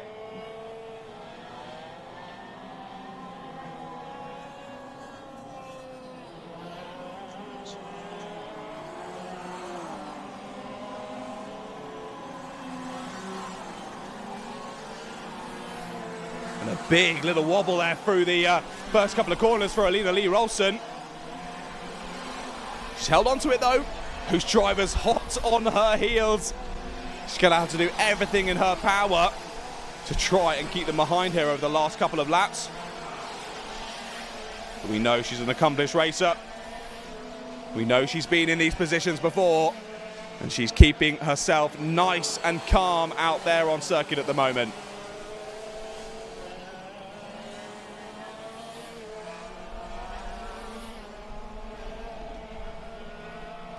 Down through sector number 3 they go again. Across the line to start a new lap goes your race leader of Timian Hastad. Henriksson about 4 seconds off of the back of him now, yet it just goes over 4 seconds on the last lap. And now line astern for 3rd place are Rolson, Hagen and Anderson. Mattisson about, what is that, a second further back from them now. A further 2 seconds, actually, 2.2 behind. He's fallen off this battle. There's a move down the inside, but not on Alina Lee Rolson. That is a move from Anderson on Hagen. Hagen will go up and under, and that was an interesting one. They looked at each other down the back straight, and I think they sort of just agreed there without even speaking that Anderson was going to lead this charge now and try to get past Rolson, as Hagen could have very much kept it on the inside there and tried to go for it back, but he backed out of it. He let Anderson go, and Anderson goes for it now. Into the left-hander down the inside. Rolson will get the better exit, and she will hang it round the outside. She will just about hold on to third place. But for how much longer? Drivers have been all over her like a cheap suit. And we will see shortly whether she is able to hold on to this in the last few minutes of the race. Only just over a minute and a half left to go then of the IAME Nordic Cup in 2025. What a final performance of the day from Timian Hustad. 4 seconds now the gap at the front of the order. Not only is he pressing on, he's extending that gap, and he's making this a lot easier for himself. I can't say the same about Alina Lee Rolson though, as the driver is still absolutely nipping at her heels behind. They all want that last place on the podium. She's wide at the final corner. Will that give the opportunity for the up and under? It will. They're side by side across the line. She puts her foot to the floor though and stays in third place for now. She is doing an amazing job under all of this pressure, and she's still there in third place. Times continue to drop here as the drivers find more and more time out there. I think we might just get 2 more laps of this one. I can see the last lap board being readied, but whether it will go straight out, we'll have to wait and see.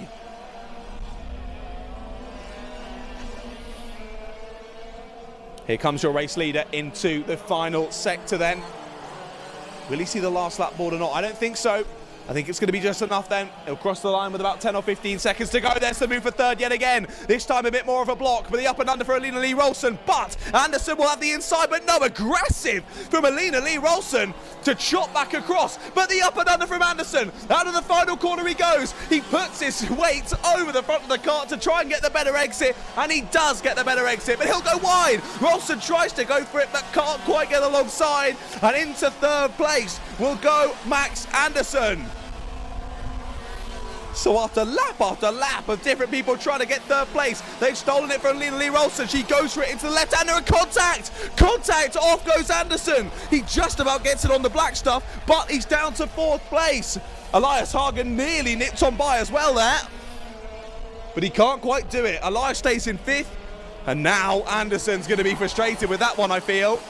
Could we see a bit of a dive here at the end of the penultimate lap of the race? Yes, of course we are. There's the move again, and this time the perfect block pass from Max Anderson, and straight back down the inside goes Alina Lee Rolson, wide and nearly into the side of Anderson. They both get on the snippy stuff on the outside. Elias Hagen's trying to get involved as well. He'll be on the outside down into the first couple of corners, and he can't get the move done. This is a great battle between these two, and we're on to the final lap of the IAME Nordic Cup in 2025. There's the move from Alina Lee Rolson, so aggressive into the left-hander again, and she's got the better exit. Back into the top 3 goes Alina Lee Rolson on the last lap of this race. Your leaders heading down through the final sector now. I want to keep an eye on this battle for third. It is brilliant. However, your champion in X30 Senior and the driver going to the IAME World Finals in 2025 is the 492 of Timian Hustad. He wins the final in X30 Senior. Second is Casper Henriksen, but who's going to get third? Out the final corner. They're all battling for it, but it will be Alina Lee Rolson with the most fantastic battle I've seen in a while there to hold on to third place. Super aggressive from her, and she battled well there, got her elbows out and managed to secure that third place. After Anderson made that first move, I thought, oh, that's probably done there, but aggressive from Alina, immediately fighting back through and grabs third place for herself. Wow, what a way to end the day that was here at the IAME Nordic Cup in 2025. KNA Varna has treated us to some fantastic racing. That was just awesome. And what an honour it was to be the one shouting all about it here at KNA Varna. Well, there is your final results here in the X30 Senior and X30 Master final, as we finish the day with a bang there, with our oldest drivers treating us to some fantastic action. Well, let's go through that finishing result then. Simeon Hastad takes the win in the X30 Seniors, and he'll be joining a few of the other drivers in the other classes on the flight to Spain later on this year. We'll see him at the Cartodromo Lucas Guerrero to battle it out to be the best IAME warrior in seniors in 2025 in the entire world.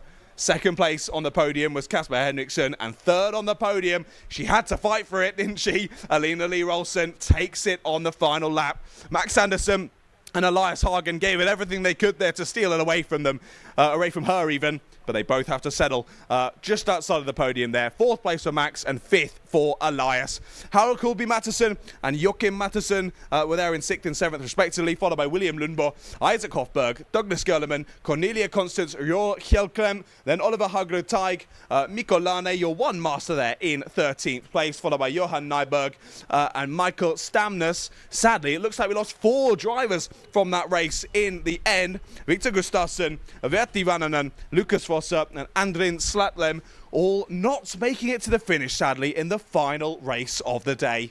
Well, like I say then, that is it for the IAME Nordic Cup in 2025. What an awesome event here in Norway. And thank you all, whether you were joining us here in real life or whether you were joining us at home on the live stream. Thank you very much for coming and enjoying the racing action and supporting all of the drivers that did battle out there on the black stuff. A big thank you to KNA Varna for having us all here for what is such an epic event, and what an unbelievable kart circuit this is. Produces fantastic racing and looks like a quality circuit to drive as well. I'll have to come back at some point and actually jump in a kart myself. But what an honour it has been either way to be in the commentary box shouting all about it and annoying you all on the airwaves. It's been absolutely lovely. So thank you very much to X Promotions, to the entire event, and of course to the circuit as well, for having me down and having me on the microphone for this. My name is John Ratcliffe. You can find me on Instagram at Ratters Media. Go and drop me a follow. I would really appreciate that. Now, a big shout out, of course, I've already said, to the circuit, to everyone working behind the scenes as well, whatever they were doing, whether it's marshals out on circuit, the 2 lovely people who run the circuit over in the main building, all of the guys as part of X Promotions getting it sorted, everyone in timing, all the stewards. So much goes into putting on such an awesome event like this. So a big thank you and a big shout out to all of them, and a big shout out to all of you as well for getting out there on the black stuff and battling hard and treating us to some great racing action. So a big shout out to all of the drivers. We'll be able to give a better thank you to the drivers, though, in not too long, to be fair, because don't go anywhere. We have still got the final podium presentations left to come today. And that will be at around 4:30. And now it is 4:15, so I'll have to hot-foot it down there in a few moments' time. And we will be crowning our champions in every single class, handing over the trophies, handing over the tickets to the World Finals later on this year.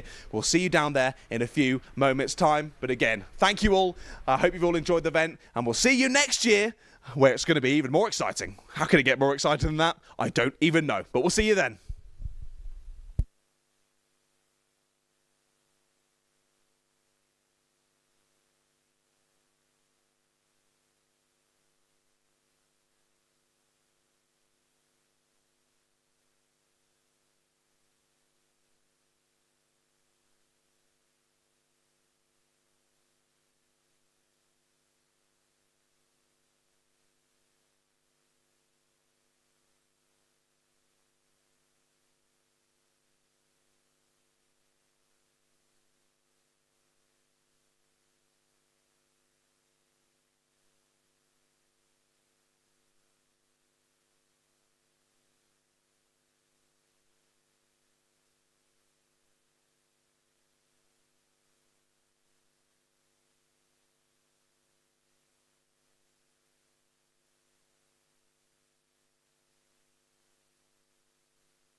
kuuluuko nyt ollenkaan? Tuleeko mitään erittäin hyvää?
Testing, testing.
Attention paddock, attention paddock. The podium presentations will start in around 30 minutes time. So that will be around 4:55 or 5 o'clock. So please make sure you're down by the podium in about 30 minutes time. Thank you.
Hello everyone, sorry to keep you all waiting. We were just getting a couple of the final results all sorted, but I think we're just about done and dusted now.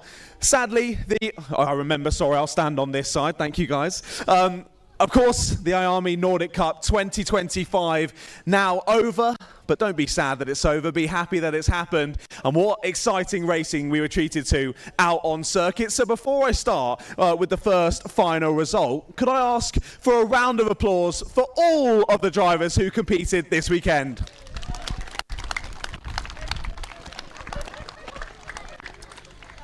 A very well done to everyone. We will start with the final results in the Cadeti class. So in fourth place, just missing out on the podium, it was the number 82 of Lucas Cangasalo.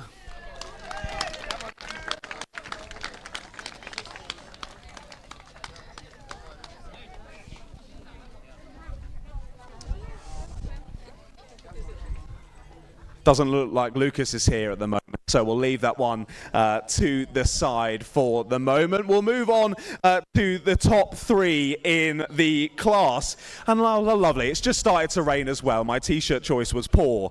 Anyway, on to the top three. Third place on the podium and bagging themselves a 1,500 krona IAME voucher was the 74 of Sindre Ondal.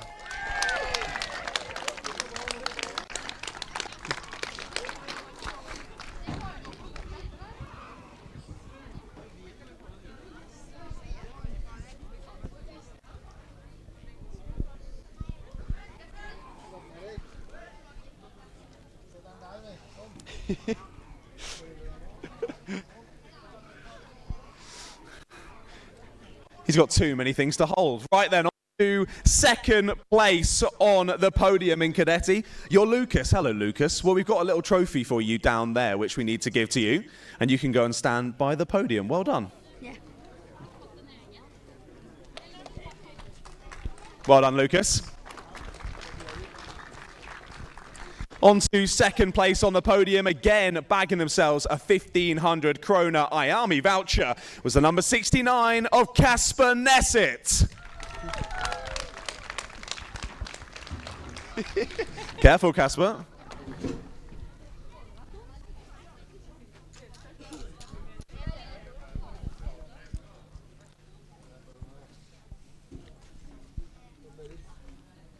And finally then, your winner in the Cadeti final, the Cadeti champion at the Nordic Cup 2025 and bagging themselves a 3,000 krona IAME voucher is the 72 of Eva Engelstad.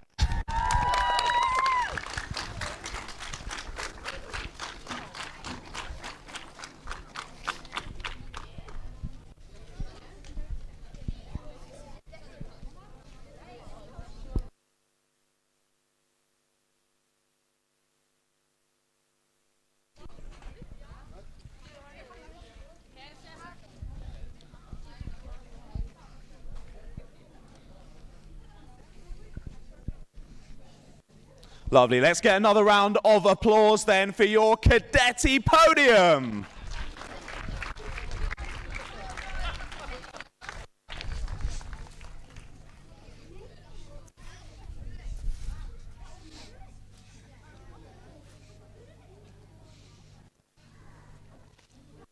Who tells them to get down?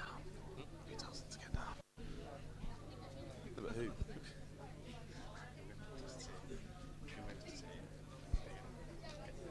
That's usually my cue, is when I give them another clap. All right, guys, well done. There's your top four in the Cadetis. If you guys want to hop down from the podium, I think photos are all done and dusted. I will just quickly grab a chat from Eva. Eva, if you just stay up there for me, or drop down. I'll have a little chat with you if you don't mind. Yeah, keep that one in hand. You've earned it. Now, I had a chat with you. He's trying to run away from me. I will only ask you one question, don't worry. You were dominant over the whole weekend. I'm pretty sure you won every session. You must be pretty happy? Yes. Perfect. That's all we needed to know. Thank you, Eva. Go and enjoy your victory.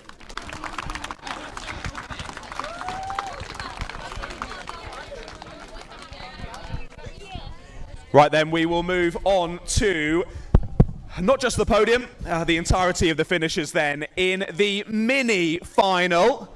As I might just have a quick microphone swap. Thank you. Lovely, thank you very much. Right then, so on to your mini results. In 13th place, it was the number 159 of Christian Bjorgen.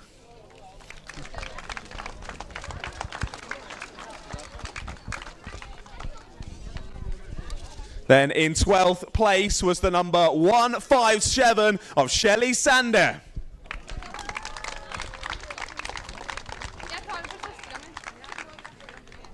Then in P11, it was the number 132 of Daniel Storlen.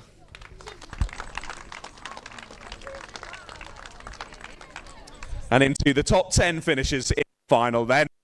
In 10th place, the number 162 of Marcus Alberg.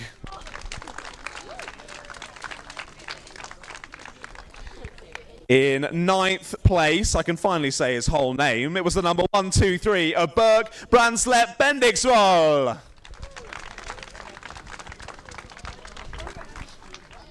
In 8th place, the number 118 of Oliver Christiansen Kampelian. And in 7th, it was the 106 of Jenny K. Nordvang.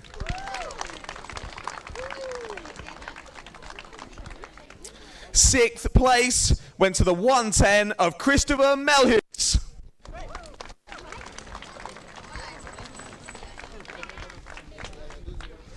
And into the top 5 then. 5th place was the number 167 of Philip Bakkegaard.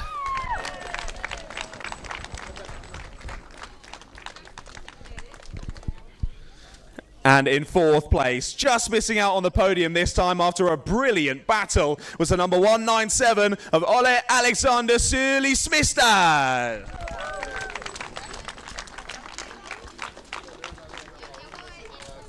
And into the top 3 on the podium in the mini final. 3rd place was the number 180 of Espen Moe. It's gone straight over there.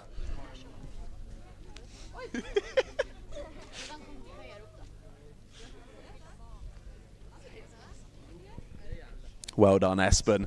On to 2nd place on the mini podium then. It was the number 144 of Jakob Ovrenberget.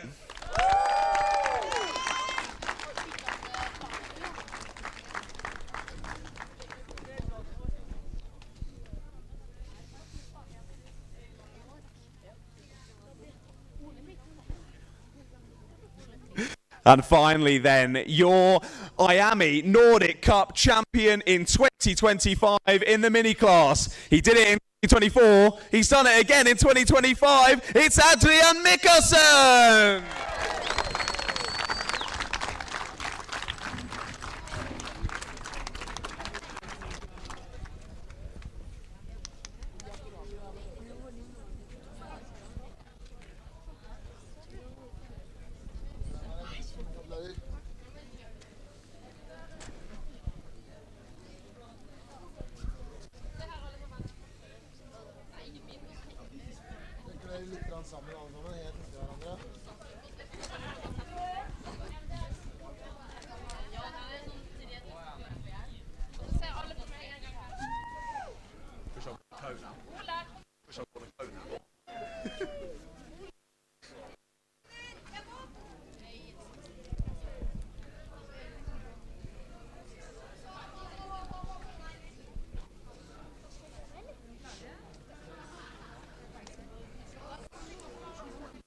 Lovely. Let's get another round of applause for all of our mini drivers. I'll just keep you up there for a second, Adrian. Of course, a winner of a ticket to the IAME World Finals in 2025. You did it last year. You've done it again. That's amazing. Yeah, thank you. It was very nice. Yeah. Cool, fair enough. I mean, you did what you had to do. And Some great battles going on in that race. You were able to make a nice gap, and it seemed from that point relatively simple. Yeah, I just got a gap and kept it. Well, well done. Smashed it 2 years in a row, and we'll see you at the World Finals later this year. Well done. Thank you. Cheers, well done, mate. A big round of applause for your winner.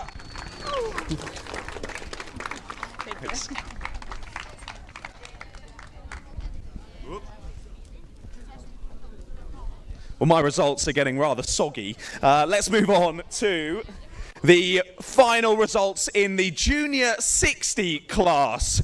7th place was the number 213 of Noel Harlan.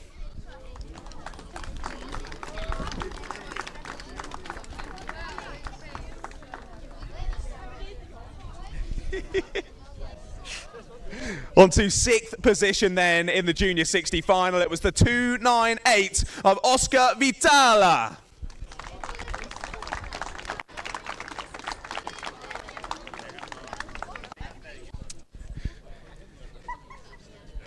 On to the top 5 then. In 5th place, it was the 299 of Hugo Preischoff.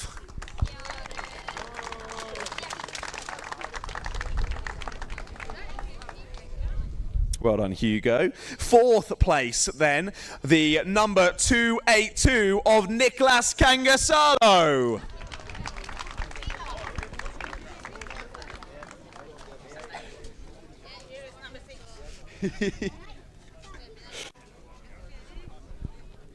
Lovely, well done, guys. And on to your top 3 then in the Junior 60 final. 3rd place on the podium was the number 288 of William Axelson Niemann.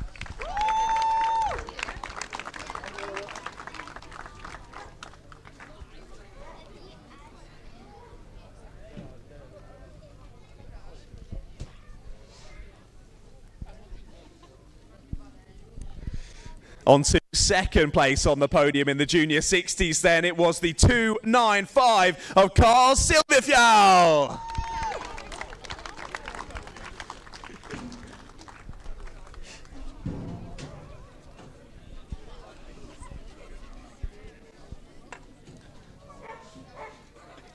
Drivers can barely hold up the trophies, can't they?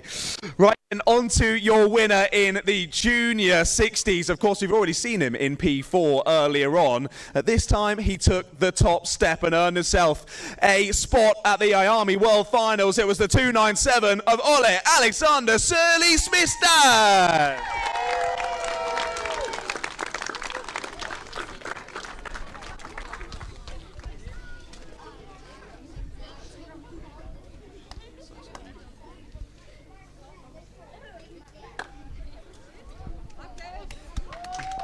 Well done to the drivers.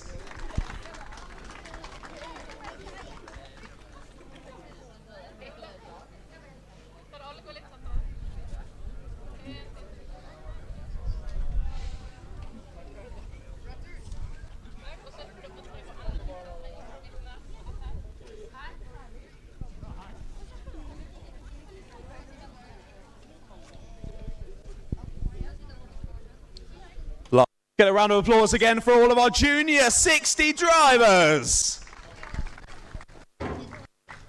Up on the top step, my friend. I will, if you need to drive across, you're more than welcome to. I'll wait for them.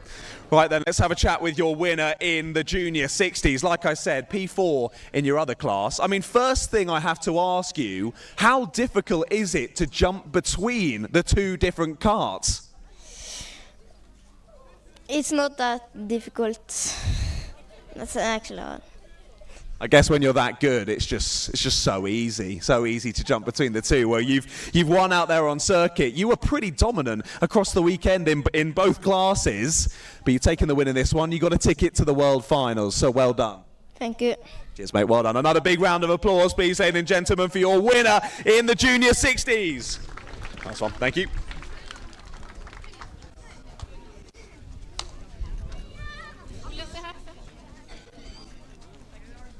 Lovely then, we will move on to our juniors, which I think I have moved the wrong way in this.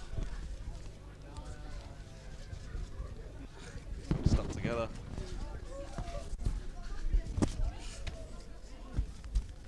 Apologies, all of them were stuck together. That doesn't help. I'm just going to pop that down there. Okay, here we go then. X30 Junior final. We're going to go over the top 5 here in the Junior X30s. So 5th place on the podium was the number 341 of Norbert Junior Plazeski.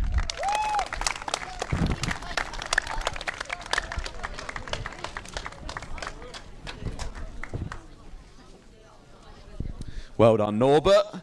4th place then in the field was the number 331 of Joachim Askeland.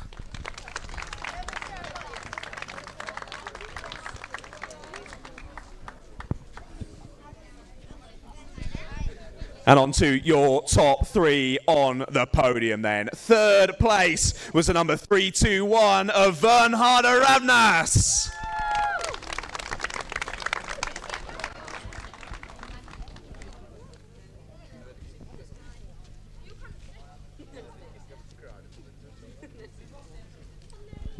Second place then on the X30 Junior podium was the 318 of Patrick Christiansen.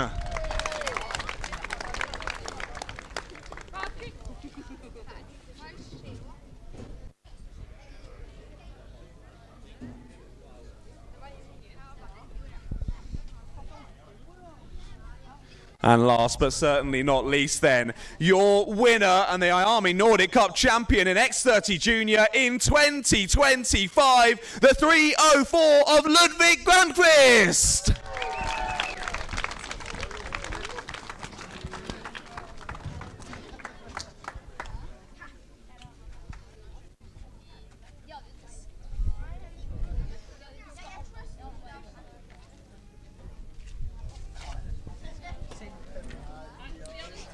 They keep falling off.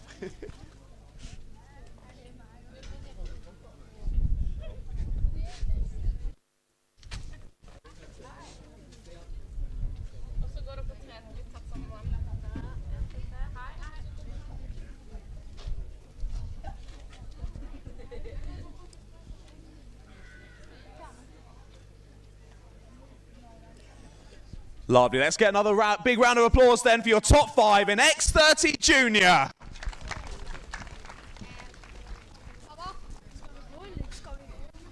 Just going to have a chat with Ludwig, if that's okay, lads. Apologies.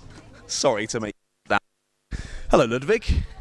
You were rather impressive out there today. You were handling the wet conditions absolutely beautifully. Now, of course, you've earned yourself another ticket to the World Finals. You were there last year in the mini class. You finished in 2nd place. You can only really go one higher than that, but this time you're doing it in a different class. Yeah.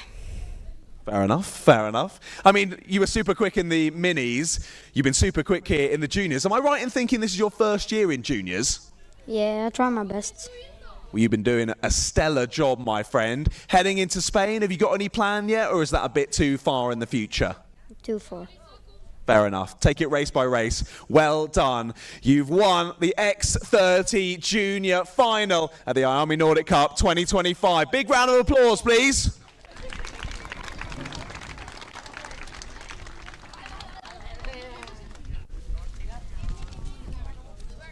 Lovely. My piece of paper just about holding up to go through the final of the results then. In the senior class, we will move on to, last but certainly not least, then we'll go with the top 5 in the final. In 5th place was the number 477 of Alina Lee Rolson.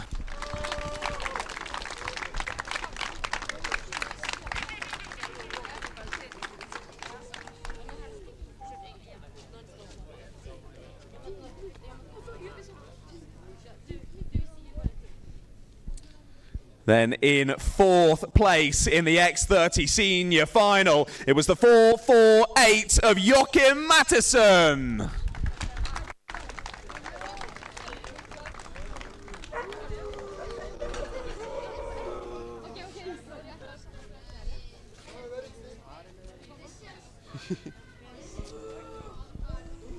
Perfect. We move on to the top 3 in the final then. 3rd place on the podium was the number 406 of Max Sanderson.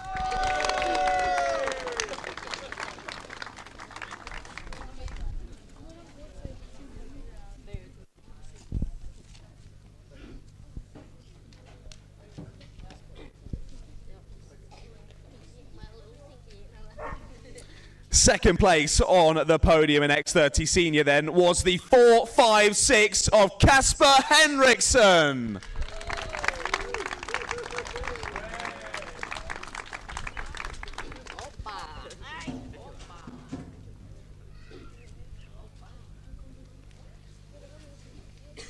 And finally, your winner in the X30 Senior final here at the IAME Nordic Cup 2025, bagging themselves a ticket to the IAME World Finals, was the 4.92 of Timian Huston.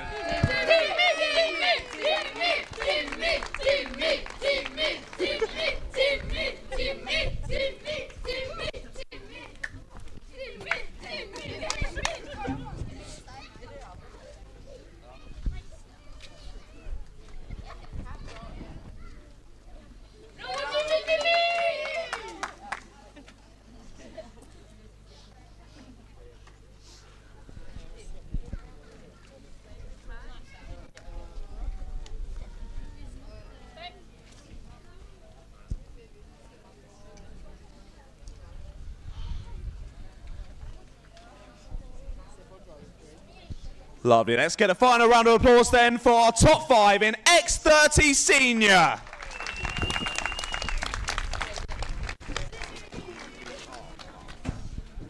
I'm going to have to ask you to jump down, mate. You're a little bit taller than some of the kids. Would you mind joining me on the floor? Thank you very much. Don't slip on your way down. You don't seem too happy to be chatting with me, but you should be happy. You've won the final here at the Nordic Cup. You got the fan club out in force. That must feel pretty good. Yes, it's very good. It was so close across the seniors, across the whole weekend. You were there and thereabouts to begin with, but you rose up here. Was that due to the wet conditions? Yes. You're a big fan of those? Yeah. Well, it certainly showed. Well done. You've taken the win in X30 Senior. A big round of applause, please.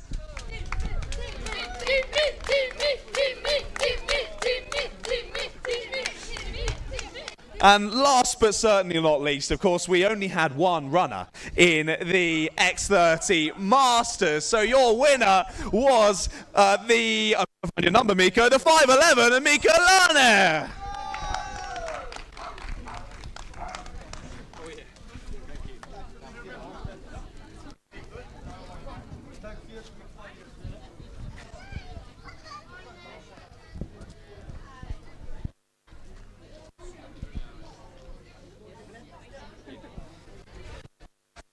Oh, well, I'm still going to have a chat with you, Miko. Just because you're the only one in the class doesn't mean you get to miss out. Yeah, down for me. Thank you. Now, you're the event promoter, and you've won. This seems like a bit of a fix to me. Yeah, the best way to win is always to organize races yourself, so you can change the rules if needed. Perfect. Well, I've heard I get to take home second and third place, so I look forward to that. But, of course, end of the event here for the IAME Nordic Cup 2025. What an event it's been. It's been thoroughly enjoyable for the commentary box. You've been making sure everything's sorted in the background, and you put on a stunning show for everyone. Yeah, I'm really happy for everybody who were working with the event. Like I said after the qualifying interview, that it's a little bit sad that we didn't have more participants. But in the end, I think it was a really, really good event, a good memory for us all. And thank you for all the organizers, all the participants. It was amazing. Thank you, Miko. Well done on your victory in the Masters. Well, that's it then. That brings us to a close for the 2025 IAME Nordic Cup here from KNA Varna. What a couple of days it's been. The racing's been fantastic. What is it you want to say, Miko? Where are we going to be in 2026? Do you have an idea? I like roller coasters. Do you? Where would we find one? Are we telling them? Yeah, you can go ahead. If you remember. I think I do. Of course, for next year, 2026, watch out, we'll be at the Mika Salo circuit. Of course, obviously known as Alahama as well. We'll join you there. What an unbelievable track that is as well. What an unbelievable track this has been here at KNA Barker. It's been an honour to be the one shouting over the airwaves here. Thank you very much for joining us, whether you've been here at the circuit or watching at home on the live stream. We'll see you in 2026. Goodbye.